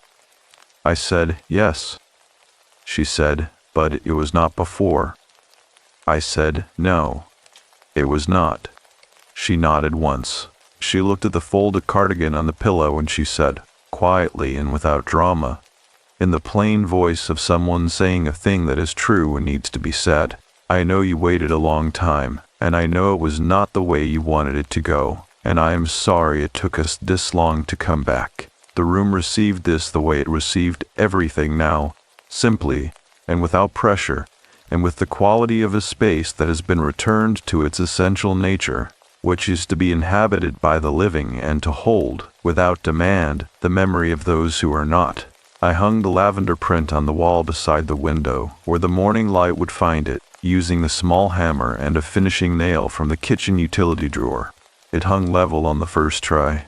We had dinner that evening on the front porch, the three of us, with Dana's youngest drawing in a sketchbook at the end of the table, and the June light going long and gold across the bay, and the sound of the water below the hill and the bell buoy marking the channel in the distance with its low, unhurried tone. We ate and talked and let the evening come in, gradually the way June evenings come in on the Maine coast, slowly, reluctantly, as if the light is making a considered decision to leave rather than simply failing. After dinner, Dana took her youngest inside for bed, and I sat alone on the porch with the last of the light, and the bay going from blue to gray to the particular dark that is not quite black. And I thought about nothing specific, which is its own kind of thing, and not one I had been able to do for a long time. Margaret came by the next morning as she had come by every morning I had spent in this house, and she sat in the kitchen with a cup of coffee, and she looked at Dana across the table with the considering attention she brought to everything, and she said,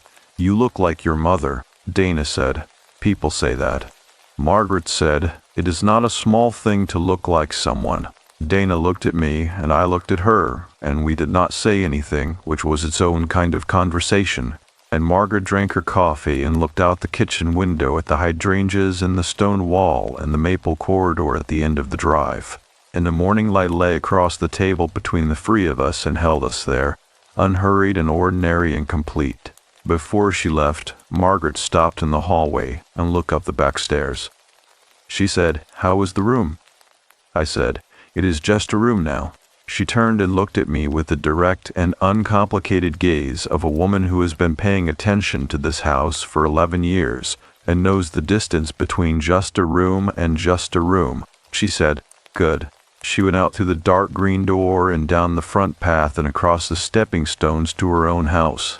And I stood in the hallway and listened to her go and felt the house around me in its summer quiet, warm and salt-haired and specific. The floors warm under my feet from the June light coming through the windows.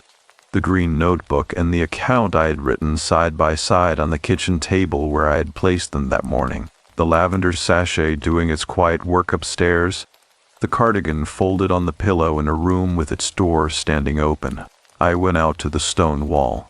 The section I had reset in October had held through the winter, each stone sitting level in the arrangement I had placed it. The gaps between them filled with the smaller field stones I had gathered from the edge of the property. I walked the length of the wall slowly, running one hand along the tops of the stones, feeling the specific roughness of Maine granite under my palm, the warmth the stone had collected from the morning sun, the places where lichen had established itself in the shallow depressions and was conducting its patient and imperceptible work of making something from almost nothing. At the near end of the wall, where the collapsed section had been, I stopped. I reached into my coat pocket and took out the note, my grandmother's note, found in the gap at the base of the house, folded along its original creases, the paper soft and age-darkened, the handwriting small and regular and clear. I did not read it again. I had read it enough times that I no longer needed to. I had thought about what to do with it since October, and I had arrived at the same answer every time. And the answer was this. I set the note in the gap between two stones near the base of the reset section. Not the original gap, which was sealed now, but a natural space between the stones, sheltered by the overhang of the course above it, dry and protected and present. I set it there with the deliberateness of a thing being placed in the right location after a long time in the wrong one, and I pressed the stones on either side gently inward, until the note was held snugly between them, visible at its edge if you knew to look, invisible if you did not. I stood up and looked at the wall. The maple corridor was behind me and the house was in front of me, and the bay was below the hill and the June light was on, everything without distinction. On the granite and the lichen and the new leaves and the cedar shingles, gone silver with the season, and the dark green door, and the hydrangeas with their new growth. And Dana's youngest came out the front door and ran across the gravel too, the wall without any awareness of what had just occurred there, and pressed both small hands flat on the sun-warmed stones, and looked at the road and then at me with the uncomplicated attention of a child who has not yet learned to look away from the things directly in front of them. I put my hand on the wall beside theirs. The stone was warm. The morning was entirely ordinary. Somewhere below the hill the bell buoy rang once across the water, and the sound of it traveled up the slope and through the maple corridor and across the gravel drive and into the house through every open window, and the house received it, as it had always received everything, with the patience of something built to last and to hold and to wait for the people who belonged to it to find their way back.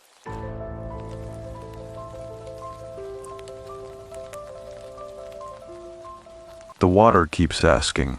The basin at night holds a particular kind of darkness that is not empty, but full of the smell of black water and Spanish moss releasing moisture, full of the low pulse of frogs and insects that stops without warning, full of a warmth that should be comforting but sits on the skin like a hand that will not lift.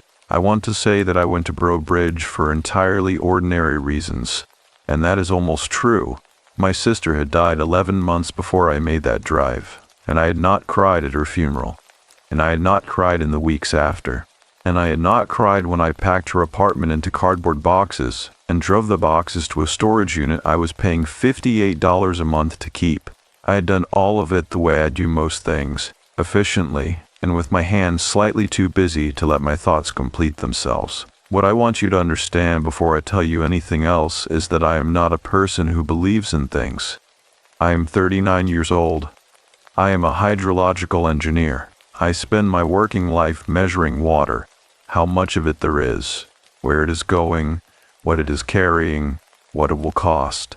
I have a professional and deeply practical relationship with the truth, and the truth I have been carrying for 11 months was that my sister died alone in a hospital room in Baton Rouge while I was finishing a project report in a hotel in Houston, and I had known she was deteriorating, and I had told myself I had a few more days, and I had been wrong. That is the thing I was carrying when I drove south on Interstate 10 and took the exit for Broad Bridge on a Thursday afternoon in early November, with a rental agreement for a small camp house on the basin for 2 weeks, and a project to survey crawfish drainage systems along the western edge of the Atchafalaya. Work. That was the reason. I am very good at giving myself reasons. The drive-in from the highway takes you through a particular kind of Louisiana landscape that does not announce itself. It simply accumulates. gas stations with hand-painted signs, roadside stands selling boudin cracklins under corrugated metal roofs, the flat land pressing itself out in every direction, so wide and so low that the sky above it looks slightly larger than it does anywhere else, as though the horizon has been gently pushed back a foot or two from where it normally sits. I stopped at a place called Landry's on the edge of town for gas and a cup of coffee I did not particularly need, and the woman behind the counter had the kind of easy Cajun French accent that softens every consonant at the end of a word into something almost inaudible. So that her question, "Where are you headed, you?" arrived like warm water rather than language. I told her I was renting a campout on the West Basin Road. She filled my cup without asking if I wanted a refill, and she said nothing else.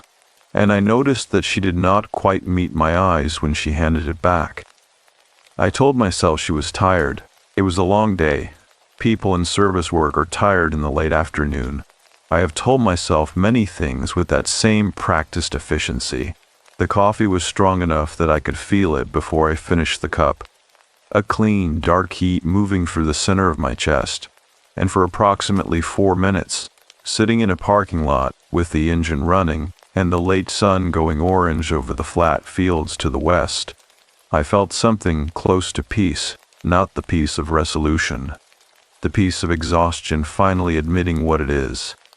I should have paid more attention to that feeling. Instead, I put the car in drive and continued south. The camp house was at the end of a shell road, white crushed oyster shell packed into the soft ground, the kind that gives a particular crunch under tires that sounds oddly formal in a landscape this casual and wet. The house itself was small and raised on wooden pilings, the way houses in the basin are built when the people who built them understood what the water could do. Green painted wood, a covered porch wrapping around the front, a ceiling fan inside that turned without hurrying. The rental listing had called it a traditional Cajun camp with full basin access and a private dock. Both of those things were accurate. What the listing had not mentioned, because you cannot list it or photograph it in a way that translates, was the smell. The basin in November has a smell that is nothing like decay, though it contains elements of it. It is more like the smell of something that has been alive for a very long time and has no particular plans to stop. Dark water and cypress roots, and the faint mineral edge of 100 miles of slow drainage. I stood on the porch with my bags at my feet, and I breathed it, and something in my chest that had been sitting in a tightly closed position for 11 months moved. Just slightly, the way a door moves when someone on the other side shifts their weight. I did not identify what I was feeling. I went inside and unpacked my work equipment. The interior was simple and clean. Plank floors worn smooth, a wood stove in the corner with a stack of split cypress beside it, a kitchen with a propane stove, and a window above the sink that faced the water directly. Someone had left a jar of Zatarains on the counter and a hand-drawn map of the drainage channels tucked under it. Practical. I appreciated practical. I set my laptop on the table, plugged in my external drive, and decided to do 1 hour of preliminary work before losing the light entirely. I did not do 1 hour of preliminary work. What I did instead was stand at the kitchen window for longer than I am comfortable admitting, looking at the water. The basin from this angle was a sheet of flat, dark bronze in the late light. The cypress trees rising from it in clusters, their knees visible where the water was shallow, their Spanish moss hanging motionless in the still air. A great blue heron stood on the dock with the absolute stillness of something that has learned to be mistaken for part of the landscape. The heron was there when I first looked. When I looked again 3 minutes later, it was gone, and the dock was empty, and I had not heard it leave. I went and checked the lock on the front door, which was fine and had been fine when I arrived, and then I went back to the kitchen and made a cup of instant coffee I did not particularly want, because my hands needed something to do. The first night was quiet in the way that quiet in the basin is never actually silence. The frogs began at full dark. A layered overlapping sound so constant it gradually becomes a kind of white noise, a texture rather than a collection of individual sounds. The ceiling fan turned. The wood stove put out a heat that smelled of old cypress, clean and slightly sweet. I sat at the table with my laptop and my basin maps and my project notes, and I worked for 3 hours with a focus I had not had in months. That is the thing I want to be honest about. The first night felt like relief. The smell, the dark water, the specific quality of isolation that comes from being somewhere genuinely far from the nearest paved road. All of it pressed against the inside of my ribs in a way that was not frightening. It felt like the first full breath I had taken since I stood in the hospital hallway in Baton Rouge, while a nurse told me that my sister had not regained consciousness and was not going to. I stopped thinking about that and checked my phone battery instead. 42%. I plugged it in. Around 11 that night, I stepped out onto the porch for air. The moon was not quite full, but close enough that the basin was visible. A long, low gleam of silver-black water stretching out between the trees, the moss hanging silver-gray. The whole scene looking less like Louisiana and more like a daguerreotype of somewhere that had once been Louisiana and been preserved in that moment ever since. That was when I saw the light. It was out over the water, maybe 60 or 70 feet from the dock. Not a large light, not a lamp or a lantern or anything that made structural sense. A soft, hovering light, the color of a gas flame. But quieter, more interior than that, as though the source of it was not combustion, but something older and more patient. It moved, slightly, in a way that wind would not account for because there was no wind. I watched it for what I estimated was 45 seconds. Then it was gone, and the water was dark again, and the frogs continued their layered, indifferent sound, and I went inside and told myself it was swamp gas, which is a real phenomenon, which I know about professionally, which I have read the science on. I told myself that until I almost believed it. I almost believed it. The basin had given me the answer I came looking for, and I looked directly at it and called it something explainable, and gone inside, and that was the first mistake, though I would not understand for several more days that I had already begun. The morning arrived without drama. That is the specific thing I remember about it. The way the light came in through the east window of the bedroom, not as a sudden brightness, but as a gradual, pewter gray acknowledgement that the night had ended. No alarm. I had not set one. I lay on my back under a quilt that smelled of cedar storage and listened to the basin come back to itself after dark, the frogs quieting in stages, the birds beginning their layered commentary, something moving in the shallow water near the dock with a slow, unhurried persistence. I got up and made coffee and stood at the table with my project files open, and I did not look at the water for the first 20 minutes of the morning. That was deliberate, though I would not have admitted it at the time. The drainage survey was scheduled to begin at the northern channel markers, approximately 2 miles southwest by flat-bottomed boat. My equipment was straightforward. Depth sensors, sediment collection tubes, a field laptop in a waterproof case, a paper log I kept out of habit because electronics in basin work are reliable until they are suddenly not. I had done this kind of survey work for 14 years. My hands knew what to do without requiring input from the rest of me, which was a quality I had come to depend on. The camp came with a 14-foot aluminum flat boat tied to the dock lead, a small outboard motor, and a hand-drawn safety note taped inside the bow that read, in careful block letters, "Stay on marked channels. Water looks shallow. It is not." I read the note twice, not because the advice was new, but because someone had taken the time to write it by hand and leave it there, and the handwriting had the particular careful quality of a person who does not write often, but understood that this specific message needed to be legible. I thought briefly about who had written it. Then I thought about whether I had remembered to forward the project timeline to my supervisor before I left Houston. I was fairly certain I had. Fairly certain was good enough. I went to put on my boots. The morning on the water was exactly what survey work is supposed to be, methodical, sensory, and absorbing in the way that only precise physical tasks can be absorbing. The flatboat moved through the marked channels with the motor barely above idle, the water on either side of the hull pressing in brown, black, and opaque. the cypress knees emerging from it at irregular intervals like the backs of patient animals. Egrets worked the shallows in their usual unhurried way. The air smelled of water and root rot and something faintly mineral, iron-edged, that I associated with the deep basin drainage and had no particular emotional response to. It was a professional smell, a working smell, the smell of a problem I was equipped to measure. I ran the northern markers and logged 3 hours of depth readings in 2 sediment samples before the sun reached its highest point, and the temperature shifted from cool to merely warm. My notes were clean. The channel patterns were consistent with the pre-survey data. Everything was, professionally speaking, exactly as it should be.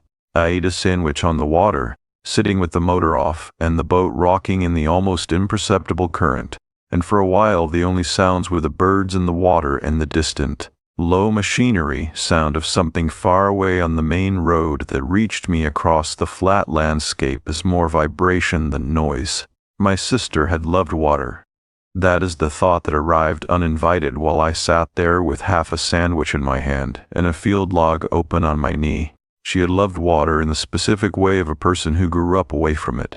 She had grown up in the same inland suburb I had, where the only water was a retention pond behind the elementary school, and she had spent her adult life seeking out rivers and lakes and coastlines with a devotion I had always found slightly excessive, and never told her so. I had never told her so. I had never told her a good many things because there was always more time, and then there was not. I put the rest of the sandwich back in its bag and picked up my depth sensor and went back to work. The town of Bro Bridge sits on the Bayou Teche, a slow, brown waterway that moves to the center of town, past painted storefronts, and an old iron bridge, and a main street that has the particular quality of a place that has not forgotten what it used to be but has not stopped being it either. I drove in late that afternoon for groceries and found myself walking slower than I intended on the sidewalk outside the market, reading the hand-lettered signs in shop windows and listening to the way conversations on the street carry the French softened vowels of the region. That particular Cajun cadence where every sentence lands with a slight upward lilt, as though everything being said is also slightly a question. The market was small and well stocked with the specific things a market in this region stocks. Andouille in the butcher case, community dark roast coffee in bulk bins, several varieties of hot sauce arranged near the register with the confidence of a region that does not consider this a specialty item. I bought what I needed, and one thing I did not need, which was a small jar of Tupelo honey from a handwritten shelf label that said only local. And I stood at the register feeling, for the second time in 2 days, something that was not quite peaceful but was adjacent to it. The woman at the register had silver hair and the kind of face that has spent decades in sun and humidity and arrived at something both weathered and settled. She looked at my purchases and then at me with the direct, unhurried appraisal of someone who has seen enough strangers come through to have a taxonomy for them. "You the one renting the Thibodeau camp," she said. It was not quite a question. "I am," I said. She put my items in a paper bag with practiced efficiency. "Work or leaving something behind?" I considered the question longer than I should have, which told both of us something. "Work," I said finally. She handed me the bag. Her eyes held steady on mine for a moment that was not quite long enough to be uncomfortable, but was certainly long enough to be deliberate. "Water out there knows the difference," she said, "just so you know." She turned to the next customer before I could decide what to say. I drove back to the camp in the early dark, with the grocery bag on the passenger seat, and that sentence moving through my mind in a way I could not entirely dismiss. Water out there knows the difference.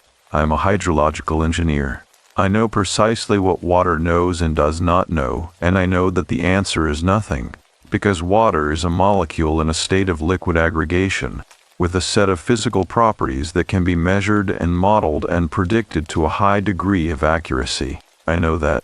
I also know that I sat in the camp kitchen that evening with the wood stove lit and the smell of cypress smoke filling the small room, eating rice and sausage I had made on the propane burner, and I thought about the way my sister used to describe water. not as a substance or a landscape feature, but as a presence, a thing that had direction and intention, a thing that was, in her word, interested. She used that word. She would look at a river and say, "It is interested in something downstream." I always laughed. She never seemed to mind. I washed my bowl in the sink and looked out through the window above it at the basin. The water was invisible in the full dark, but I could feel the distance of it. The way an open room still registers as open even when the lights are out. A spatial awareness that has nothing to do with sight. The dock was a pale shape. The cypress trees beyond it were a deeper darkness against the dark sky. There was nothing out there. I turned off the kitchen light and went to read in the front room, and the wood stove ticked steadily as it cooled. And outside, the frogs had already started their long, patient, layered conversation with the dark, and I fell into the story I was reading in that floating, half-present way. That means the body is beginning to negotiate towards sleep. I was nearly there when I heard it. Not the light this time. I want to be precise about this, because imprecision is how accounts like this become things they are not. There was no light visible from the front room window. What I heard was something on the dock. A single soft pressure sound, the kind a footstep makes on wet wood when the person making it is trying, almost succeeding, to be quiet. I sat up. The sound did not repeat. I listened for 4 full minutes by the clock on my phone. The frogs. The wood stove. The faint creak of the camp house settling on its pilings as the night air cooled. Nothing on the dock. Nothing approaching the porch. My phone showed 11% battery. I had forgotten to plug it back in after dinner. I went to bed. I plugged in my phone. I lay in the dark with the quilt pulled up and the cedar smell of it around me, and I told myself that the basin had wildlife, nutria, raccoons, any number of animals that moved on docks and in shallow water at night, and that this was one of them, and that the sound I had heard was consistent with that explanation. I told myself that for a long time before sleep arrived. Sleep did arrive, but before it did, in that particular corridor between waking and not waking, where the mind loosens its grip on its own arguments, I thought about something my sister had said once, years ago, standing on the bank of a river in Arkansas whose name I no longer remember. She had said, "Do you ever feel like water is trying to tell you something?" I had said no. I had meant it completely, and I had been completely wrong, and it had taken me 11 months and 150 miles of Louisiana basin to begin to understand that I had been wrong in a way that mattered. Though I still could not have told you, lying in that dark, exactly what it was the water was trying to say. The camp house held its warmth through the night, and the basin held its dark, in its movement, in its long, patient memory. And somewhere between the two I slept, and somewhere in that sleep the question my sister had asked on a riverbank years ago rose to the surface of me the way submerged things do, slowly, without urgency, as though it had simply been waiting for a moment when I was too tired to push it back down. The fog was in before I was fully awake. Not the clean, burning off fog of early autumn mornings I knew from further north, the kind that retreats politely when the sun applies itself. This was a different substance entirely. Thick and still, and carrying the particular mineral coldness of water that has been sitting in darkness for a long time. It moved through the cypress trees with the slow confidence of something that belonged there and knew it. And by the time I stood on the porch with my first coffee of the morning, the dock had been reduced to a pale, abbreviated shape, and everything beyond it had simply ceased to exist as far as my eyes were concerned. I stood there longer than the coffee warranted.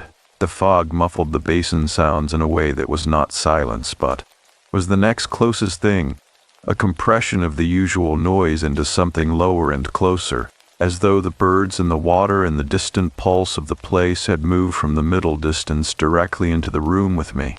A single crow called somewhere to my left. The sound landed and did not echo, absorbed immediately into the gray. My field plan for the day involved the southern drainage markers, which required a longer boat run and a transit through the main channel where the water deepened considerably, and the navigation markers were spaced further apart. In fog like this, that was not a reasonable plan. I knew this professionally and accepted it practically, and went back inside to work on data entry from the previous day, which needed to be done anyway, and which my hands could manage without requiring much from the rest of me. I sat at the table and opened my field log and typed for 2 hours with the methodical, absorbing focus of familiar work, and the fog pressed itself against the windows, and the wood stove, which I had relit from the previous night's coals, put out its cedar and resin warmth. And for those 2 hours I was, as much as I had been capable of being for 11 months, simply presenting a task and nowhere else. The fog began to lift around mid-morning, not all at once, but in layers. The near distance clarifying first, then the dock returning in full. Then the first rank of cypress trees emerging from the gray with the gradual, unhurried quality of a photograph developing. I watched it happen from the kitchen window while I made a second cup of coffee, and I was aware, in the way you become aware of things you have been deliberately not looking at, that I was checking the water's surface before I checked anything else. There was nothing on the water. There was nothing on the dock. The morning was entirely ordinary. I took my coffee outside and walked the dock to the end, which I had not done since arriving. The planks were old but sound. The particular weathered gray of cypress wood that has been wet and dried and wet again for so many seasons that it has arrived at something closer to stone than wood. The cleats were iron, surface rusted but solid. The water below the dock was the color of strong tea, the tannins from the cypress roots leaching into it over years and decades, until the chemistry of the place had become the chemistry of the water, inseparable. I crouched at the end of the dock and looked directly down into it. The water was perhaps 4 feet deep here, dropping away quickly toward the channel. I could see the bottom. Pale sand and dark silt in alternating patterns, a cluster of mussel shells, the trailing edge of the submerged root, and then the visibility ended not abruptly but by degrees the way understanding ends rather than the way a wall ends. My sister's face was not in the water. I want to be absolutely clear about that. I am not describing a vision or hallucination or anything that requires that kind of framing. What I am describing is the way a grieving mind behaves when it is finally given stillness and proximity to the one element the person it is grieving loved more than almost anything else.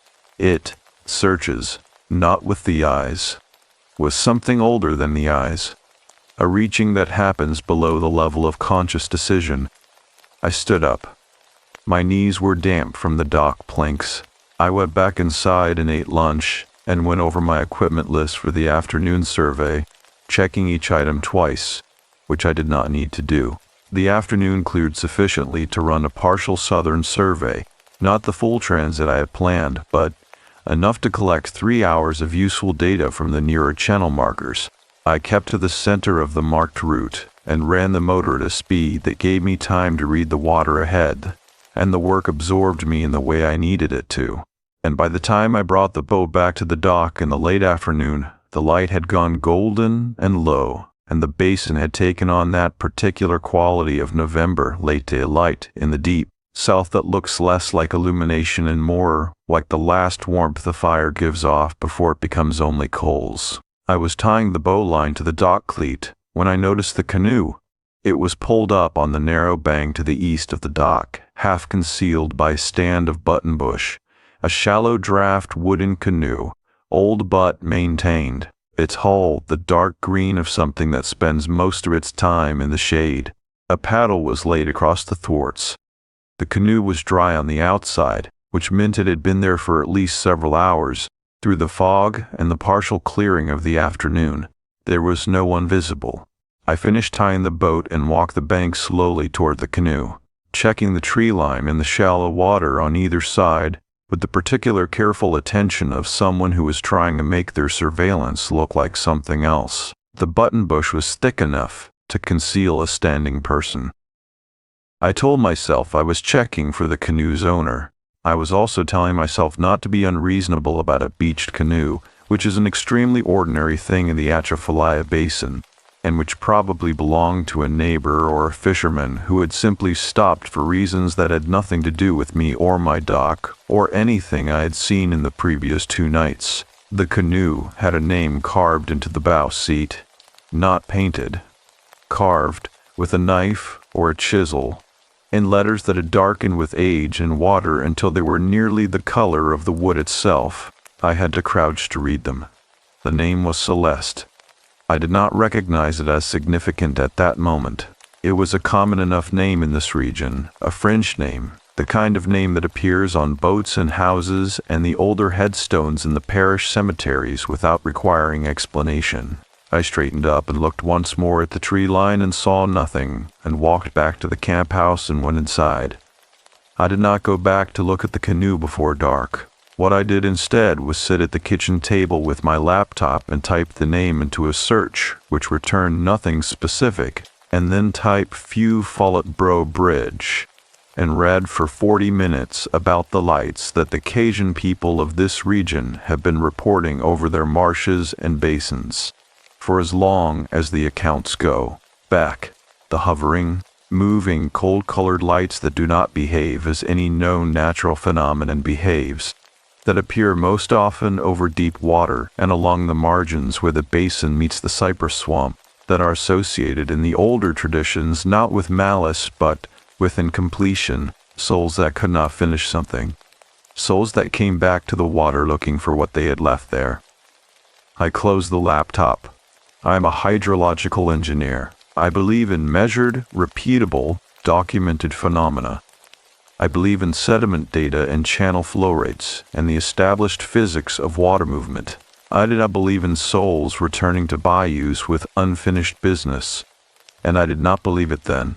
But I sat very still at the kitchen table for a long time after I closed the laptop, and the wood stove put out its steady warmth, and outside, the frogs were already deep into their evening, and I was thinking about my sister, who had loved water, who had died while I was finishing a report in a hotel room in Houston, who I had never said the necessary thing to, not once, not in 37 years of knowing her. I was thinking about incompletion. I was thinking about it in a way that had nothing to do with folklore, and everything to do with the plain, aching, unheroic fact of a phone call I had decided to make the following morning and had not made, and the morning after and the morning after that, until the call I owed her was a debt I could no longer pay. The fog came back in the night. I could feel it against the windows before I could see it. A pressure and a cooling, the camp house contracting slightly around itself, the way old wood does when the air changes. I went to bed. I did not check the dock. I almost checked the dock. The almost is the part I keep returning to, 14 months later, when I sit with this account and read it back to myself. Because the almost is where I was still, barely, in charge of what I was willing to acknowledge. One step further and I would have seen what was on the dock that night, and the story would have turned differently from that moment. Instead, I pulled the quilt up and listened to the fog settle over the basin, and I thought about a canoe with a name carved into its bow seat, and I thought about the way a woman in a grocery store had looked at me and said the water out there knows the difference. And I thought about my sister on a riverbank in Arkansas saying, "Do you ever feel like water is trying to tell you something?" I had said no. I had said no. And I had meant it completely. And I had been lying to both of us. The fog held the basin in its still, gray hands through the deepest part of the night, and the camp house held its warmth against the outside cold. And the canoe on the bank did not move. Or if it did, I was not awake to see it. And the morning was still hours away, and whatever was out on the water was patient, and had been patient for a very long time. I stood on the bank for longer than was reasonable. The mud at the water's edge was the particular soft, dark consistency of basin soil that holds an impression the way memory holds an impression, completely and for longer than you expect. A boot print in this mud would have lasted hours. A hole dragged across it would have left a mark I could have measured with my field calipers and logged with a confidence level of 98%. There was nothing. The mud was unbroken from the buttonbush roots to the waterline, smooth as a decision that had already been made.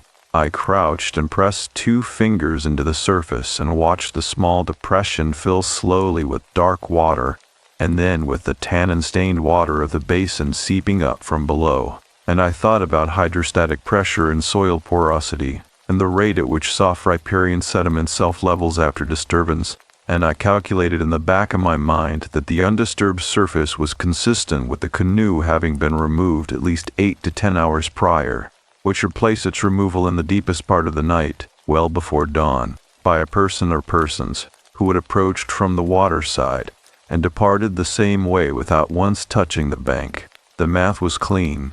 The math did not help. I went inside and made breakfast with more attention than scrambled eggs require, watching the cast iron pan rather than the window, and I ate standing at the counter with my back to the basin view, and I did not open my laptop.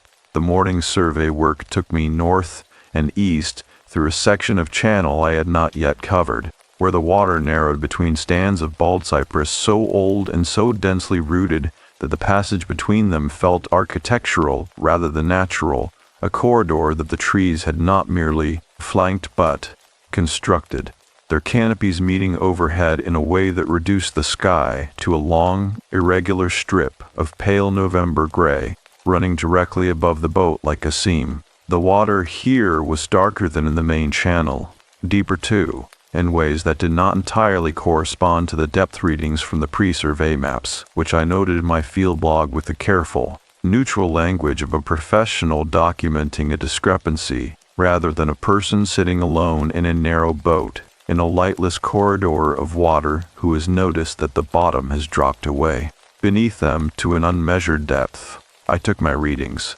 I logged my data. I moved the boat forward at the slowest speed the motor would sustain. The trees on either side held a particular stillness that was not the absence of animal life but the suspension of it, the quality of a crowd going quiet not because the room is empty, but because something has entered it. I have spent enough time in field environments to know the difference between genuine silence and the held-breath silence of a landscape that is paying attention to something.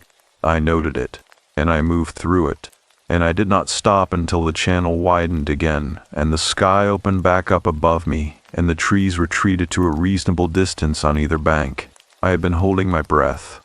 I released it slowly and did not write that in my field log. The discovery happened on the return run in the early afternoon, when I cut the motor to drift through a shallow section near the western margin of my survey area and used the push-pole to navigate the last quarter mile back to the camp dock. The shallow water here was clear enough to see the bottom in detail. Pale sand, dark root tangles, the occasional shell cluster, and I was watching it the way I always watch shallow water during transit, with the professional half-attention of someone mapping a route. When the push-pole found something solid at a depth where the map indicated open sand, I pushed again. Solid, not root solid, which has a particular give and fibrous resistance. Solid in the way of cut timber or formed stone. I worked the pole carefully and found the edges of it. Rectangular, approximately 6 feet in one direction and perhaps half that in the other. Sitting flat on the basin floor at a depth of roughly 30 inches, I shipped the pole and took out my waterproof field camera and leaned over the hull and shot 12 frames straight down into the brown water. The photographs, when I reviewed them on the camera's small screen, showed what appeared to be a section of poured concrete, heavily fouled with algae and silt, with a metal fixture of some kind centered on its upper surface. A ring, or a hook, heavily corroded. The kind of fastening used to secure a heavy line or a chain, an anchor slab, not uncommon in basin work. They were used historically to moor floating structures, houseboats, work platforms, the kind of temporary and semi-permanent water infrastructure that the basin had accumulated and lost over a century of human habitation. I made my notes and logged the coordinates and moved on. It was not until I was back at the camp and reviewing my position data against the historical survey maps that I understood where the slab was located. The coordinates placed it directly adjacent to a section of the old channel marked on the 1948 survey, with a notation I had not paid particular attention to when I first reviewed the background materials. The notation read, "Former site, Thibodeau Floating Camp. Renewed following incident, winter 1946. Incident." The words sat on the page with the careful neutrality of official language that is trying not to say something specific and not entirely succeeding.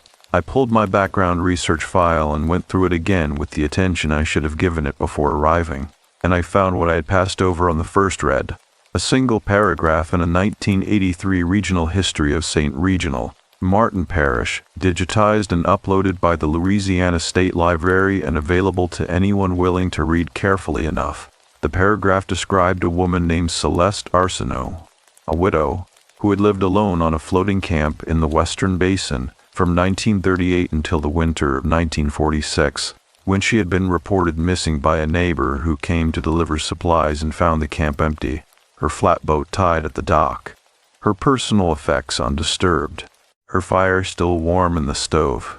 The search had found nothing. The basin, as the regional history put it with the same careful neutrality as the survey notation, had offered no explanation. The camp had been removed the following spring.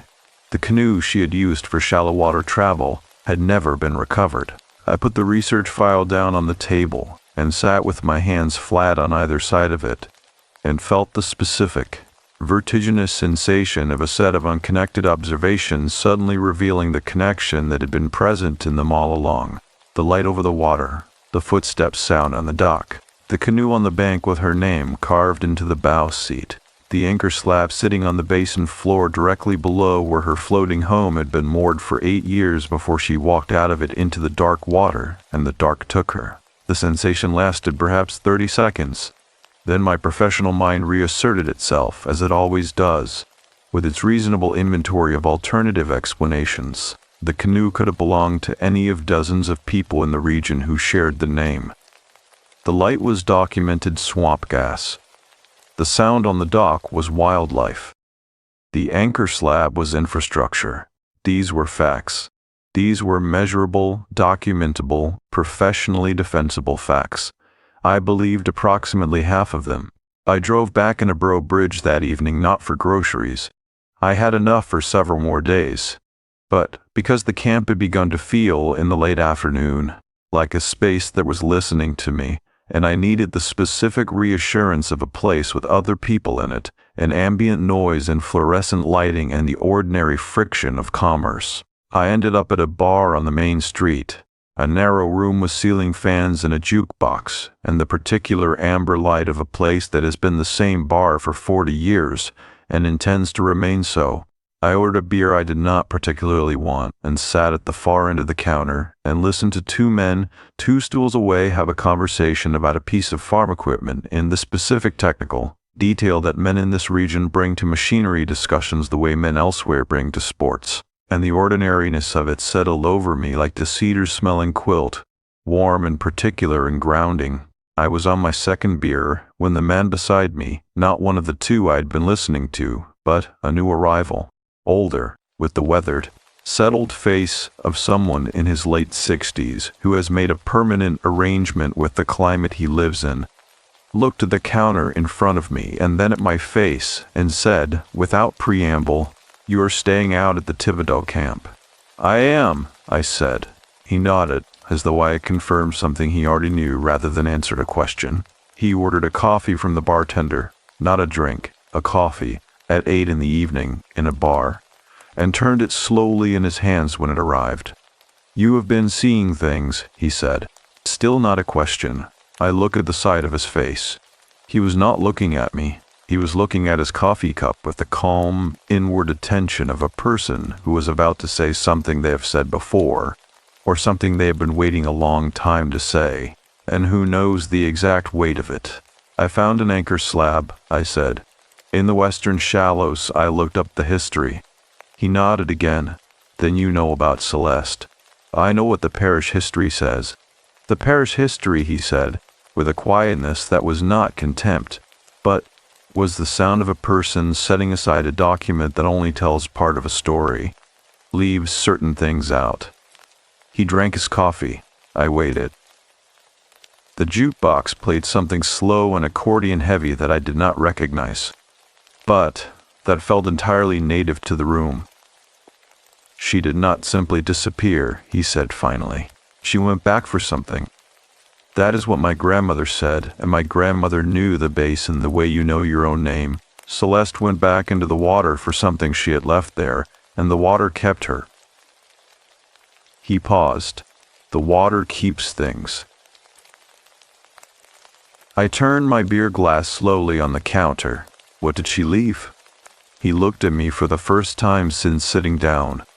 A direct, measuring look that reminded me of the woman in the grocery store.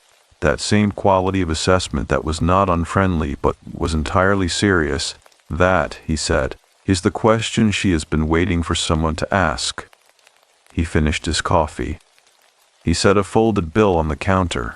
He stood up, and before he turned to leave, he looked at me one more time with that same quiet, deliberate attention. "She does not mean you harm," he said. "She means you to understand something. There's a difference." He paused. "Whether you are ready to understand it, that is a different question entirely." He walked out. The door closed behind him with the soft, final sound of a decision. I sat alone at the counter for a long time after, with the amber light and the accordion music, and the two men still talking about their equipment, as though the world were entirely continuous and ordinary, and I thought about what it means to go back for something, and about all the things I had left in the water of my own life that I had been too busy, or too careful, or too afraid to go back and retrieve. Outside, the night was warm for November. The drive back to the camp was 12 miles of flat road through flat dark, and I drove it slowly, and I did not turn on the radio, and the basin was a presence on either side of the road that I could feel without seeing. Patient and full and not finished with me yet. What the water keeps, it keeps for a reason, and I was beginning to understand, in the way that the body understands things before the mind agrees to, that the reason it had been keeping what it kept had something to do with me, and with the debt I had been carrying for 11 months without once letting myself feel the full weight of it. I did not sleep for the first part of the night. Not anxiously. I want to be precise about that, because anxiety and wakefulness are not the same thing, and what I experienced lying on my back in the dark with the quilt pushed to the side was not the racing circular quality of an anxious mind, but something closer to the alert stillness of a person waiting for a train they have already decided to board, a readiness without a specific object, an attention that had nowhere particular to direct itself, and so directed itself at everything equally, the ceiling, the sound of the water, the way the camp house settled on its pilings in the cooling night air, the smell of the earlier wood stove fire still present in the room as a warmth that had outlasted its source. I thought about what the man at the bar had said. She went back for something she had left there. I thought about that construction. Went back for something, and the way it assumed that the leaving had been a choice. That Celeste Arsenault had known what she was leaving behind, and had returned deliberately to reclaim it. Not a drowning, not an accident, a retrieval. The basin, in this framing, was not the thing that had taken her, but the thing she had entered voluntarily, with a purpose that the water had honored in its own particular way, by keeping her. I am an engineer. I do not believe this. I also lay awake until nearly 2 in the morning, turning it over in my hands like a piece of evidence I could not classify, and that is its own kind of believing. The thing I have not yet written down, in any of the 3 versions of this account, is the specific nature of what my sister and I had left unfinished between us. I have been writing around it for 14 months. I'm going to write it now, because the account is dishonest without it, and because dishonesty, I have learned this slowly, at considerable cost, is its own kind of leaving things in the water. My sister's name was Miriam. She was 35 when she died, 4 years younger than me, and she had spent the last 2 years of her life trying to tell me something I had not been willing to hear. Not a secret, not a confession, something more difficult than either of those things. She had been trying to tell me that she was not all right, that the life she was living, the job and the apartment, and the careful surface of competence she maintained was a construction that was costing her more than she had, and that she needed me to see through it and say so. She had tried in the way that people try when they are not sure they deserve to be direct, obliquely, through stories about other people, through questions that were really statements, through a particular quality of silence on the phone that I had recognized and chosen to interpret as tiredness rather than as the reaching it actually was. I had a project deadline. I had a conference. I had a flight at 6 in the morning and needed to be efficient with my time.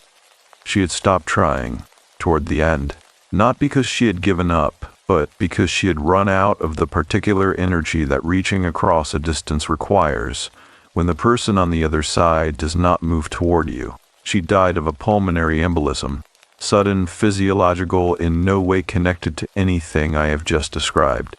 I am aware of that.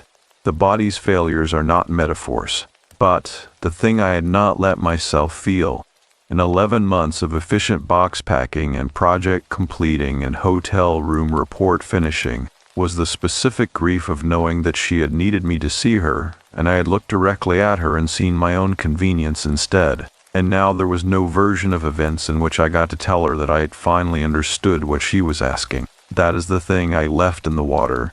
That is the thing I went to Louisiana carrying without knowing I was carrying it.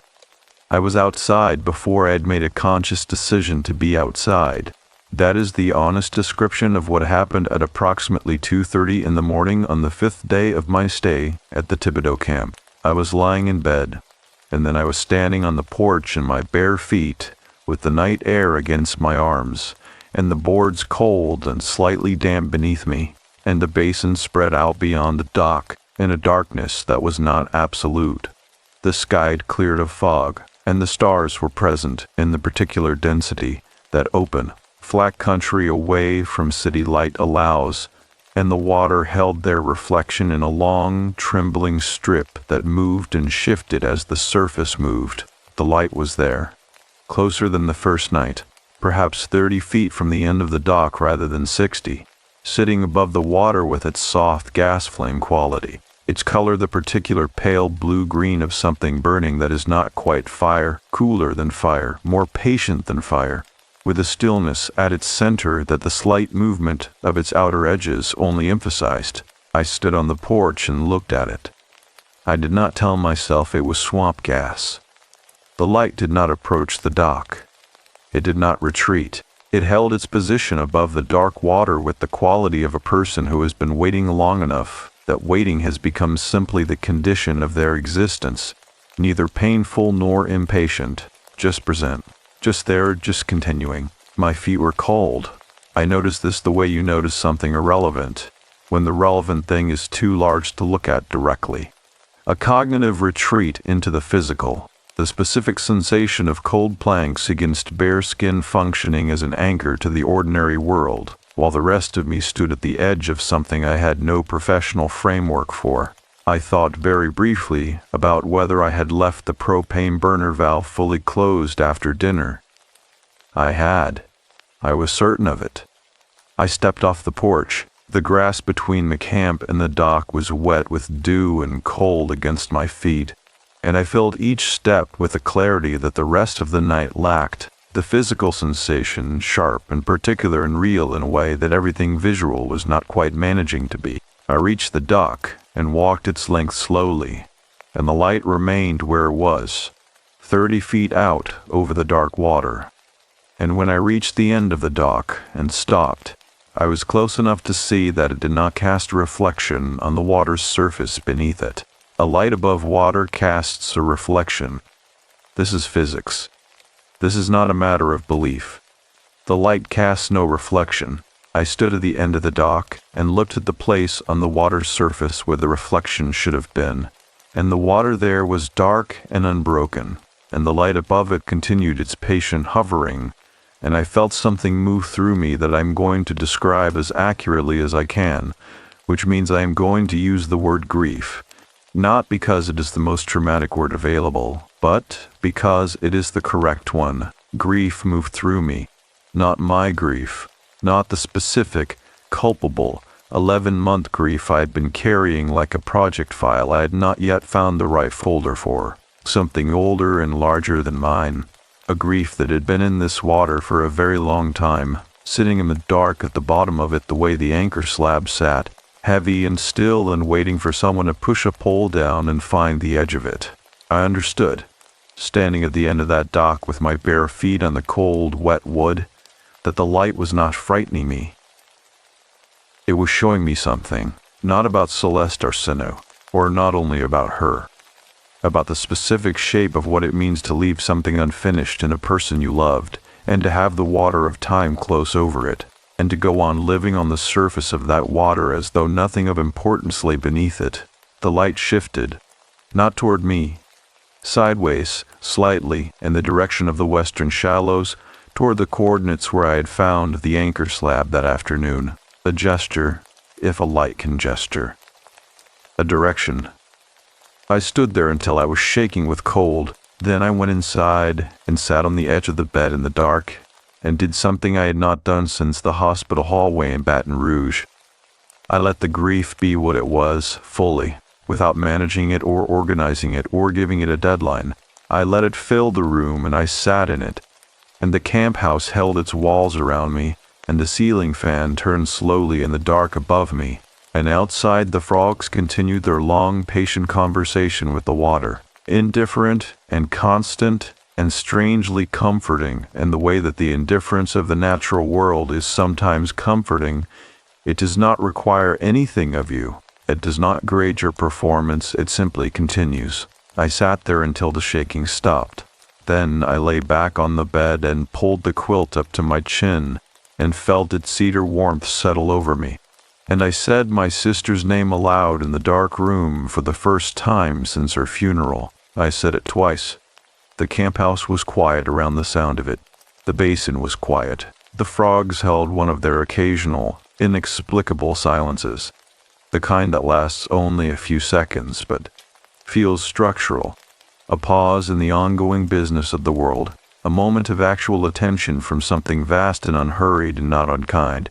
Then they resumed. The world resumed. I closed my eyes. The light, when I had last seen it from the dock, had been moving toward the western shallows, toward the place where Celeste Arseno had moored her floating home for 8 years before the water kept her.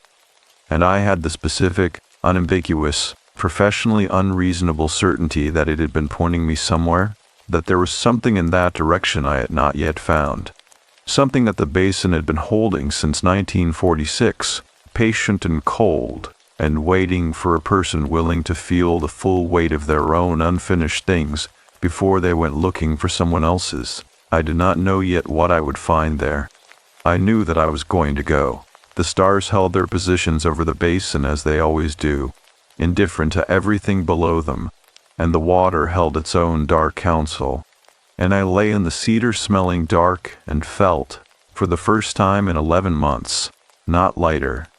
Grief does not make you lighter. That is not what it does. But, more honestly heavy, as though I had finally agreed to carry the real weight of the thing instead of a carefully managed approximation of it. I knew before I did anything else that morning that I needed to find the man from the bar, not because he had given me answers. He had given me the shape of the question, which is a different and more useful thing, but because whatever was in the western shallows, whatever the light had been directing me toward, I was not going to approach it with only my own understanding. 14 months later, sitting with this account, I can see clearly that this instinct was correct. At the time it felt less like wisdom and more like the simple recognition that I had reached the edge of what I could interpret alone. I ate breakfast without tasting it and drove into Bro Bridge before 8, which meant the bar was closed, and the main street was occupied only by early delivery trucks, and one woman walking a dog the color of river mud along the sidewalk in front of the old iron bridge. The bayou below the bridge was flat and brown, and catching the low morning light at an angle that turned its surface briefly copper before the clouds shifted and took the color back. I tried the grocery store first.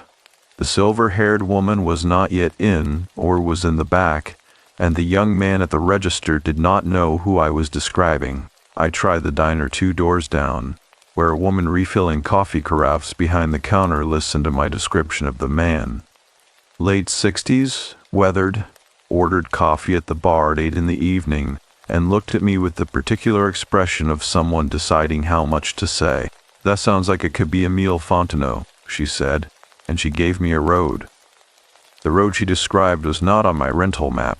That is not unusual in the Basin country. The rental maps cover the main routes and the obvious landmarks. But the region is threaded with smaller roads, some paved and some not, some named on official records, and some known only by the family names of whoever lived at their end. The road she described was the second unpaved left past the grain elevator on the South Highway, and it ran approximately a mile into the tree line before ending at a property that had been in the Fontenot family for 3 generations. I found it on the second pass, after missing the turn once and driving a quarter mile further before the road ran out of reason to continue. The shell road here was narrower than the one leading to the camp, more overgrown at the margins, the buttonbush and swamp rows pressing in from both sides close enough to brush the mirrors of the rental car if I did not keep to the center. The property at the end of it was a raised cottage, older than the camp I was staying in, the wood of it so weathered it had gone nearly silver, the tin roof carrying the particular patina of something that has been shedding rain for decades with no complaint. A garden occupied the south side of the property, not ornamental, practical, the late-season remnants of what had been a serious vegetable garden, the cane poles of a bean trellis still standing, the bare soil between them dark and well-tended. A pirogue rested on sawhorses beside the cottage, its hull half-painted, the work apparently mid-progress and set aside. Emile Fontenot was sitting on the porch. He was drinking coffee and reading a newspaper with the particular unhurried attention of a man who has organized his mornings to permit exactly this, and he looked up when I pulled to a stop in the shell clearing in front of the cottage without any particular surprise, as though my arrival had been a reasonable expectation rather than an unannounced intrusion. "I thought you might come," he said, when I reached the bottom porch step. "Sit down." He gestured to the other chair, a wooden rocker, old and solid, with a folded wool blanket draped over its back. I sat. He poured coffee from a battered aluminum percolator into a cup that had been sitting on the side table with the patient readiness of a cup that had been placed there for someone, and he handed it to me without asking if I wanted it. The coffee was strong and dark and faintly sweet in a way I could not immediately identify, and I held the cup in both hands and felt its warmth move into my palms and up through my wrists. And for a moment the whole of the morning, the drive, the sleepless hours, the light above the water, the grief I had finally let be what it was, receded slightly, held at a distance by the simple, physical fact of hot coffee and a solid chair and a man who appeared to have been expecting me. "Tell me about Celeste Arsenault," I said. He looked at the tree line beyond the garden for a moment, not evasively but with the considered attention of someone choosing where to begin a story they know well and have told before but have not told carelessly. "She came to the Basin in 1938, he said, from Opelousas originally. Her husband had died. Farming accident, 1937, and she had no children and no particular reason to remain in a place that held only the shape of what she had lost. So she came to the water." He paused. "People do that, come to the water when the land has failed them." I said nothing. He continued. "She built the floating camp herself mostly. Had help from a cousin for the heavy work, but the finishing and the fitting, that was hers. She lived there 8 years, and by all accounts she was not a miserable woman. She fished, she kept a garden on a barge platform. She knew the Basin the way you learn a thing when you have nothing else to learn, and all the time there is to learn it." He drank his coffee. My grandmother knew her. They were friendly, the way women in the Basin were friendly. Practical, useful to each other, not sentimental about it. "What did she go back for?" I said. "In the water." Emile set his cup down on the side table with a deliberateness that was not dramatic but was exact. "My grandmother said that Celeste had a box, a wooden box, small enough to carry in both hands, that her husband had made for her before he died. She kept it at the camp, on the shelf above the stove. Letters, my grandmother thought, possibly other things, but the letters were certain. There were letters between them from before the marriage, from the years when he was working away and she was in Opelousas, and she had kept everyone. The faint sweetness in the coffee I realized was chicory. I recognized it now. The particular rounded bitterness of it underneath the dark roast. The taste of it suddenly connecting to something I had read once about the region's coffee traditions. A long chain association in the back of my mind that surfaced without relevance and which I let pass. She went into the water to retrieve the box, I said. That is what my grandmother believed. The winter of 1946 was wet, even by basin standards. The water came up fast and hard, and the floating camp, which was old by then, the timbers had been taking water for a season or two, broke its moorings one night and went over, capsized, and about 4 feet of water, but the current from the flooding pushed it into the deep channel and it went down. He paused. Celeste was not on it when it went over. She was on the bank. She had seen it going and made it to shore. Another pause longer, and then she went back in. For the box. For the letters. For the last things her husband had written to her in his own hand in the water. He looked at me directly. She could not leave them there. The porch was quiet around his words. A mockingbird in the garden went through 3 or 4 different songs in quick succession, as though auditioning them, and settled on none. The pirogue on its sawhorses held its half-painted stillness in the morning light. The water kept her, I said. The water kept her, he agreed. And the box with her, presumably, no one found either. He picked up his coffee cup again. My grandmother said that Celeste's presence in the basin after that was not a haunting. She was very specific about that distinction. A haunting is a thing that does not know it is finished. What Celeste was, what she is a thing that knows exactly what it is waiting for. I felt the back of my neck go still, in the particular way it goes, still when I am in the presence of information. That is rearranging other information. She is waiting for the box to be found. She is waiting, Emile said carefully, for someone to go to the place where the box is and acknowledge what it contains, not retrieve it. The basin has it, and the basin keeps what it takes, and that is a boundary that should be respected. He looked at me steadily. But to go to the place, to be present above it, to say aloud what it represents. He paused. The unfinished thing between 2 people who loved each other and could not finish it while one of them was still living. The morning had gone very quiet around that sentence. Even the mockingbird had stopped. I sat with my coffee cup in both hands and felt the warmth of it, and felt also the weight of what I was being told, which was not precisely about Celeste Arsenault at all, or not only. It was about the specific coordinates of grief, about the western shallows and the anchor slab, and the letters that lay in the cold dark beneath 4 feet of basin water, and also about a phone call I had not made, and a sister who had needed me to see her, and a debt that I had been carrying in the efficient, airtight, project-managed way I carry every difficult thing. What do I say? I said. My voice was level. I was grateful for that. Emile considered the question with the same careful deliberateness he brought to everything. You say the true thing, he said, the specific true thing that you have been carrying, not a summary of it, not a professional assessment of it. He looked at the tree line again. The water has been patient because it understands that the truth takes time to arrive at. It does not require eloquence. It requires accuracy. He stood then with the measured ease of a man whose joints have learned to negotiate with the morning, and he went inside and returned after a moment with something he placed on the arm of my chair. A small bundle of dried herbs, gray-green, tied with a strip of cloth. Sage, I thought, and something else beneath it I could not immediately name. Take this with you to the water, he said, not because it is magic, because it is a gesture, and gestures are how we tell the truth with our hands when our mouths have not yet learned the words. He sat back down. Go in the morning, early, before the basin fully wakes. I turned the bundle of herbs in my fingers. The smell of it was dry and clean and faintly medicinal. The smell of something that had been growing in difficult soil and had learned to concentrate its properties as a result.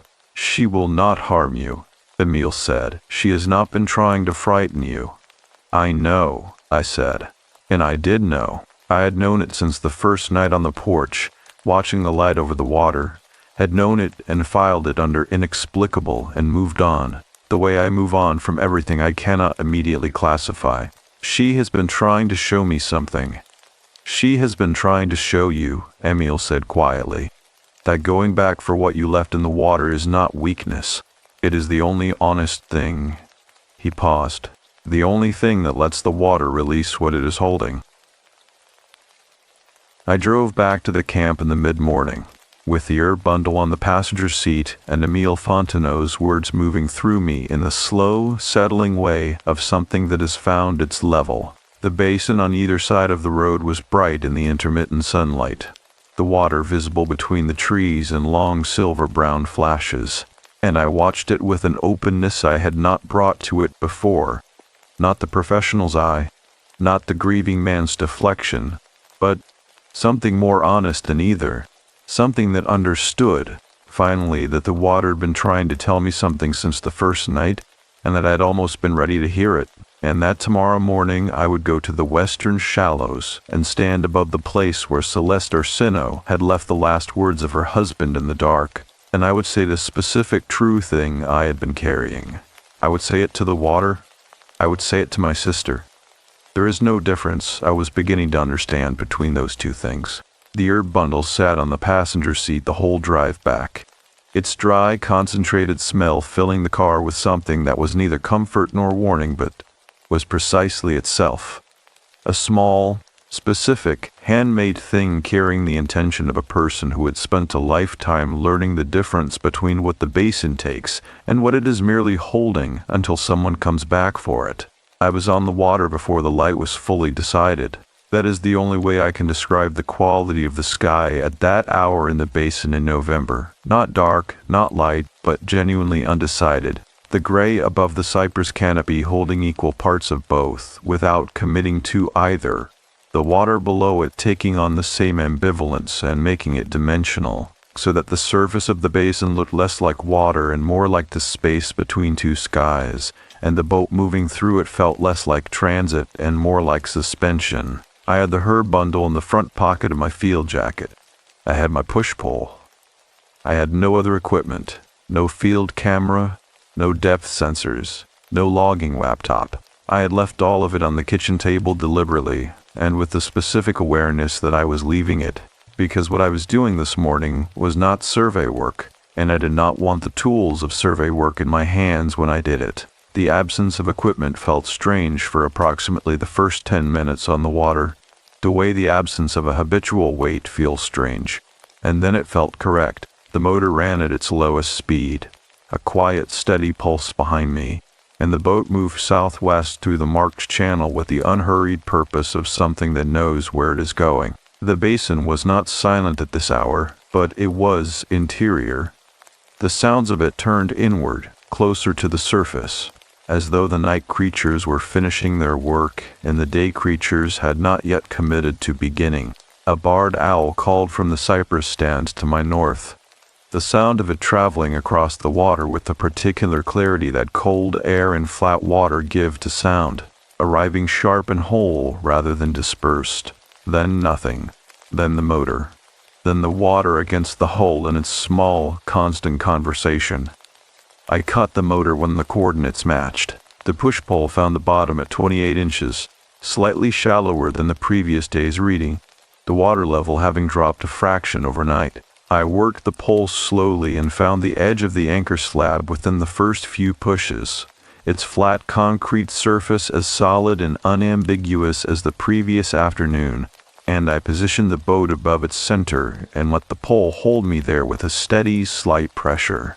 The water around the hole was the color of strong tea in the growing light, the cypress canopy above me holding the sky in irregular pieces between its branches. Small broken windows of gray becoming pearl, opening and shifting as a faint movement of air moved through the upper branches without reaching the water's surface. I stood in the boat above the place where Celeste Arsenault's floating home had been moored for 8 years and lost in one night. Above the place where she had re-entered the water in the dark and the cold to retrieve the letters from a man who had written them with his own hands 20 years before. And I held the push-pull with both hands and felt the resistance of the slab beneath me, and I waited. I was not certain what I was waiting for. The light came while I was waiting, not from the water this time, not from the surface or below it, from the air beside the boat, approximately level with my left shoulder, 4 feet out over the water and the direction of the submerged slab, the same pale blue-green, the same quality of patient interiority, the same absolute stillness at its center with that slight, living movement at the edges. Closer than it had ever been, close enough that I was aware of it the way you are aware of a person standing near you in a dark room, not by sight alone but by some older faculty, a spatial and thermal and perhaps electrical awareness that the body maintains below the threshold of conscious processing. It did not frighten me. I want to say that plainly, without qualification, because I have read enough accounts of this kind, not that I sought them out, but that grief leads you to strange libraries, to know that fear is what most people report, and I did not feel fear. What I felt was recognition, the specific bodily recognition of something that has been present for a long time, finally ceasing to pretend it is not there. The light was still. The water was still. I opened my mouth, and the first thing that came out was not words. It was a sound, a single and voluntary sound from somewhere below speech, from the part of the body where grief actually lives, not in the mind and not precisely in the heart, but lower than that, in the chest and the belly, in the specific musculature that has been holding something compressed for 11 months. The sound lasted perhaps 2 seconds. I was not embarrassed by it. I was not anything by it. It was simply the pressure releasing before the words could form, the body insisting on going first. Then I spoke. I said my sister's name, Miriam. I said it the way I had said it in the dark of the camp bedroom twice. But, this time, I did not stop there. I said I knew you were reaching for me and I looked away.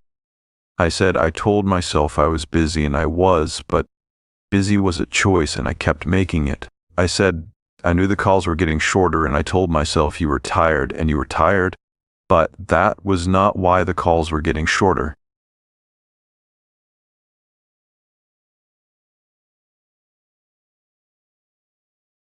The light did not move while I spoke. It held its position beside the boat with that absolute, patient quality it had always carried. The quality of something that has waited so long that waiting is no longer a condition but simply a mode of existence. I said, I am sorry. Not the reflexive social sorry. The specific, located, fully weighted sorry. The one that knows exactly what it is sorry for and does not soften the edges of it. I said, I see it now. I see what you needed, and I understand that I did not give it to you. And I am not going to spend the rest of my life making that fact smaller than it is. My voice was steady throughout. I had not expected it to be steady, but it was, and I understood that the steadiness was not the absence of grief, but the presence of it, that I was speaking from inside the grief rather than around it, the way you can only speak clearly about a place when you are actually standing in it. I took the herb bundle from my jacket pocket.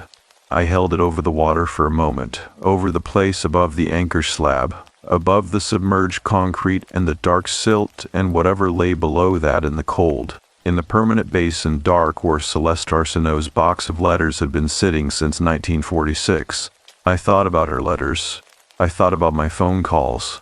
I thought about the specific courage it takes to write down what you feel for another person and trust them to receive it, and how my sister had tried in every way available to her and I had not written back, not in any language that counted. I placed the herb bundle on the water's surface.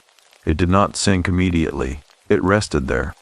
the dry herbs releasing their smell into the cold air. That concentrated, difficult soil scent that Emil had placed in my hands on his porch, and floated with a slow, circular movement, tracing a wide arc around the boat in the imperceptible current of the shallows. The light changed. Not dramatically.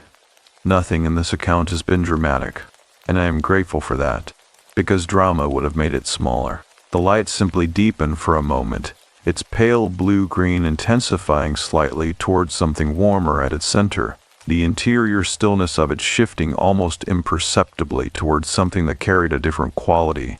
Not calm exactly, but released. The way a held breath is different from a released one, even when both are silent.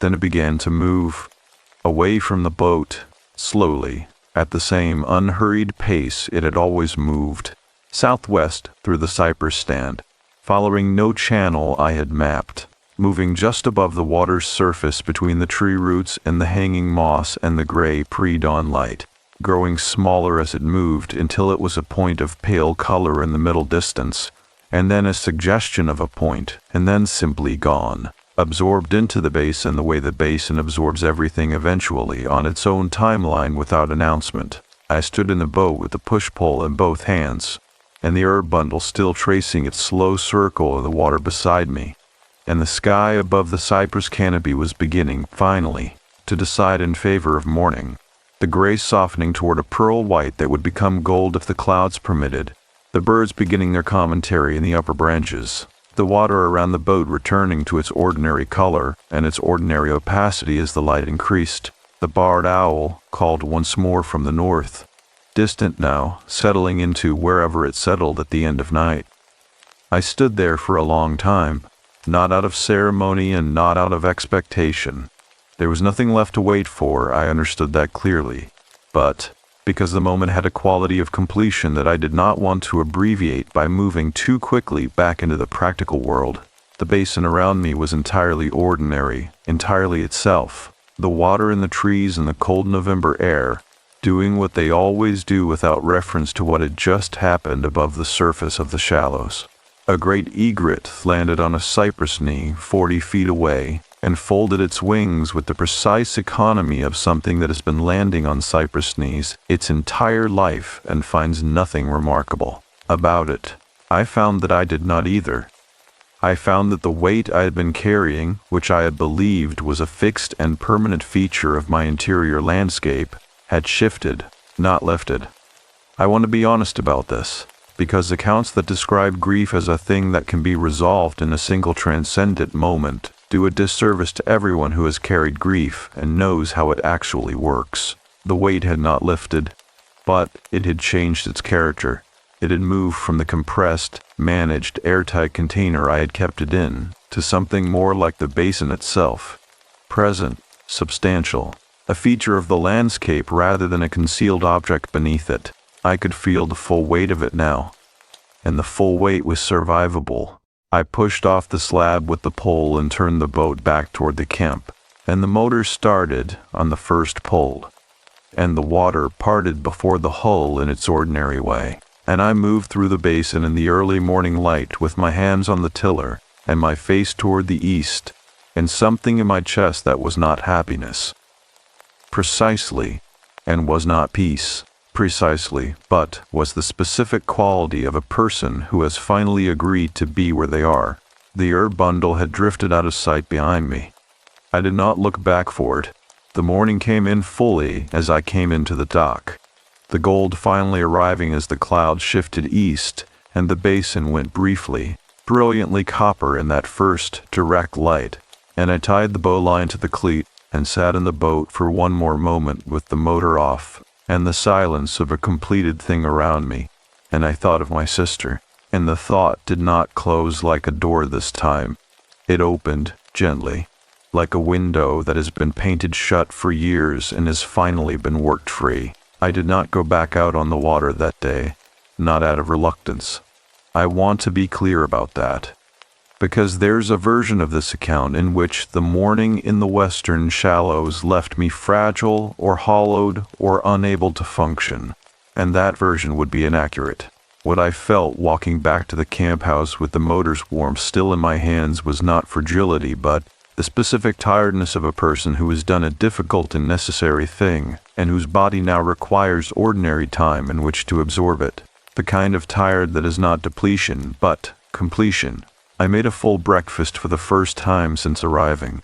Eggs and dewy from the market, toast from a loaf I had bought and largely ignored, coffee that I let brew properly rather than making from the instant jar. I ate at the table with the kitchen window in front of me and a basin view beyond it. And I looked at the water directly and without deflection for the first time, and the water looked back with its usual dark, flat, unhurried self. And between us, there was an understanding that had not been there a week ago. The meal tasted like something. I noticed that, specifically, the way the food had a quality of presence that my meals at the camp had largely lacked, the flavor registering fully rather than arriving at the edge of my awareness and going no further. My sister would have made a comment about this. She would have said something about how grief operates like a palate suppressant, delivered with the particular dry precision she brought to observations she had spent time arriving at. I let myself hear her saying it, clearly without flinching. That was new. I drove to Emile Fontenot's property in the early afternoon. The shell road through the overgrown button bush was familiar now, the mirrors no longer threatening to catch the encroaching growth, because I knew where the center was. He was not on the porch when I arrived, but smoke was coming from the kitchen chimney, and when I knocked, he opened the door within a few seconds in the way of a person who had heard the car on the road and been expecting the knock. He looked at my face for a moment before he said anything. "Come in," he said. The interior of the cottage was modest and considered. A front room with 2 armchairs and a wood stove, bookshelves on 2 walls filled with the particular mix of regional history, natural science, and worn paperback fiction that accumulates in a house where one person has been reading steadily for several decades.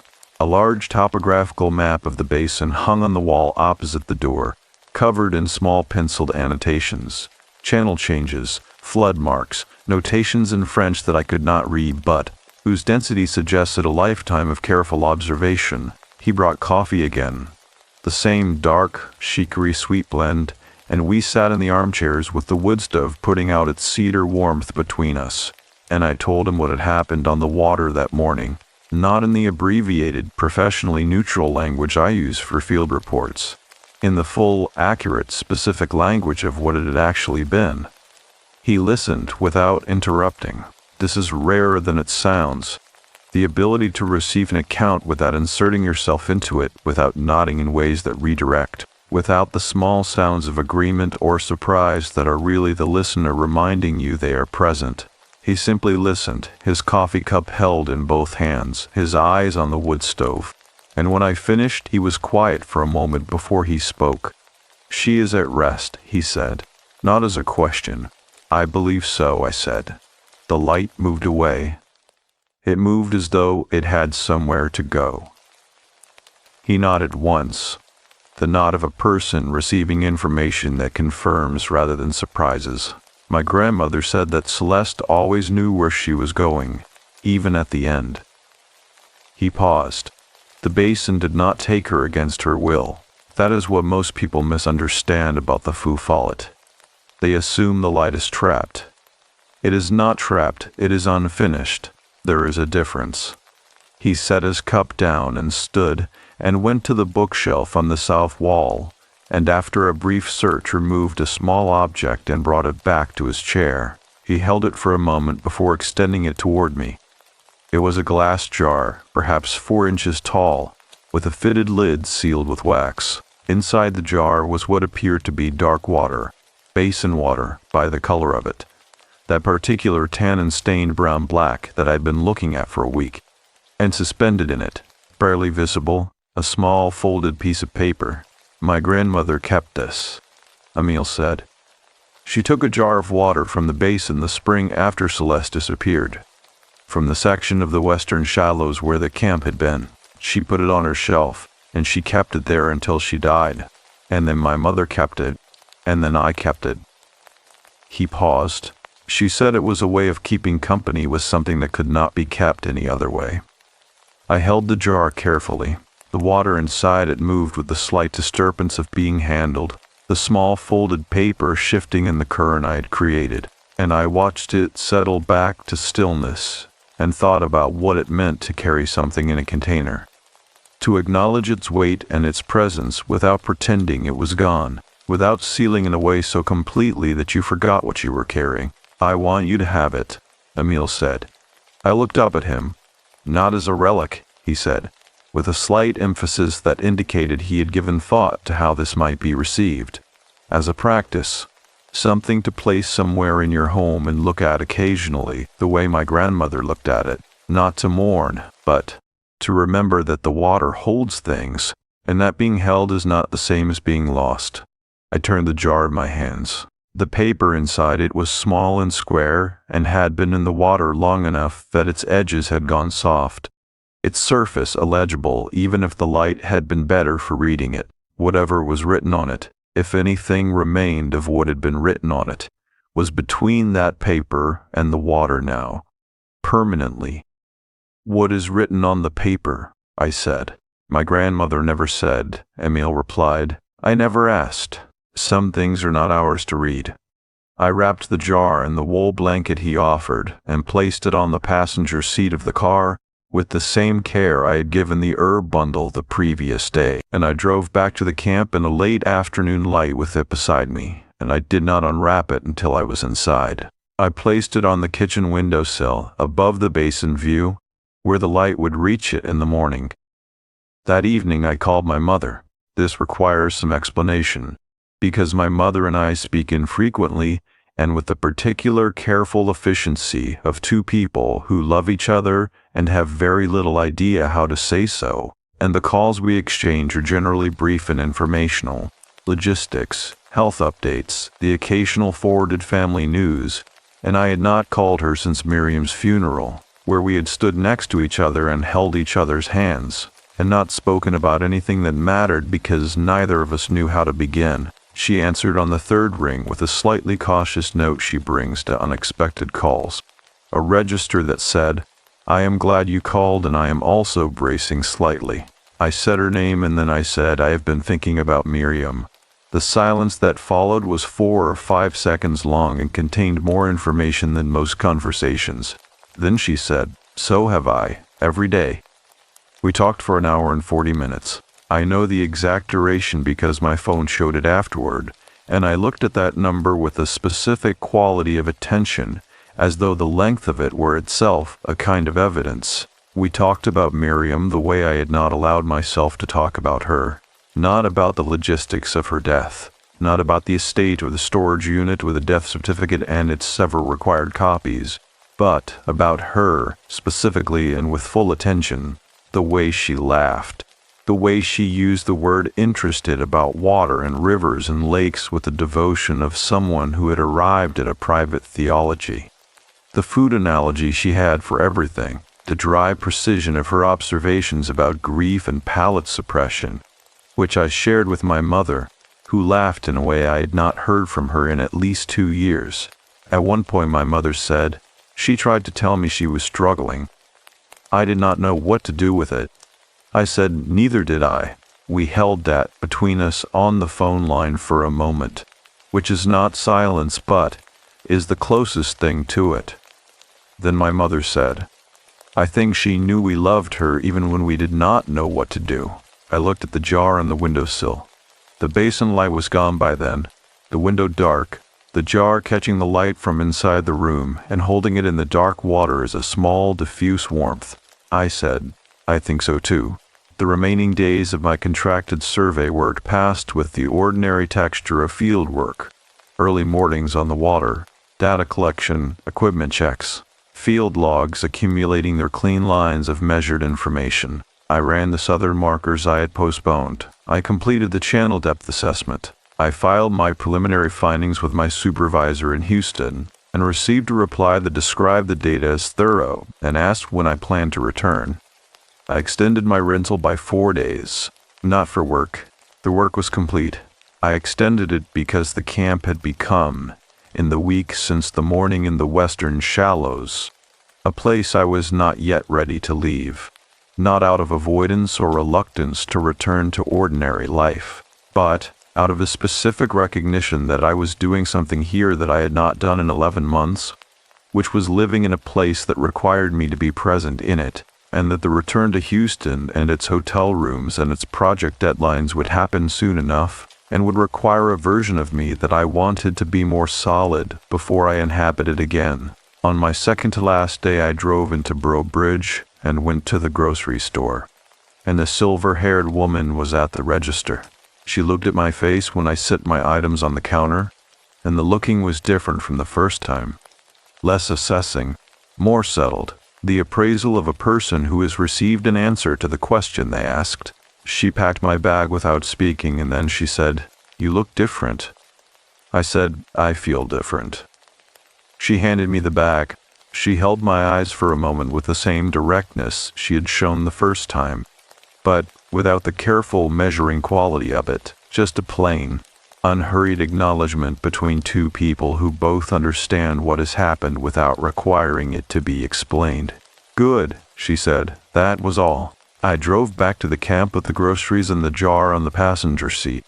The jar that would ride with me back to Houston in 4 days, and the careful interior of my field bag, wrapped in the wool blanket Emile had offered and which I had kept.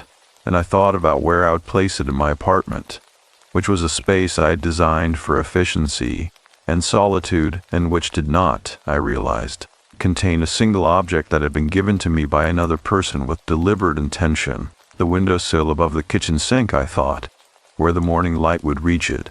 The camp house held me for 4 more days, and the basin held its ordinary self around it, and the jar held its dark water and its small folded paper on the windowsill above the basin view. And each morning I made coffee and stood at that window and looked at both the water in the jar and the water beyond the glass, and understood, in the specific and unheroic way that true things arrive, that they were telling me the same thing in 2 different registers, and that I was finally listening.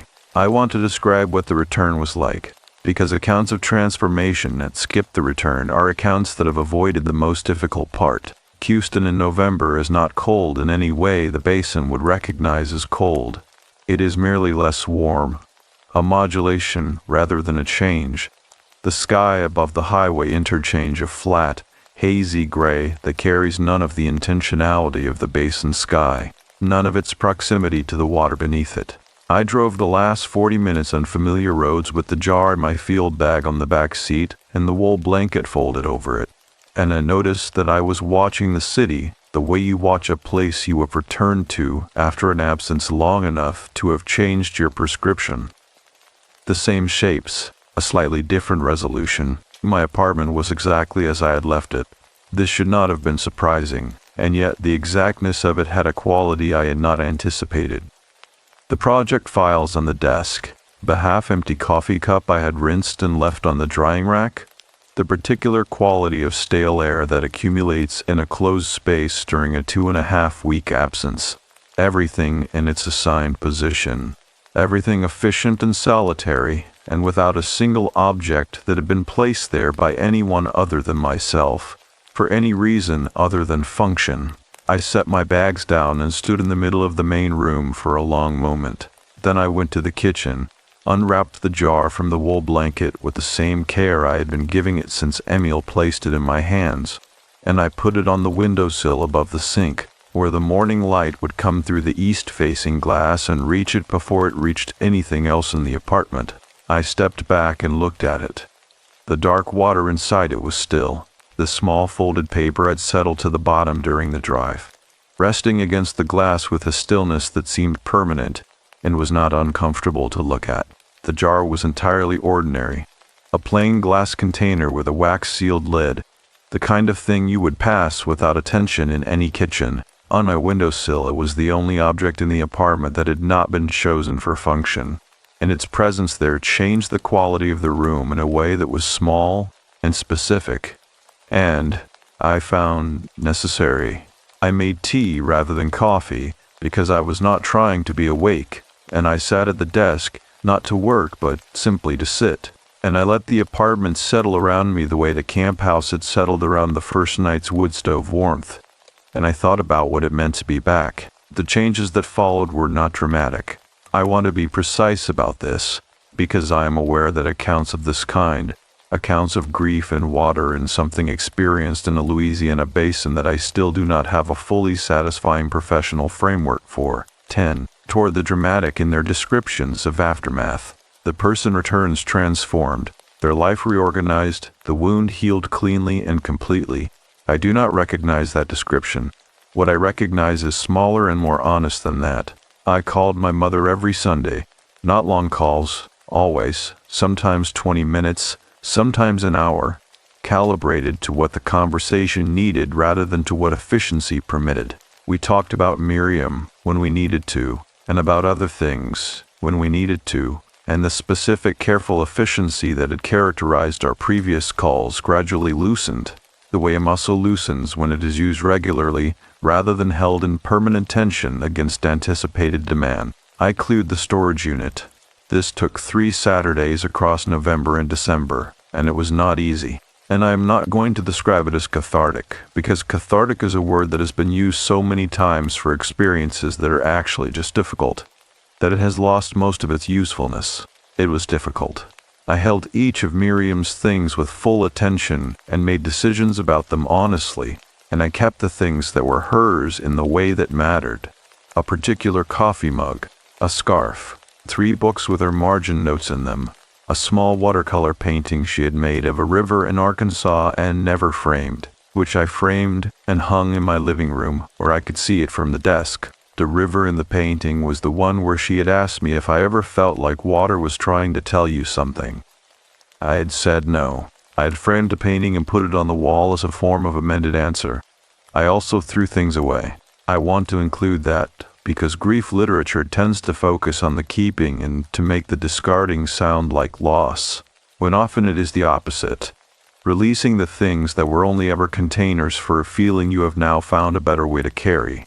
The project report I submitted in the first week of December covered the Atchafalaya drainage survey in the thorough, technically precise language that such reports require, and it was received well. And my supervisor noted in his response that the depth anomaly data from the Western Cheney section was particularly useful, and asked if I had any hypothesis about the cause of the discrepancy between the current readings and the 1948 survey maps. I wrote back that the most likely cause was the historical presence of a substantial moored structure at those coordinates, which would have altered the sediment deposition patterns over a period of years in ways that would not fully normalize after removal. I noted that the coordinates corresponded to a historically documented site, and that the anomaly was consistent with long-term mooring disturbance. He wrote back that this was a satisfying explanation and that he would include it in the final report. It is a satisfying explanation. It is also accurate. What it does not include, because project reports are not the correct container for it, is the rest of what I know about those coordinates.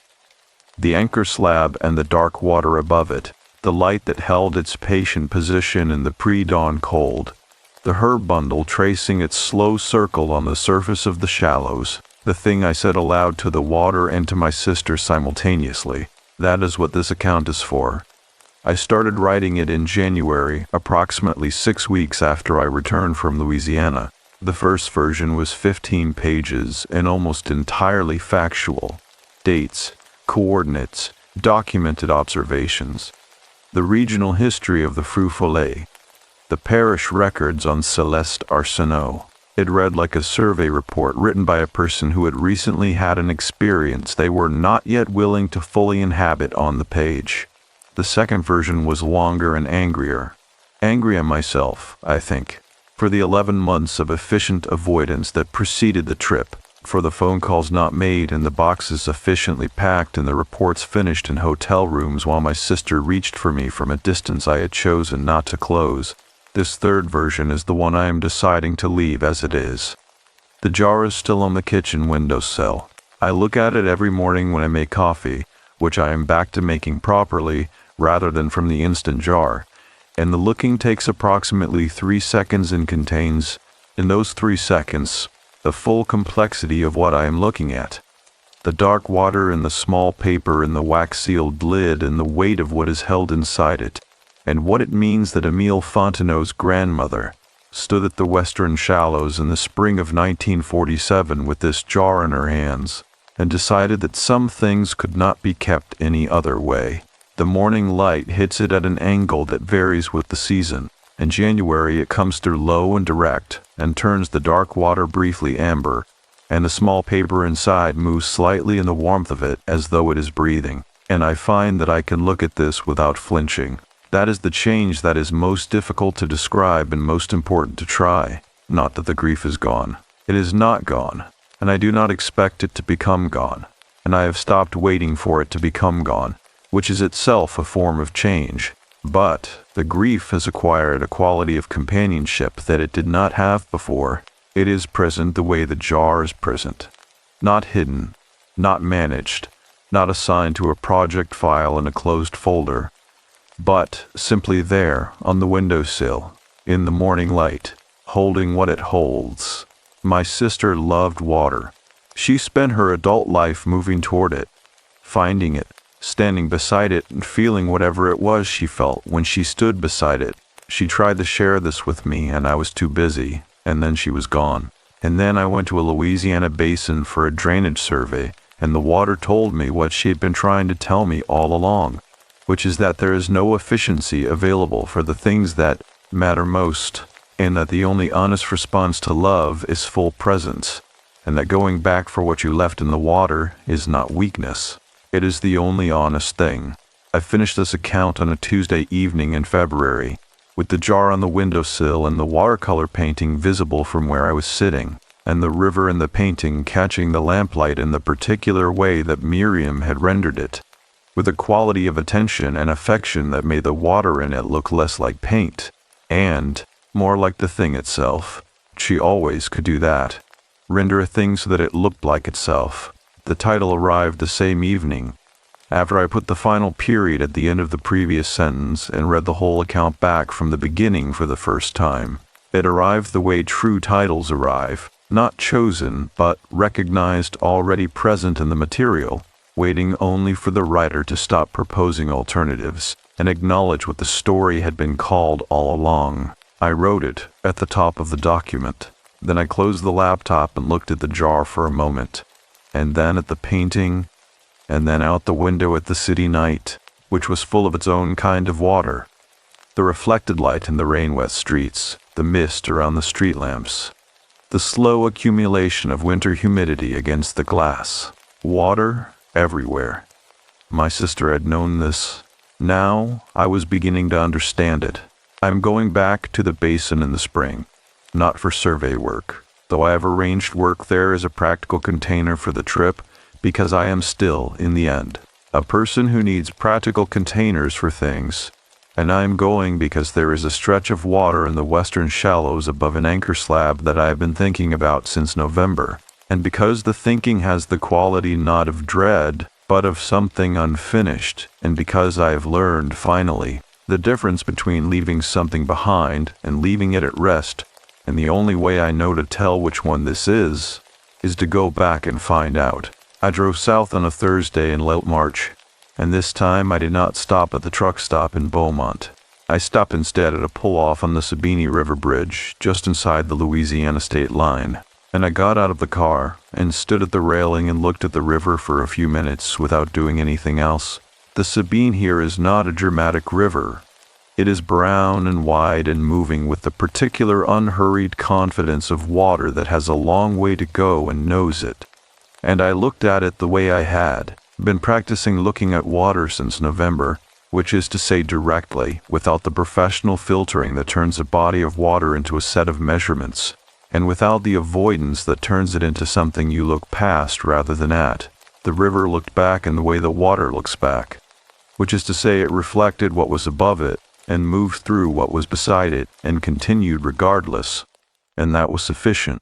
I got back in the car and drove the remaining miles to Broke Bridge in the late afternoon light, and the flat land accumulated around me in the familiar way, the sky pressing down with its basin country proximity, The horizon pushed back to its generous Louisiana distance, and something in my chest that had been sitting in a slightly braced position for the whole drive south released quietly, the way it had released when I first smelled the basin water from the camp porch in November. The same camp. I had requested it specifically. The Shell Road announced itself in the same register. That formal, particular crunch under the tires, and the camp house was exactly as I had left it in November, which I knew intellectually, but which still carried a quality of mild surprise. The way it always surprises you slightly when a place has held your absence without changing to accommodate it. The jar from Emil's grandmother was in my field bag. I had brought it back. I had thought about this for weeks before the trip, and I had been uncertain about it until the morning I packed. And then I was not uncertain, with the same abrupt, unambiguous clarity that had characterized every important decision of the past several months. The clarity that arrives when you have thought about something long enough, and the thinking has finally resolved into a single, clean direction. I placed the jar on the kitchen windowsill, above the basin view, in the same position I had kept it through the winter in Houston. The late afternoon light came through the west-facing window at a low angle that turned the dark water inside it briefly amber, as it sometimes did in Houston in the early mornings, and the small folded papers shifted in the warmth and settled again. I made coffee and stood at the window and looked at the basin. The water was higher than in November. The spring rains had been generous, and the cypress trees were standing in more of it than they had been, their knees submerged. The usual margins of soft bank compressed or gone entirely. The color of it was lighter than I remembered, the tannins diluted by the volume of new water, and the trees reflected in it were the first pale green of new growth rather than the bare winter gray. It was the same basin, and it was entirely different, and I understood that both of those things were true simultaneously and not in conflict. I drove into Breaux Bridge the following morning, not for groceries. Not for any practical reason I could have listed in a project report. I drove in because the town was part of what I had come back to, as much as the water was, and because I had learned in the past several months that some returns require you to complete the whole circuit rather than only the part that feels most significant. The silver-haired woman was at the register in the grocery store. She looked up when I came through the door, and the recognition was immediate and without performance. A simple acknowledgement, the way you acknowledge someone you know. I bought coffee and a jar of Tupelo honey, which I did not need, because the first jar I had bought was still in my apartment in Houston, nearly finished. When she handed me the bag, she said, "You came back." "I came back," I said. She looked at my face with the same direct, unhurried attention she had brought to all our interactions, and then she nodded once, with the settled quality of someone receiving confirmation of something they expected. "Good," she said, the same word she had used in November, in the same register, and it carried the same weight. Not a judgment, but an acknowledgement, a plain noting of something that had gone the way it should. I drove to Mille Fontenot's property on the road I now knew. The second unpaved left past the grain elevator, the button bush pressing in from both margins. The pie rogue on its sawhorses in the clearing, fully painted now, its hull a deep, even green that looked ready for the water. He was on the porch with his coffee and his newspaper, and when I pulled into the shell clearing, he looked up and set the newspaper aside, with the unhurried ease of a man who has not been surprised in a long time. "I brought the jar back," I said, when I reached the porch steps. He looked at me for a moment, with a careful, inward attention I had come to understand as his way of receiving information that required real consideration. "Sit down," he said. He poured coffee. I sat in the rocking chair with the wool blanket folded over its back, the same chair, and the morning was warm enough that the blanket was not necessary, but I put one hand on it anyway, feeling the specific texture of it, the realness of the familiar thing. I told him I was returning the jar to the basin. He was quiet for a moment, looking at the tree line beyond the garden, the new green of it vivid against the pale spring sky. "What made you decide that?" he said, not challenging the decision, inquiring into it with the genuine curiosity of a person who wants to understand the reasoning. I told him about the winter. about the jar on the Houston windowsill in the morning light, about the calls with my mother on Sunday evenings, about the storage unit and the 3 Saturdays and the watercolor painting of a river in Arkansas, now hanging on my living room wall, about the account I had written and revised twice before arriving at the version I was willing to leave as it is, about what I had come to understand, slowly and without drama, over the course of 4 months, which is that I had needed the jar as a practice, as Emile had said, and that the practice had done what practices do when you commit to them honestly, and that the jar now needed to go back to the water it came from, because keeping it any longer would be holding on past the point of need. There is a difference, I told him, between keeping company with something and keeping it. He looked at me when I said that, with the particular quality of attention that means a thing has landed precisely where it was aimed. My grandmother knew that difference, he said quietly. She kept the jar for 30 years before she decided she was done eating it. He paused. She returned it to the water herself a year before she died, stood in the shallows and opened the lid and let the water take it back. He looked at his coffee cup. I made another jar after, because I still needed the practice. I looked at the jar in my hands. You should keep this one, I said. He was quiet for a long moment. The mockingbird in the garden went through his repertoire with its usual unsettled ambition. The pre-oak sat on its sawhorses in a clear ground, its new green hull catching the morning light with a clean, ready brightness. All right, he said. He took the jar from my hands with a deliberateness that was not ceremony, but was not casual either. The specific careful quality of a person receiving something they understand the full weight of. He held it for a moment, the dark water and the small folded paper inside it, and then he set it on the side table between us, the way you set something down that you intend to keep. We sat for a while after that without particular agenda, the way you can sit with a person once the necessary things have been said and what remains is simply the quality of the time itself. He told me about the pirogue, the work it had taken to get the hull right after a bad patch in the original timber, the particular shellac he had used on the final coat, his intention to have it on the water before April. I told him about the drainage survey work I was completing this trip, the channel data from November and what the spring comparisons would show. We talked about the water with the shared ease of 2 people who understand it differently, but with equal seriousness, and the morning moved at its own pace around us, unhurried and sufficient. When I stood to leave, he walked me to the car, and before I opened the door, he said, "Come back in the fall, if the work brings you." I said that I would try. He nodded. We shook hands. A firm, brief handshake, the kind that means what it means without requiring elaboration, and I got in the car and drove back down the Buttonbush Road toward the main highway. And in the mirror I could see him standing in the shell clearing until the road curved and the trees took him from view.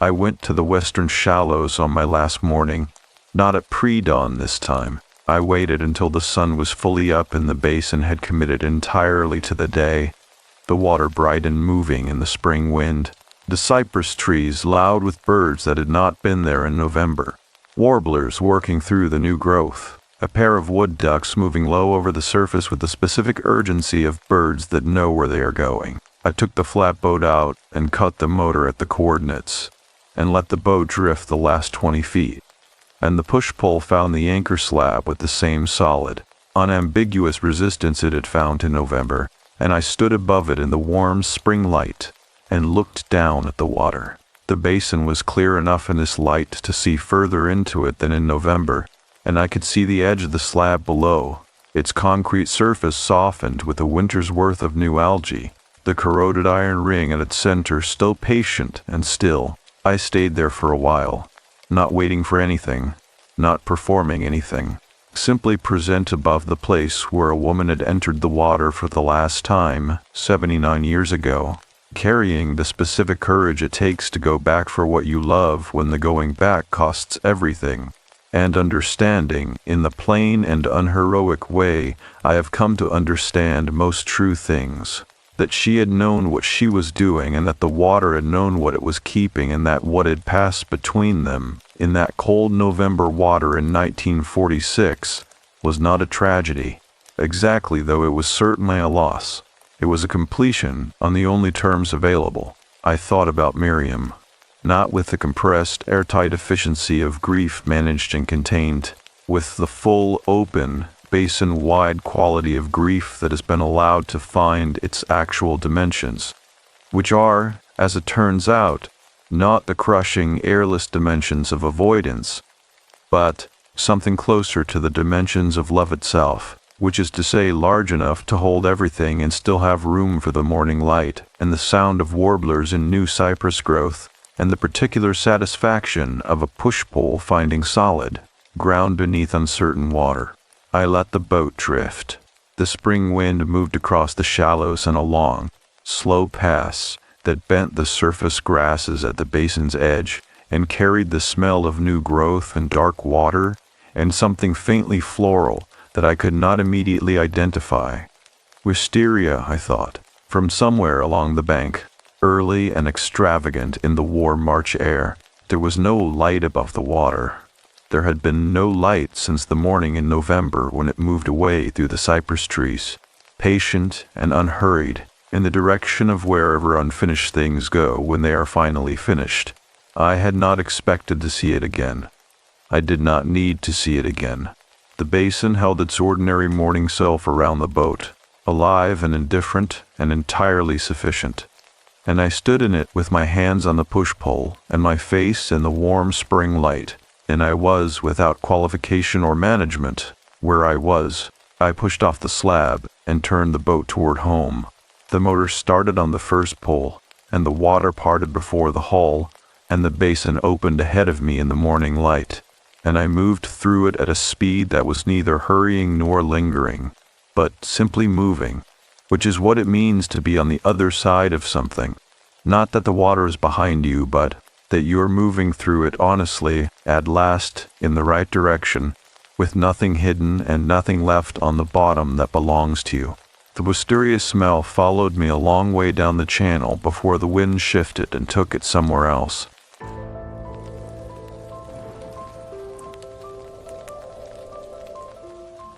The weight of the mesa. The air is thin and tastes of dried sage and ancient dust, while the silence of the mesa is heavy enough to feel like a physical weight against the skin. At night, the temperature drops so sharply that the ground itself seems to groan under the sudden pressure of the cold. I have spent much of my life trying to outrun the silence of my own thoughts. But the desert has a way of catching up to you. It was 3 years ago, during a summer that felt like it would never end, when I found myself driving toward the jagged horizon of northern New Mexico.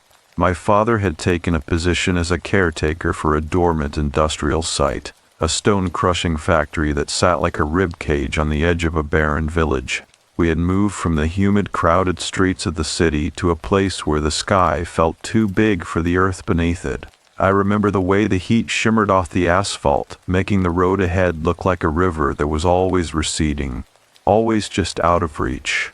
My father told me it would be a fresh start for us, a way to leave behind the debts and the drinking that had slowly eroded our family back home. I wanted to believe him, but I could not shake the feeling that we were just bringing our ghosts to a place where they would have more room to roam.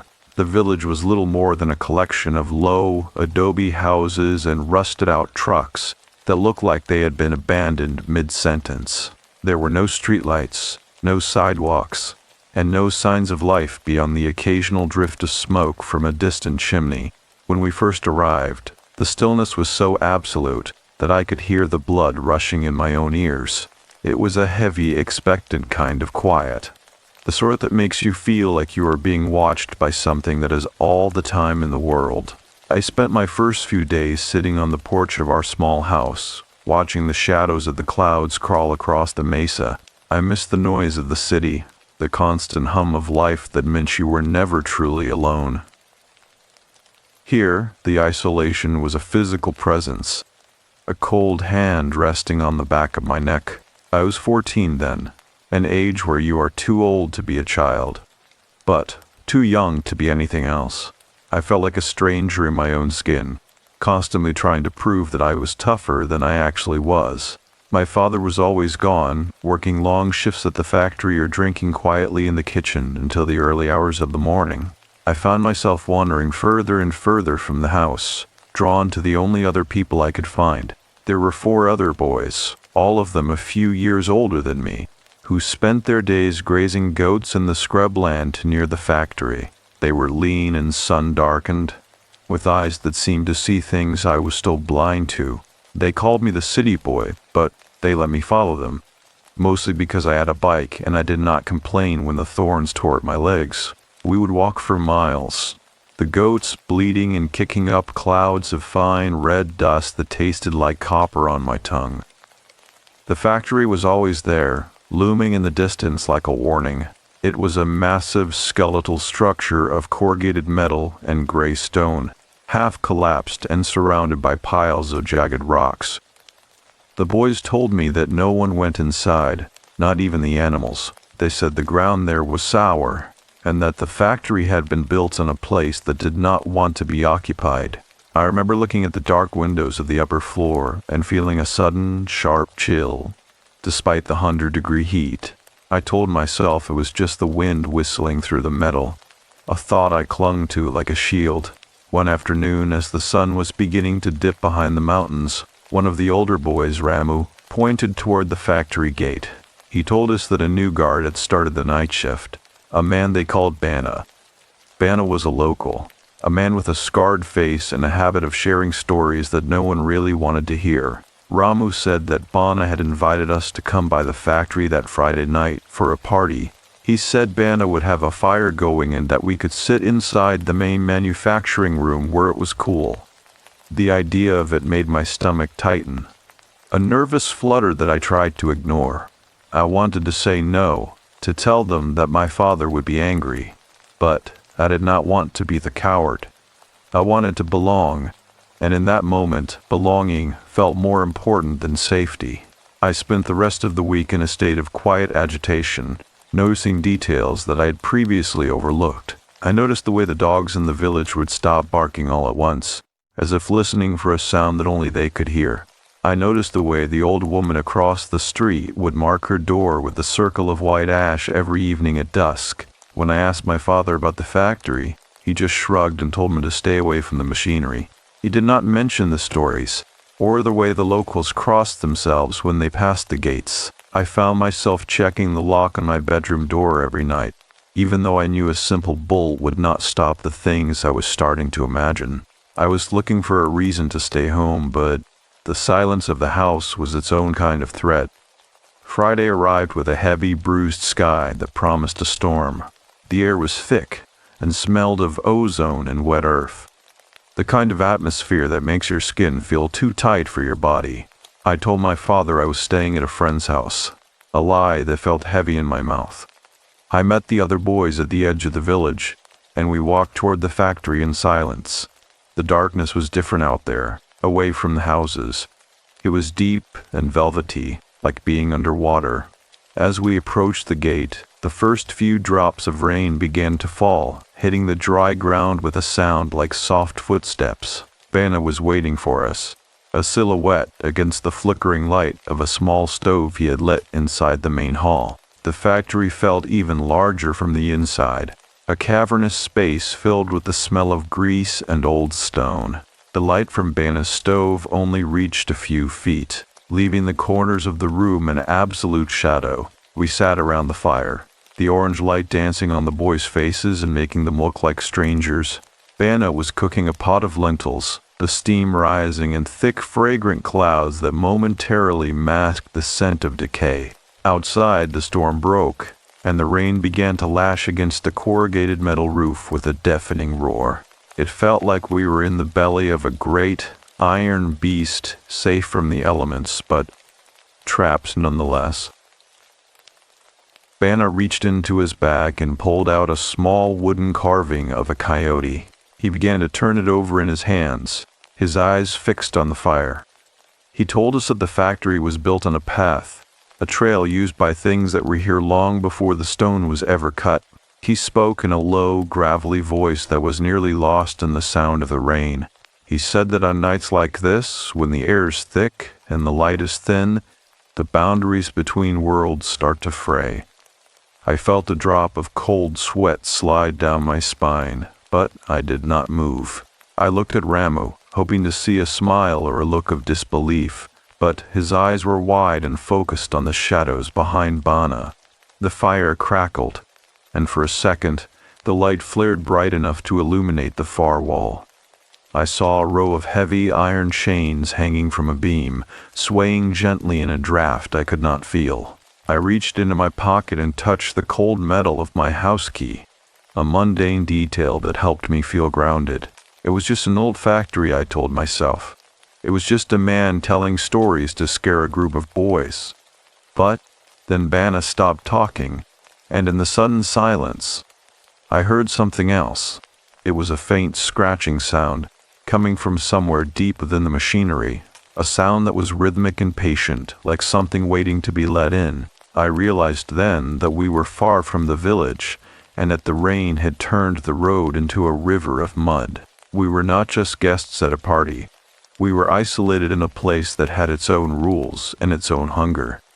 Bana looked up from the fire and smiled, but the expression did not reach his eyes.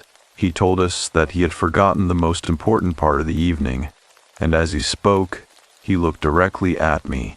I wondered if he could hear my heart beating, a wet thud that felt loud enough to shake the floorboards.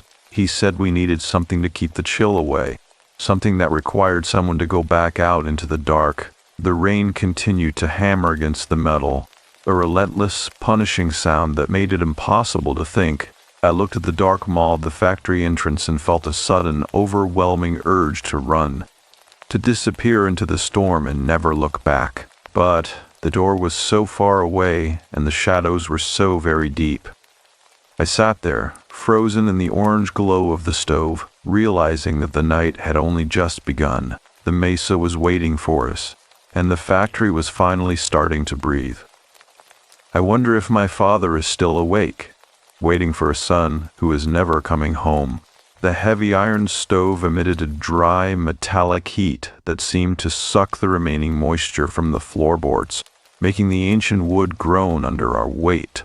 Bana leaned forward, his face partially obscured by the thick gray plumes of steam rising from the simmering pot of lentils. He did not look at the other boys, but kept his gaze fixed upon me, his eyes reflecting the dull orange glow of the embers like polished obsidian.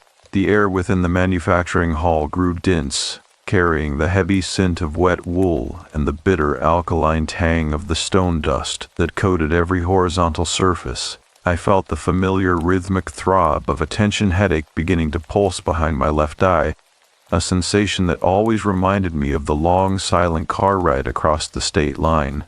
To steady myself, I reached out and traced the rough texture of the concrete floor, focusing on a single dried splash of white paint that looked like a bird in flight. My father would be sitting in his recliner by now, probably staring at the flickering television screen while the cooling fan hummed a low, mournful tune. The rain outside shifted its rhythm, moving from a frantic pelt to a steady rhythmic drumming that echoed through the vast, empty space above our heads. Bana began to speak again, his voice dropping to a low, melodic register that felt less like a conversation and more like a recitation of a forgotten prayer. He explained that the land surrounding the factory was not merely empty space, but a vessel for the memories of those who had passed through it with heavy hearts. He claimed that the local elders spoke of a specific kind of shadow, one that did not belong to any physical object but moved with a deliberate, searching intent. The boys beside me sat perfectly still, their breathing shallow and synchronized, as if they were afraid that a single deep inhalation might draw something unwanted toward us. I watched a small brown moth flutter erratically toward the stove, its wings singed by the heat before it vanished into the darkness of the rafters. Bana reached into the deep pocket of his canvas jacket and produced a small, silver pocket watch, the metal tarnished to a dull leaden gray. He did not open the face of the watch. but instead began to rub the casing with his thumb, a repetitive motion that produced a faint, rasping sound. He told us that time functioned differently within these walls, stretching and thinning like pulled sugar until the past and the present became indistinguishable. He whispered that the factory had been built to crush more than just stone, though he did not elaborate on what he meant by that cryptic statement. I felt a sudden, inexplicable wave of grief wash over me, a sharp longing for the cracked sidewalks and the familiar comforting smell of exhaust fumes from our old neighborhood. It was a misplaced emotion, an anchor cast into a sea that was far too deep to reach the bottom. The silence that followed his words was not empty. It was filled with the subtle, mechanical clicking of the cooling metal and the distant, muffled thud of a loose shutter banging against the exterior wall. Banna stood up slowly, his joints making a dry, snapping sound that seemed amplified by the surrounding stillness. He suggested that we should see the primary crushing chamber, the heart of the facility where the largest boulders were once reduced to fine powder.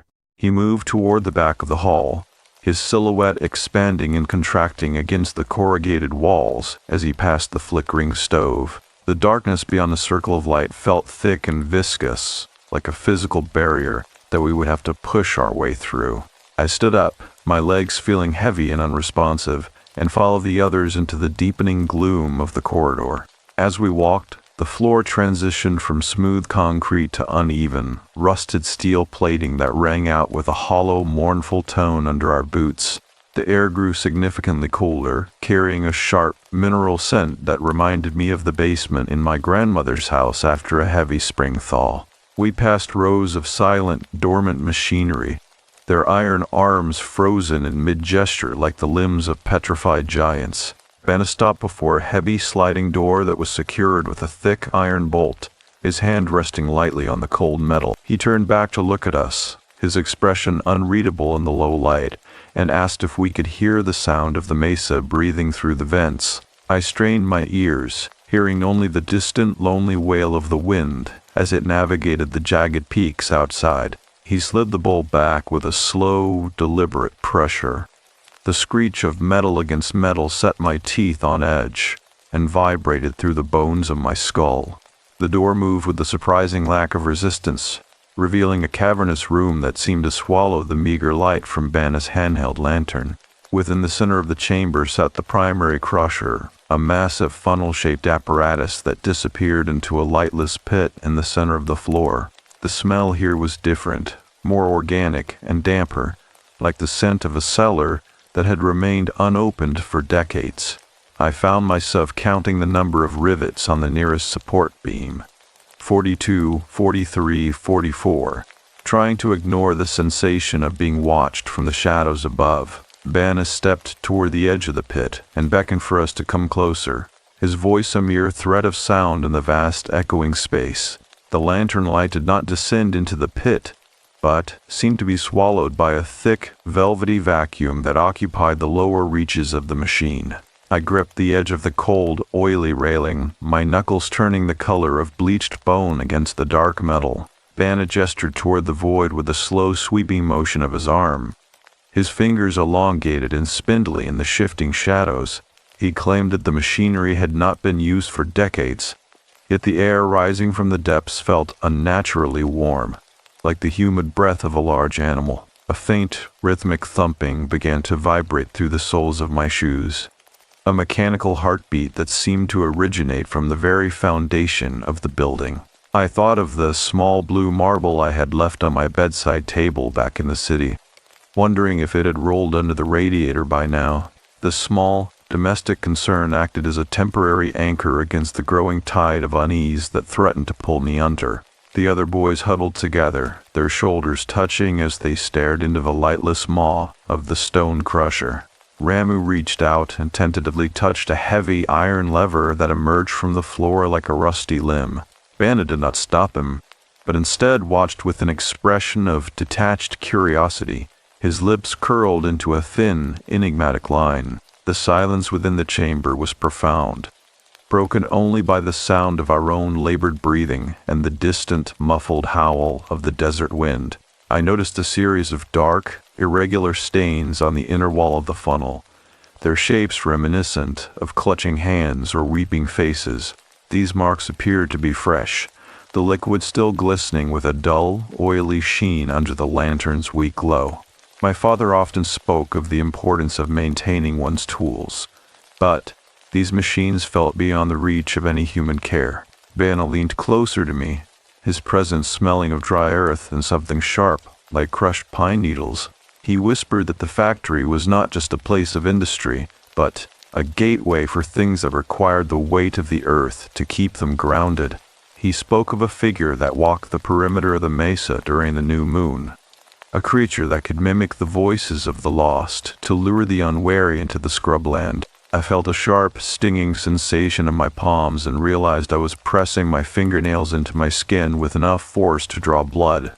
The grief I had been carrying from my old life felt suddenly hollow, replaced by a more immediate and visceral kind of terror. It was as if the factory was feeding on my regrets, turning them into a physical weight that made it difficult to stand upright. A sudden, sharp, metallic crack echoed from the darkness above us, causing everyone to jump and look toward the high, shadowed rafters. A single, heavy bolt fell from the ceiling, striking the metal plating near my foot with a sound like a gunshot. Vanna did not flinch, but merely followed the trajectory of the falling object with his eyes until it came to rest. He suggested that perhaps the building was settling under the weight of the rain, though his voice lacked any genuine conviction. I looked up and saw a pair of pale, unblinking eyes staring down from the darkness of a high catwalk, reflecting on the lantern light for a brief, terrifying second. They were gone before I could even gasp, leaving me to wonder if my mind was finally beginning to fracture under the pressure of the isolation.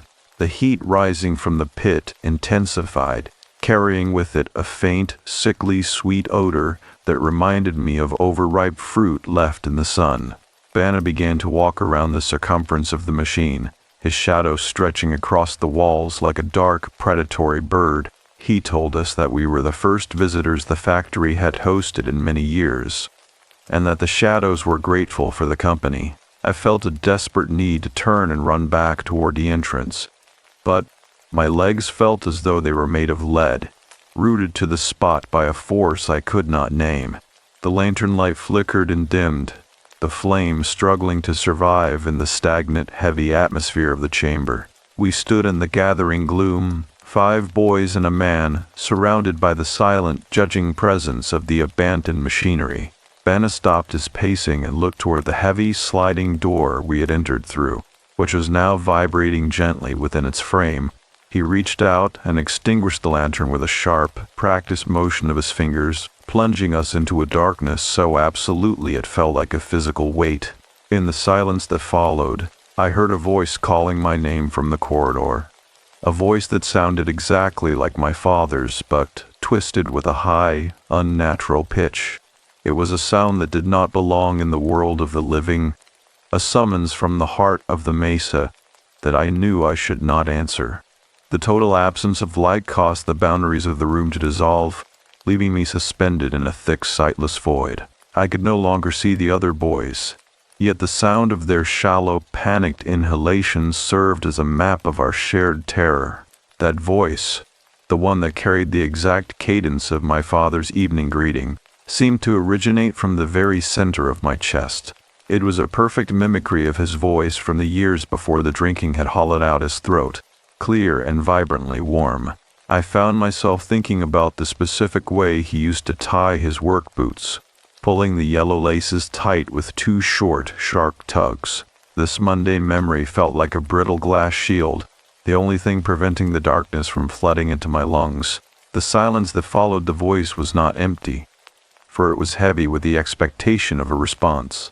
Vanna did not move, his presence signaled only by the faint, dry rasp of his wool coat against the iron machinery. I reached out a hand, my fingers trembling as they brushed against the surface that felt neither like stone nor metal. It was warm, yielding, and covered in a fine silken down that made my skin crawl with an instinctive, primal revulsion. I pulled my hand back, tucking it beneath my armpit, to hide the frantic shaking that I could not control. The air began to circulate in a slow, clockwise direction, carrying the scent of ancient, undisturbed earth and the metallic tang of dried blood. A soft, wet sound, like a tongue moving over teeth, echoed from the direction of the open pit. We were no longer alone in the crushing chamber, and the thing that had arrived did not belong to the world of light. My internal compass began to spin, the lack of visual stimuli making me feel as though the floor was tilting at a steep, impossible angle. I shifted my weight, trying to find a sense of balance, but the steel plating beneath my feet felt as fluid as water. To ground myself, I began to mentally list the contents of my school backpack, focusing on the weight of the thick geometry textbook and the smell of the graphite pencils.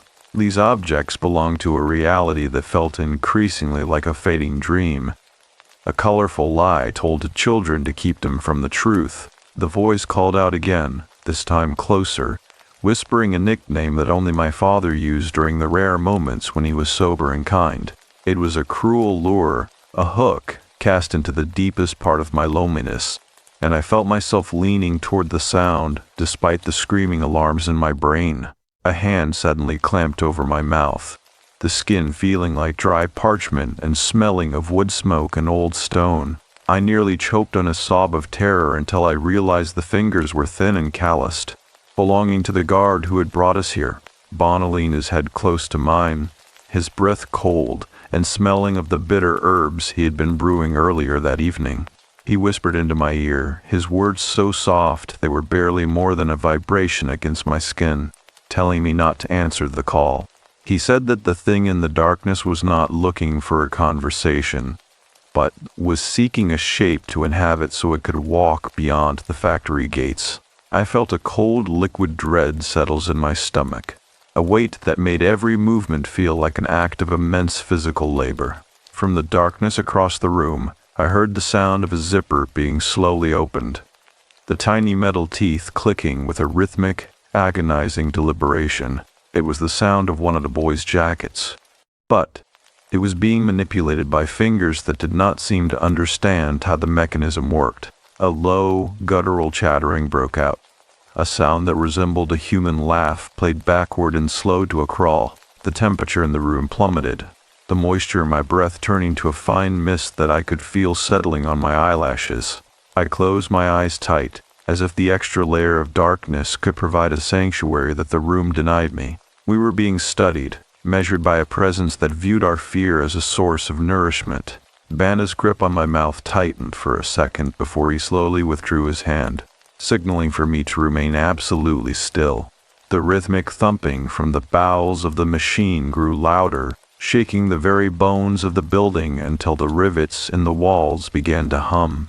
I could hear the other boys weeping, soft, stifled sounds that were quickly swallowed by the predatory hunger of the silence. Then, a light appeared, not from a lantern, but a faint, bioluminescent glow emanating from the depths of the crushing pit. It was a pale, sickly green color, illuminating the underside of the massive iron rollers and revealing the silhouette of something perched upon the rim. The creature was tall, its limbs unnaturally long and joined in ways that defied the logic of human anatomy. It turned its head, and for a fleeting moment, I saw a face that was a blurred, unfinished version of my own. The pale illumination from the pit cast long, distorted shadows that climbed the corrugated metal walls like ink bleeding into paper. That creature remained perched upon the heavy iron rim, its spine curved into a sharp, unnatural arc that resembled the rusted crane outside. I found myself focusing on the frayed hem of my left sleeve, counting the loose threads as a way to remain tethered to the physical world. It was a small, mundane distraction that kept the screaming realization of that unfinished face from shattering my mind. The creature did not move, yet I could hear a wet, rhythmic clicking sound emanating from its throat, a noise that mimicked the cooling of a heavy engine. Banna's hand remained a firm, grounding weight upon my shoulder, though I could feel the slight, frantic vibration of his own pulse through the fabric of my shirt. The green light began to pulse with the slow, steady deliberation of a dying star, revealing the intricate network of pipes and valves that cluttered the ceiling. Every few seconds the glare would sharpen, exposing the other boys who were huddled in a tight, trembling circle near the primary conveyor belt. Their faces were drained of all color, their eyes fixed upon the thing that wore a semblance of my own features. I remembered a wooden puzzle I had as a small child, one where the pieces never quite fit together no matter how hard I pressed them. This creature felt like one of those pieces, a jagged fragment of a reality that should have remained hidden beneath the desert sand. It shifted its weight, the metal of the crusher groaning under a pressure that seemed far greater than its slender frame should allow. Banna leaned toward my ear, his voice a dry whisper that barely disturbed the stagnant air of the chamber. He told me that we must not look into the creature's eyes, for they were like mirrors that only reflected the things we most regretted. He claimed that the factory was built atop a site where the earth had once swallowed an entire village, leaving behind a hunger that could never be satiated. The grief I felt from my father, for his broken promises, and the sour smell of the bottles in the kitchen, felt like a beacon in the dark. I realized then that the thing on the rim was not just a monster. It was a physical manifestation of every disappointment I had ever buried. My chest felt tight, as if a heavy stone had been placed upon my ribs, making each breath a calculated effort. A soft scraping sound drifted down from the high catwalks, followed by the unmistakable scent of ozone and parched sagebrush. The creature began to descend from the rim, its limbs unfolding with a slow, fluid grace that made no sound against the iron. It moved toward the center of the room, its head tilted at an impossible angle as if it were listening to the thoughts swirling inside my skull. I closed my eyes, trying to visualize the cracked linoleum of our kitchen floor back in the city. But the image was quickly replaced by the sight of that blurred, unfinished face. The chattering sound grew louder, a cacophony of voices that sounded like 1,000 radio stations playing at once, all of them screaming my name. The floor beneath us began to vibrate with a new intensity, a low-frequency hum that set my teeth on edge and made my vision blur. Banna pulled me backward, his movements cautious and deliberate as we retreated toward the shadow of a large industrial boiler. He whispered that we had to reach the secondary exit, a small steel door that led to the loading docks behind the main facility. The other boys followed us, their movements jerky and uncoordinated, like marionettes being operated on by an unskilled hand. We were moving through a landscape that had become entirely alien, a place where the laws of physics had been replaced by the logic of a nightmare. We reached the edge of the room, the darkness here feeling even more profound after the sickly glow of the pit. I reached out and touched the cold, flaking paint of the boiler, the texture providing a momentary sense of reality in a world that was dissolving around us. Behind us, the green light suddenly flickered and went out, leaving us in a silence so deep it felt like a physical blow. Then, from the center of the room, I heard the sound of my father's laughter, a deep, resonant sound that I had not heard in many years. It was a warm, welcoming sound that beckoned me to turn around, to walk back into the darkness and find the man I thought I had lost. I took a single step toward the voice before Banna's grip tightened on my arm, pulling me back toward the cold, hard reality of the steel door. The small steel door resisted our efforts at first, its hinges fused by layers of oxidation and the relentless fine grit of the high desert. Banna placed his shoulder against the freezing metal, his breath hitching in a series of short, jagged gasps that echoed the frantic beating of my own heart. I noticed a single dead beetle caught in a spiderweb near the doorframe, its iridescent shell dull and coated in a shroud of gray silt. This tiny, insignificant carcass became the center of my world for several seconds, a fixed point of reality, while the air behind us began to thicken with the scent of wet fur and ancient, rotting cedar. The laughter of my father had ceased, replaced by a low, vibrating hum that made the very marrow of my bones feel as though it were turning to liquid. We were no longer moving through a building constructed by men, but were navigating the interior of a vast, hollow lung that was slowly exhaling. With a final, agonizing shriek of tortured iron, the door gave way, spilling us out onto a narrow concrete loading dock. The transition from the stagnant, heavy atmosphere of the crushing chamber to the freezing night air was like a physical blow to the chest. Rain lashed against my skin, each drop feeling like a needle of ice. Yet it was a welcome sensation compared to the suffocating heat of the pit. I looked down at my hands and saw that they were stained with a dark, soot-like substance that did not wash away in the downpour. To my right, Ramu was leaning over the edge of the dock, his body racking with silent, rhythmic tremors as he stared into the impenetrable wall of the storm. The village lights were nowhere to be seen, the familiar landmarks of the mesa swallowed by a darkness that felt deliberate and predatory. Bana did not allow us a moment of respite, his hand once again finding the crook of my elbow to urge me forward into the mud. He whispered that the creature we had seen was merely a scout, a fragment of a much larger consciousness that was currently unfolding within the stone foundations. He claimed that the factory acted as an amplifier for the land's original grief, turning every lost hope and broken promise into a tangible hunting force. I thought of the half-finished letter I had tucked into my desk drawer back in the city, a note to a friend I would never see again. That unmailed paper felt like a tether that the thing in the darkness was already beginning to pull. We stumbled through the sagebrush, the ground beneath our boots turning into a slick, treacherous slurry of red clay and decaying vegetation. A movement at the periphery of my vision caused me to stumble, my knee striking a jagged piece of flint with a sharp, sickening crack. I did not feel the pain immediately, but I felt the sudden, hot rush of blood soaking into the denim of my jeans. Looking back toward the factory, I saw that the upper windows were no longer dark, but were glowing with that same sickly bioluminescent green. Shapes were moving behind the glass, silhouettes that were too tall and too thin to be human, their limbs twitching in a synchronized rhythmic dance. The building itself seemed to be stretching upward, the corrugated metal skin rippling as if something enormous were trying to shed its outer layer. I felt a wave of profound exhaustion wash over me, a desire to simply lay down in the mud and let the desert reclaim what was left of my spirit. The wind shifted, bringing with it a sound that was entirely out of place in the middle of a New Mexico storm.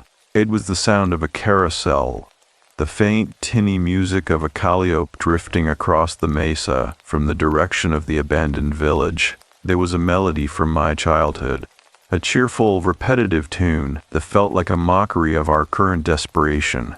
Bana stopped in his tracks, his head cocked to the side as he listened to the distant, distorted notes. He whispered that the mimicry was spreading, that the factory was no longer content to stay within its own walls. The boys around me began to walk toward the sound, their movements slow and hypnotic, as if they were being pulled by invisible wires. I reached out to grab Ramu's jacket, but my fingers passed through the fabric as if it were made of smoke and shadows. He didn't turn around, his eyes fixed on the horizon where the faint, flickering lights of the village should have been. Instead of the town, there was only a vast, empty plain where the shadows were beginning to stand upright, taking on the forms of people I used to know. I realized that the grief I had been carrying was not a burden to be shed, but a map that the darkness was using to find its way into the world. The music grew louder, the notes twisting into a discordant, wailing lament that seemed to vibrate within the very structure of my teeth. Bana looked at me, his eyes filled with a terrifying hollow pity, and told me that the walk home was going to be much longer than I anticipated. The mud was thick and possessed a surprising clay-like warmth that seemed to suction around my ankles with every faltering step. I could feel the gritty texture of the silt grinding against the raw skin of my scraped knee, a sharp and rhythmic sting that felt oddly honest compared to the melodic lies drifting through the air. Bana moved with a sudden, rigid efficiency, his silhouette cutting through the silver sheets of rain like a jagged piece of flint. The other boys were mere flickers of movement now, their forms becoming translucent as they drifted toward the phantom music of the village. I tried to focus on the memory of a specific blue porcelain bowl that sat on our kitchen counter back home, the one with the small chip on the rim that looked like a crescent moon. This mental image was my only sanctuary against the overwhelming sensation that the desert was beginning to fold in on itself. The horizon was no longer a flat line, but a curving obsidian lip that threatened to swallow the sky. Baina stopped abruptly, his hand raised to signal for a silence that was already absolute. The calliope music did not fade, but rather began to decelerate, the notes stretching into long, agonizing groans of brass and wood.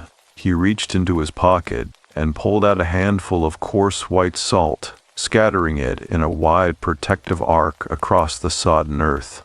He whispered that the village we saw was not our destination, but a reflection cast by the factory to lure the homesickness into the deeper reaches of the mesa.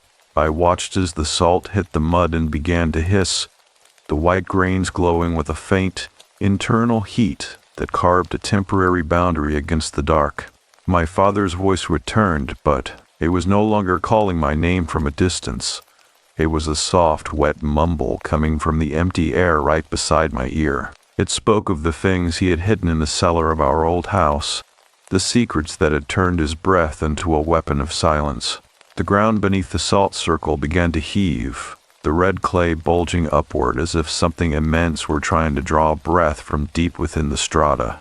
I looked toward the other boys and saw that they had stopped walking, their bodies frozen in various states of mid-stride. They were no longer looking toward the village, but were staring up at the clouds with wide, glassy eyes that reflected the green luminescence of the distant factory.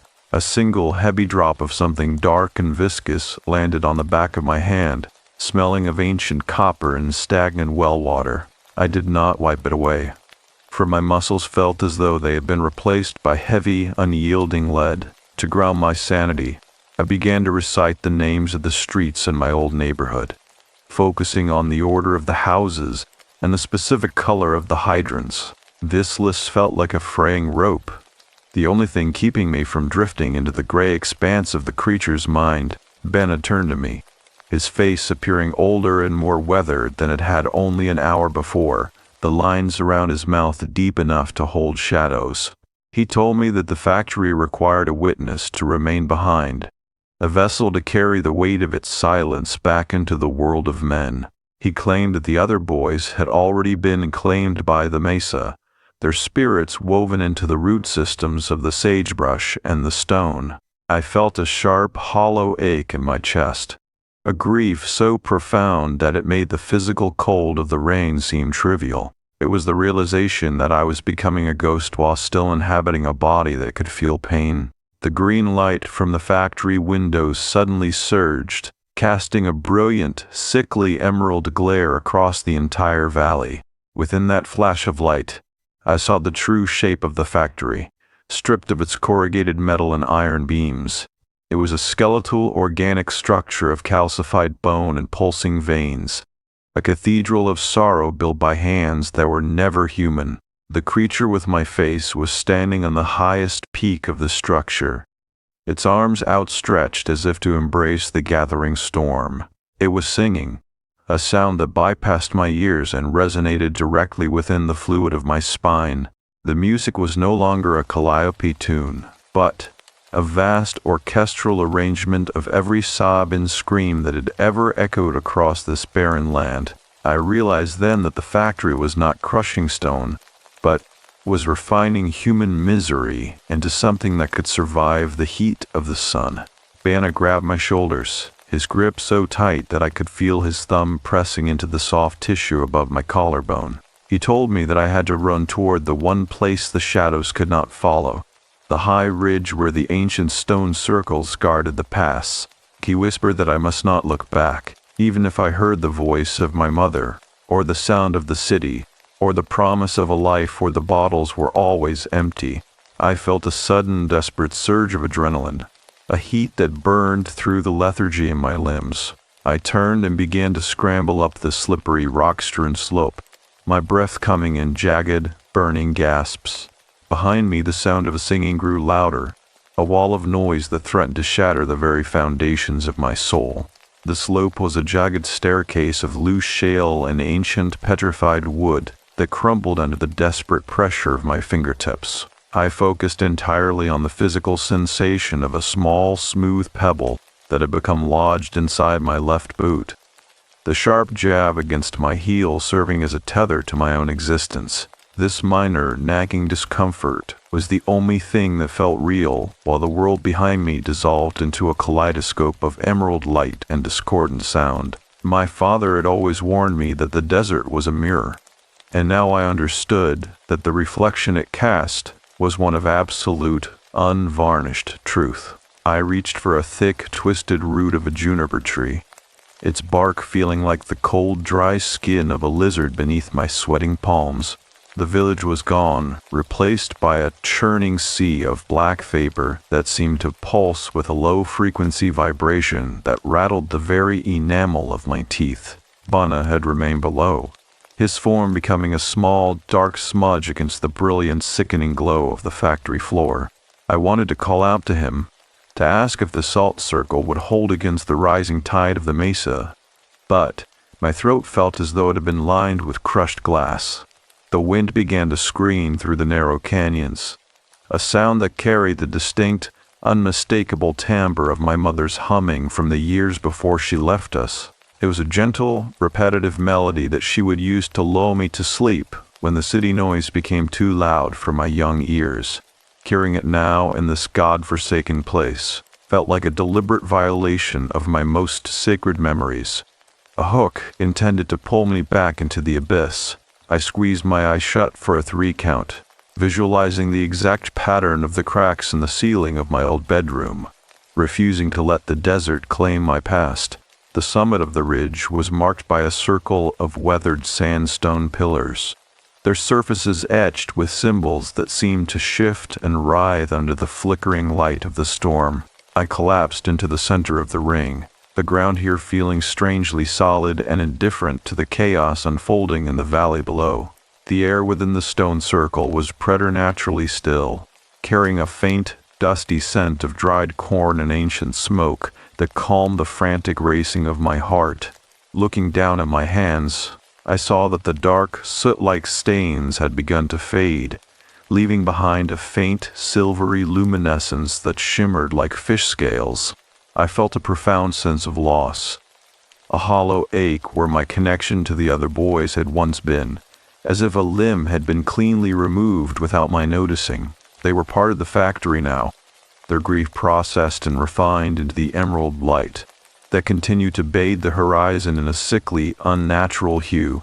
A sudden, heavy silence fell over the mesa, a quiet so absolute that it felt as though the very concept of sound had been extinguished from the universe. I crawled toward the edge of the ridge, my movements slow and deliberate, and looked down at the site where the factory had stood for over 50 years. The building was no longer a structure of metal and stone, but a pulsating organic mass of shadows that seemed to be drawing the darkness from the sky into its center. The green light began to contract, shrinking into a single brilliant point of intensity that burned with the fury of a dying sun. I watched, mesmerized, as the point of light suddenly inverted, collapsing into itself, with a soundless, visual thud that sent a shockwave of cold air rippling across the desert floor. When the dust finally settled, the valley was empty, save for the blackened, charred remains of the foundation and the long, stretching shadows of the mesa. The rain had stopped as quickly as it had begun, leaving behind a landscape that felt scrubbed clean and terrifyingly vacant. I lay back against the cold, hard earth of the stone circle, my breath coming in slow, rhythmic sighs that mirrored the distant, muffled sound of the desert breathing. My father's voice was gone, the calliope music was gone, and the heavy weight of the factory's hunger had finally lifted from my chest. I thought about the drive home, the long, winding road that would eventually lead me back to the small adobe house where my father was likely still staring at the television. I wondered if he would notice the change in me, the way the silence of the mesa had taken root in the quiet spaces of my own mind. The stars began to emerge from behind the retreating clouds, their light feeling cold and distant, like the eyes of a stranger watching from a great height. I closed my eyes, letting the exhaustion finally take hold of my trembling limbs. and for a moment, I felt a strange, fleeting sense of peace. The nightmare was over, yet I knew that the desert never truly let go of the things it had claimed. Even those that managed to escape, I could feel a faint, rhythmic tapping against my ear, a sound that resembled the ticking of a silver pocket watch, or the steady, patient heartbeat of the stone beneath me. It was a reminder that some boundaries were never meant to be crossed, and that some stories were better left buried in the red clay of the high desert. I stayed there until the first hints of gray began to bleed into the eastern horizon, a solitary witness to a night that the rest of the world would never believe. Tomorrow would be the beginning of a long, silent walk back toward a life that would never again feel like my own. The gray light of pre-dawn filtered through the gaps in the sandstone pillars, illuminating a world that felt fragile and newly born. I pushed myself up from the cold earth, my muscles screaming with a dull, persistent ache that felt like the aftermath of a long fever. My fingers were stained with the fine red silt of the ridge, the grit settling into the creases of my palms like a map of the night's journey. I reached into my pocket and felt the familiar, smooth plastic of a ballpoint pen I had forgotten was there, a mundane relic of my life as a student. This small object felt impossibly heavy, a physical anchor to a version of myself that had died and been reborn in the shadow of the crushing floor. The silence of the mesa was no longer a threat, but a vast, indifferent canvas that stretched toward the lightening horizon. Below the ridge, the valley was a sea of shifting mist, the white vapors clinging to the floor of the desert like a shroud. There was no sign of the factory, no jagged metal ribs or corrugated skin to mark where the industry of sorrow had once breathed. The ground where the stone crusher had sat was now a perfectly level expanse of scorched earth, a dark circle that refused to hold the morning dew. I watched a single crow circle the area, its black wings stark against the pale sky, before it veered away as if sensing a boundary it could not cross. My father's truck was a tiny, glinting speck in the distance, parked outside the adobe house that now looked like a toy left in the sand. To steady my breathing, I began to count the number of visible stars that remained in the west. 14, 13, 12, until they were swallowed by the rising sun. I began the descent, my boots sliding on the loose shale with a dry, rhythmic crunch that felt like the only sound in the universe. The air was crisp and carried the sharp, cleansing scent of wet juniper and ozone, a fragrance that seemed to wash the metallic tang of the factory from my throat. I found the place where the salt circle had been, but the white grains had vanished, leaving only a faint, crystalline shimmer on the surface of the mud. There was no sign of Bayou or the other boys, no footprints in the clay to suggest that anyone else had stood upon this ground. I felt a sudden, sharp pang of grief, not for the boys themselves, but for the shared reality that had been erased by the desert's hunger. It was a hollow, echoing sensation, a realization that I was now the sole guardian of a truth that no one would ever believe. The walk back toward the village felt longer than the journey out, the landscape appearing alien and distorted in the honest light of day. I passed the skeletons of rusted trucks and the low, crumbling walls of abandoned houses, their windows like empty eye sockets, watching my progress. Every few minutes, I would stop and listen, half expecting to hear the distant, tinny music of the calliope, or the heavy, rhythmic thrum of the machinery. But there was only the wind, a gentle, cooling breeze that brushed against my face like a soft hand. I reached the edge of our property and saw my father standing on the porch, his silhouette framed by the morning light. He was holding a cup of coffee, the steam rising in a thin, white ribbon that mimicked the clouds above the mountains. He did not ask where I had been, and I did not offer an explanation for the mud on my clothes or the hollow look in my eyes. We stood there in a silence that was different from the one we had shared before, a quiet that was no longer built on secrets but on a mutual, unspoken understanding of loss. I looked at his hands, weathered and scarred by years of labor, and realized that he too was a survivor of a landscape that took more than it ever gave. The memory of the creature with my face began to recede, turning into a blurred, indistinct smudge at the edge of my consciousness. I walked past him into the house, the smell of burnt toast and old wood providing a sudden, overwhelming sense of safety.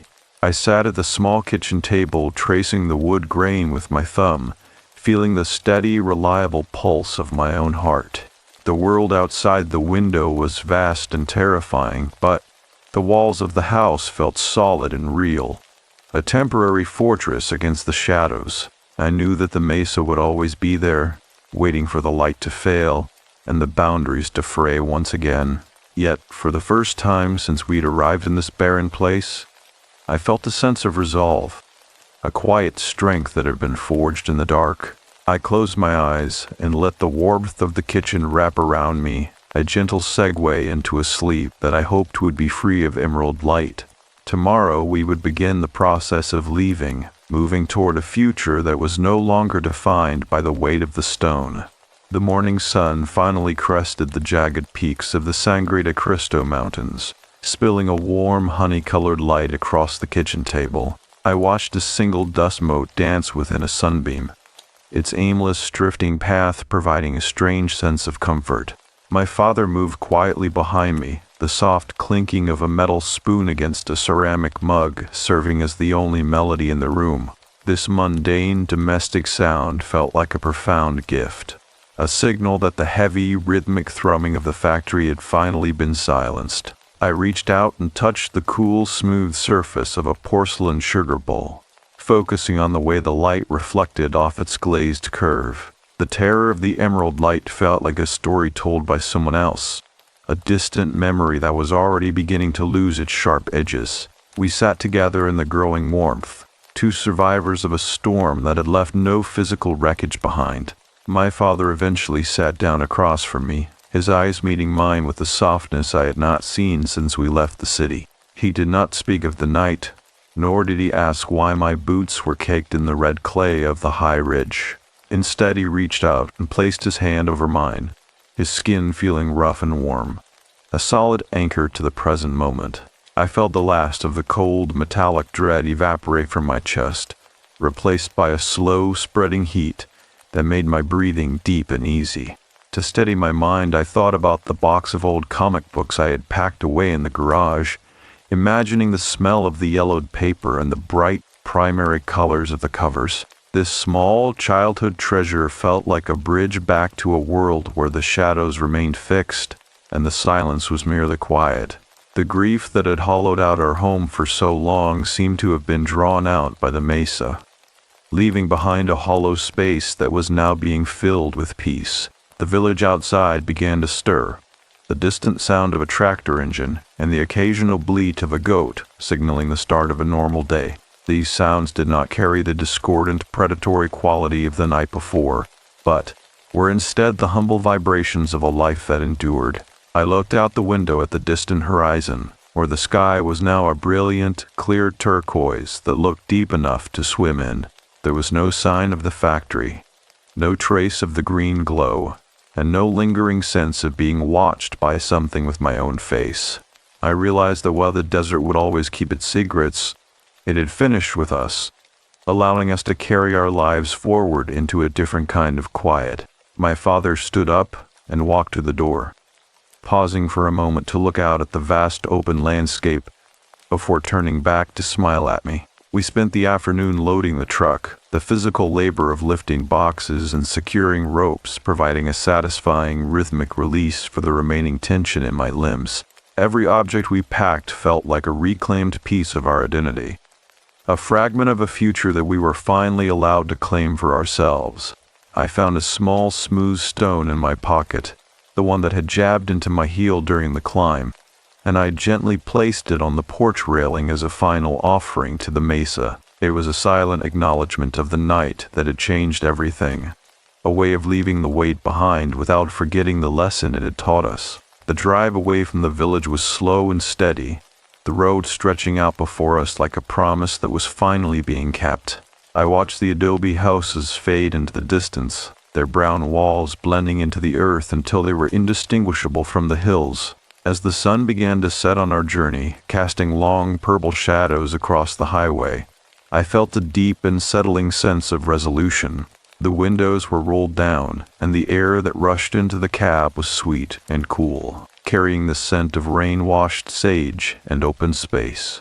I rested my head against the seat, listening to the steady, comforting hum of the tires against the asphalt, a sound that carried us further and further from the crushing floor. My father hummed a low, tuneless song under his breath, a sound of genuine contentment that I realized I had been waiting years to hear. We were moving toward a place where the stars were just stars and the wind was just the wind. A world where our shadows belonged only to us. The silence of the desert was no longer a weight, but a soft, velvet curtain that had closed on the chapter of our lives that was finally complete. I closed my eyes and let the rhythmic motion of the truck lull me into a state of profound, untroubled relaxation. The memories of the factory remained, but they were no longer sharp needles. They were smooth, polished stones at the bottom of a deep well. I knew that I would never hear that calliope music again, and that the voice of my father would only ever come from the man sitting beside me. We were traveling home, not to the city we had left, but to a version of ourselves that was stronger for having walked through the dark. The night was coming, but, this time, it was a night that promised rest, a warm and gentle blanket that signaled the end of our long, weary vigil. I breathed in the cooling air and allowed myself to finally, completely let go.